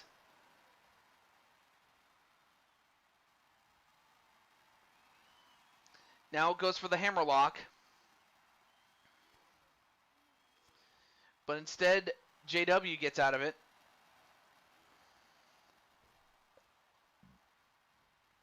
Oh, nice forearm shot. And then went for the Deep South Lariat again. Nope, that time he got him. And a clothesline. Normally he'd go for the cover, but you got to go for another knockout or a submission. But right now it's tied 1-1. And JW just... Is he doing the two-step on AJ? Look at this.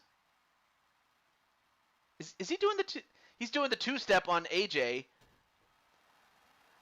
but that only just gave AJ a chance to recover, but not for long, as AJ just getting punched in the face.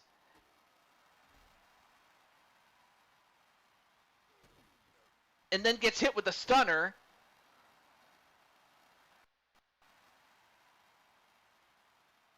And now he's doing the two-step again. Uh-oh. Oh, he's going to go for the 44 caliber knee, and he hits it. And he knocked out AJ.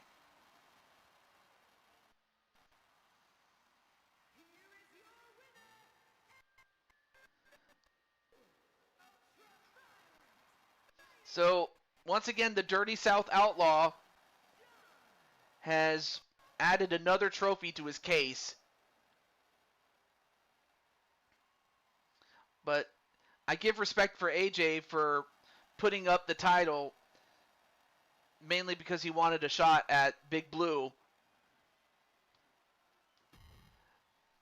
But at least AJ can say he was beaten fairly inside a cage.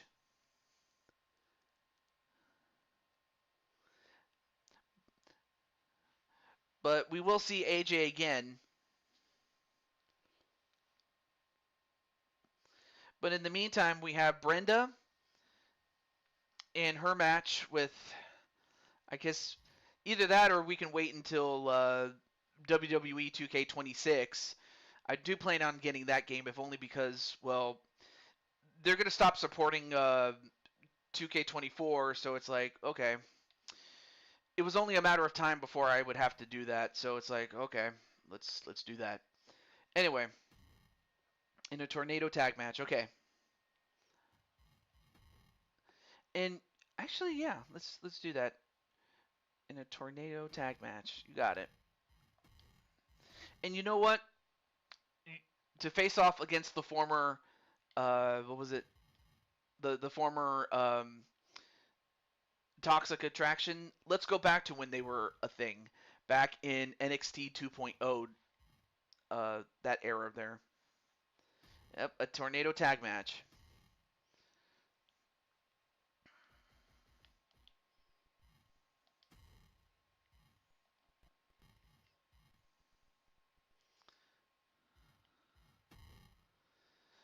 Not a problem, AJ, and also we'll talk about that one other thing, but that one other thing is a lot less serious. It's a lot more jovial, but I'll let you get some sleep, my friend. Okay, so Gigi and it was JC Jane. Okay,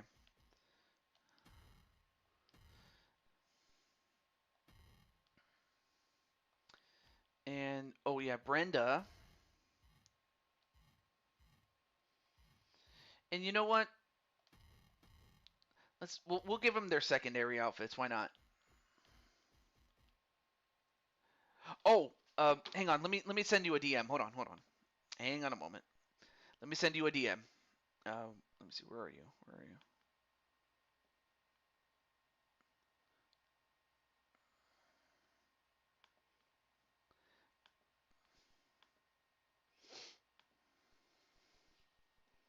Let me send you the thing.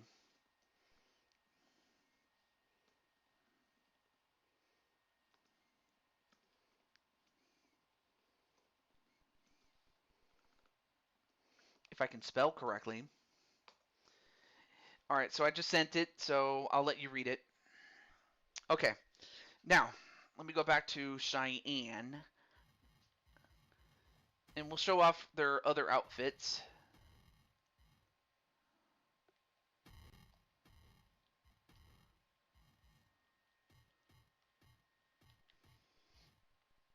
And you know, we'll keep the referee because he does. Or actually, no. Let me go to. We'll go to this referee to match. Okay. And here we go.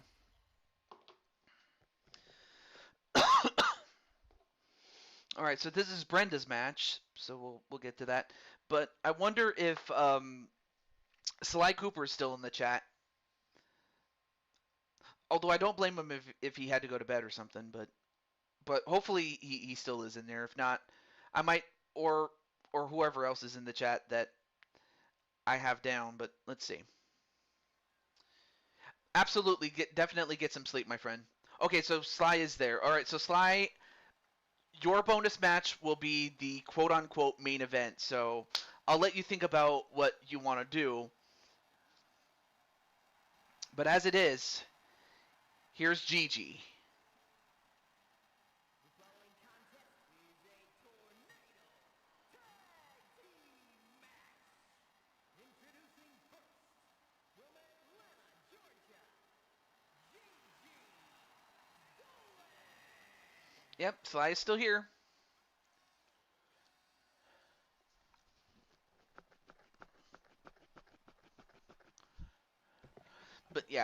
But yeah, that's what that is.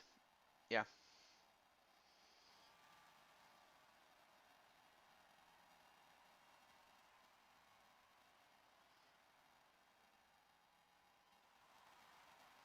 Oh yeah, the one-on-one against Switch Gaming. Okay.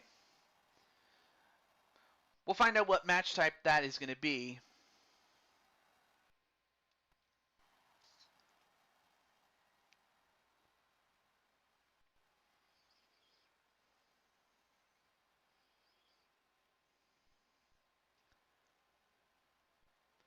And then you have JC Jane. It's kind of funny though that this was during like in the between time where JC was this was between when she was part of Toxic Attraction as a henchwoman and now she's the leader of Fatal Influence. So like it's so funny though that it was just between those two eras, so it was insane really.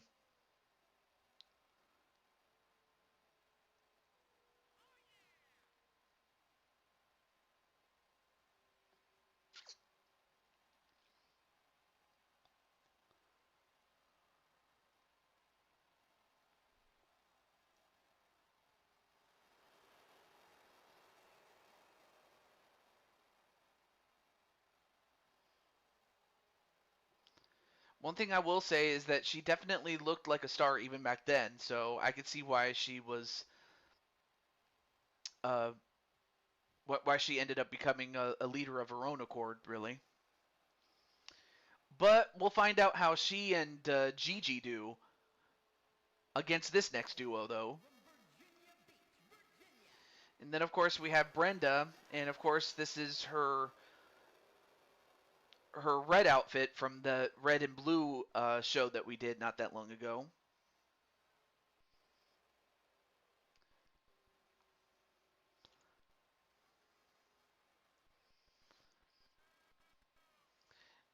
And I don't know if you guys can hear, but of course the men, or I mean, you have a couple of men and maybe even a few women, but some are looking at Brenda really nicely. But for all I know, maybe Brenda does have someone of her own, but who knows? For all I know.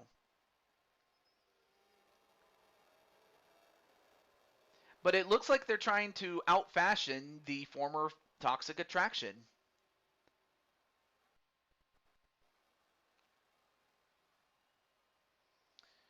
Oh yeah, that's true. I suppose there was a reason why they broke apart, really. And it is something though because before they really were tight. It's kind of crazy how a couple of years ago, two people could be so tight, like thick as thieves, and then all of a sudden they just fall out with each other. But then, of course, you have Cheyenne, and of course, people know that she is already taken by Spike Ryan.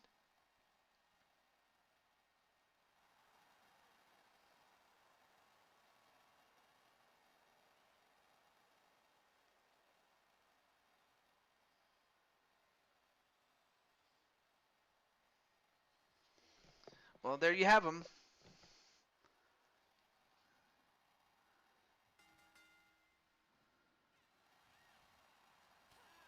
All right, match underway. Here we go. I hope it wasn't anything I said, though. If so, you can put the blame on that one. Yeah, exactly. The fans better keep their eyes off your sis or Cheyenne, yeah.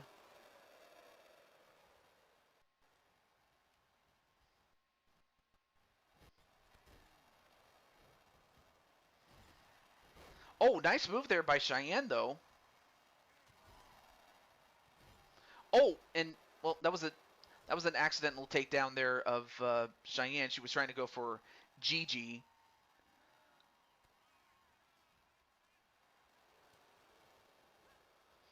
And then, oh, a wheelbarrow facebuster there onto Brenda. Yeah, I knew you were just reaching in character, so no, I understand.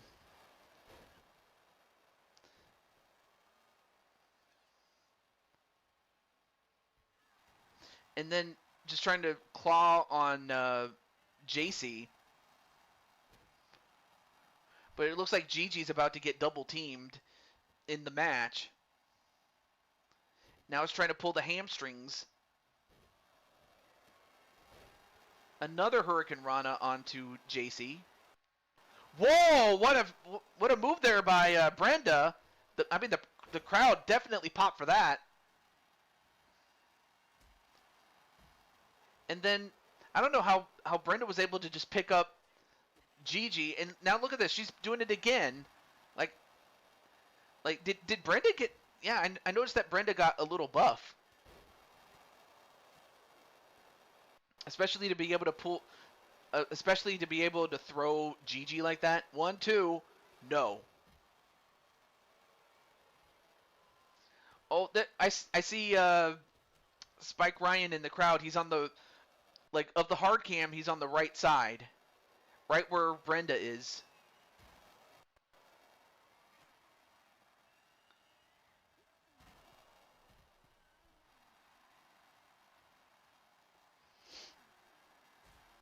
And as that happens, a double arm DDT, and definitely adopted it from Spike Ryan. 1, 2. Oh, I'm not sure if that was a kick out or broken up, but either way, match continues. And then the rock bottom. 1, 2, and broken up barely, but match continues. In her own gym. Oh, that's awesome. Although I'm not sure if that means that she owns a gym or if she just has a gym of her own that she goes to that's, private and whatnot. And whoa, both ladies just flew and they connected, although I think Brenda might have hurt herself a little bit. However, this is not falls count anywhere though, so there's that. Ooh, slammed right into the steps.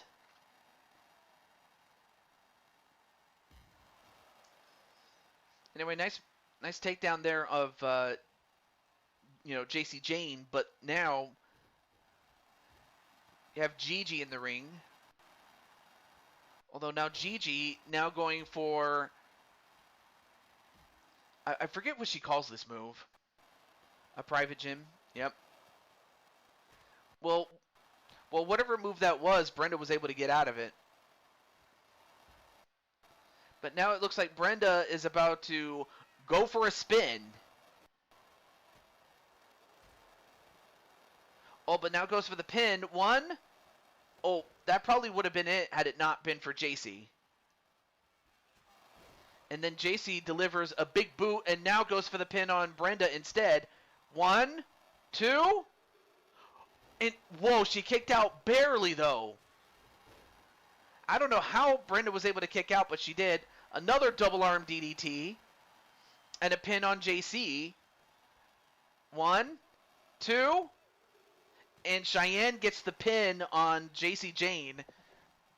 I forget if she is the current champion or not, but she had been champion IRL in NXT for a few years now.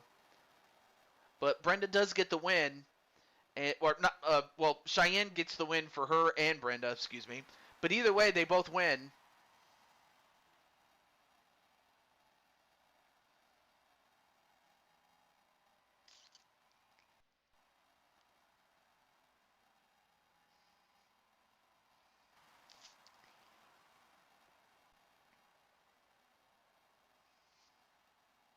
And the crowd goes wild.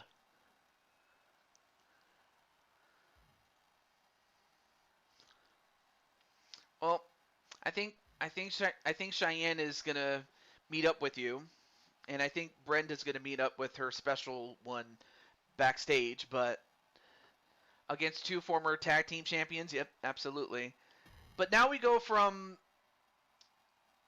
the ladies to the man himself, and that man is Sly Cooper.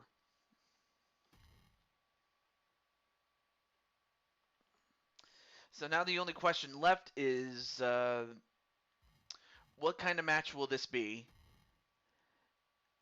What match type will it be? I'll try to find. An arena for this one. Why not?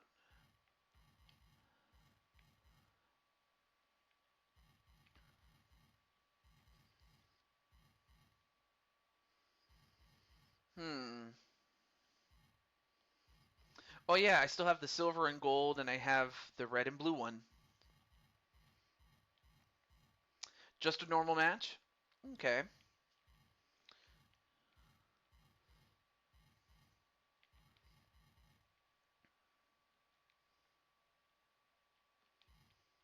Let's see. What's a good place to go to? Um.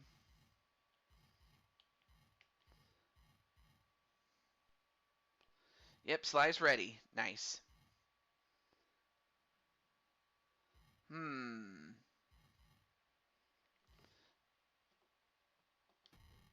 Okay. All right. And it's with Switch Gaming. But I gotta say, Switch Gaming was instrumental because without him, I wouldn't have met like the likes of Rob Gamer and Star Gamer and some of the other ones like Dakota, Sonic McCracken, and we had Sherry at one point, and we still do have her, but then of course you have someone who has been a true one, and that is Sly Cooper. Is still the wow, and that's kind of funny that Cheyenne pinned her. I imagine JC will be like, "Hey, I want to fight for the NXT Championship." Well, within the context of Blue Toad Wrestling, that is. I might even make that a storyline. I could do that. Let's see. Anyway,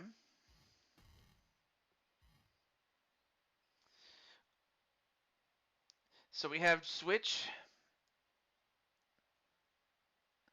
and we have Sly. May the best man or raccoon win. Oh yeah, I forgot I still have that silver bracelet. And we'll just say that Sly Cooper found it in a treasure chest during one of his treasure hunts. Yeah, we could do that. But yeah, Sly found that silver bracelet as part of his treasure hunts, and I gotta say, even though he's not known for wearing jewelry, he looks good with it.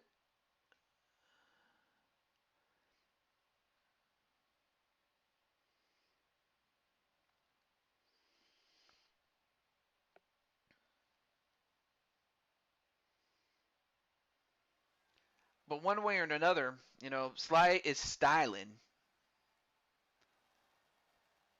Maybe one of these days I should get like Sly in a tuxedo. Because he does wear a tuxedo in one of the games. And then I think Carmelita wore a beautiful red dress or something in a dance scene. I think I remember that. But before we get to him, we get to this guy right here. Switch Gaming.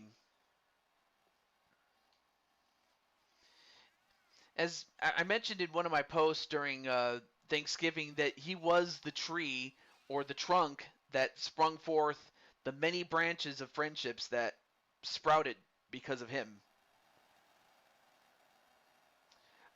But then, of course, I don't want to discount like the trees that sprouted the friendships that resulted in Brandon and Sly and all the other ones. Well, it wasn't red, but it was okay. I might have to look back and see what color it really was, but he's got he's got the bag on Sly Cooper. Well, it's just Sly Cooper because it's just him and in a singles match. But oh yeah, let me uh, let me take care of Sly there. Oh, it was a black dress. Yeah, it looked good. If I ever did black against white or black against anybody else, I would probably say, hey, let's put you in a tuxedo.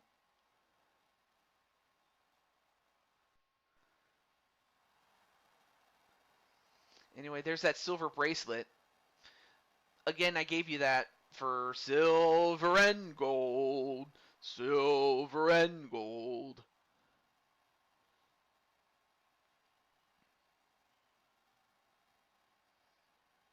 But there's Switch Gaming, and there's Sly Cooper.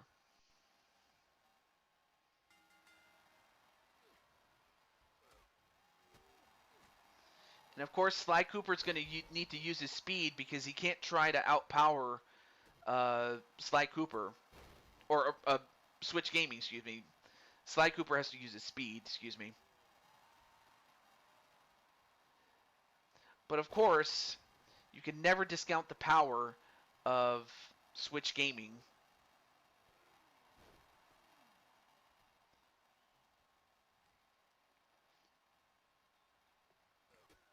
Oh, and a kick right to the stomach.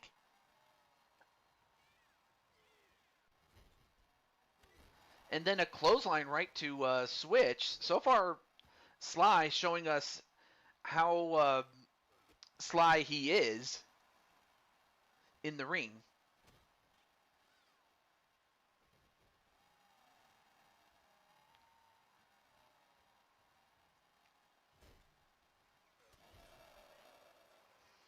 Oh yeah, Charles Robinson, he's awesome. I like him. He's kind of like my go-to referee, and then Jessica Carr is kind of like my go-to referee among the women. But you know, I don't know if I mentioned this, but I finally booted up the MLB game that I got from a sale that I waited patiently to get via a sale, and there was something that I noticed, and that was in the new game you can create a man or a woman, whereas before you can only make a man. But one thing that happened was that Sly Cooper just made Switch Gaming tap out. Wow, Sly, he didn't mess about. I mean, of course, Sly does not get paid by the hour. He gets paid by the match. And he made relatively quick work of Switch.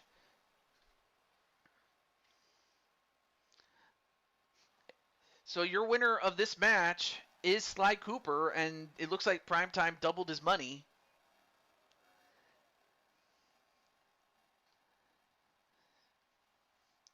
So congratulations to Sly Cooper.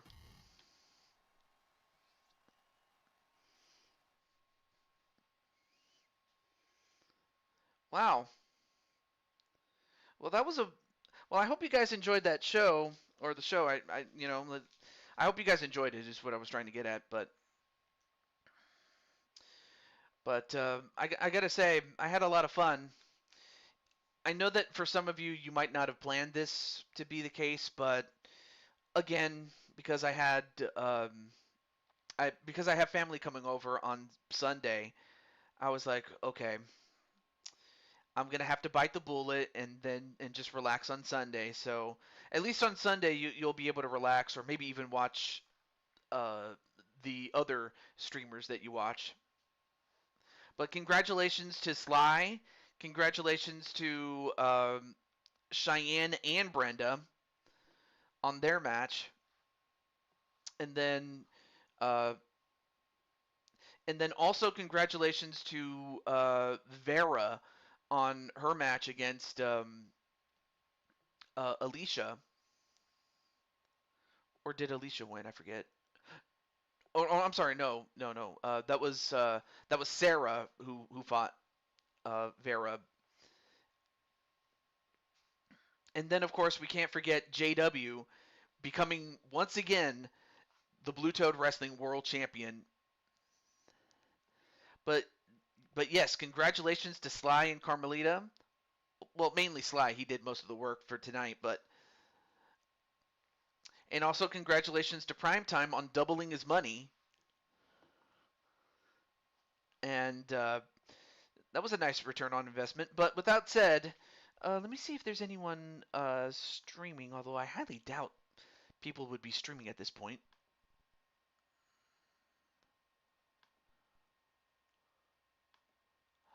Oh, that is so cool. I like that picture there.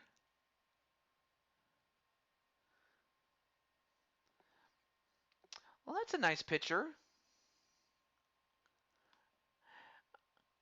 Oh, thank you so much, Sly, for thank you for sending me that video, man. I won't say what it is. I'm just saying that you sent me a video, so thank you so much. Let me see. I'm just gonna check really quickly if by any chance someone is streaming right now.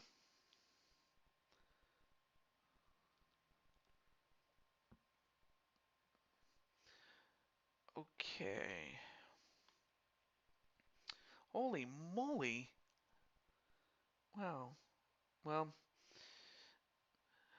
I guess I'll rate another time, but until then, this is the Blue Toad to Jew 22. Oh yeah, I almost forgot. Tomorrow. So what will happen is, I mean, it'll be a little bit late because I have a prior commitment, but thankfully it won't be too long before I get back. But tomorrow is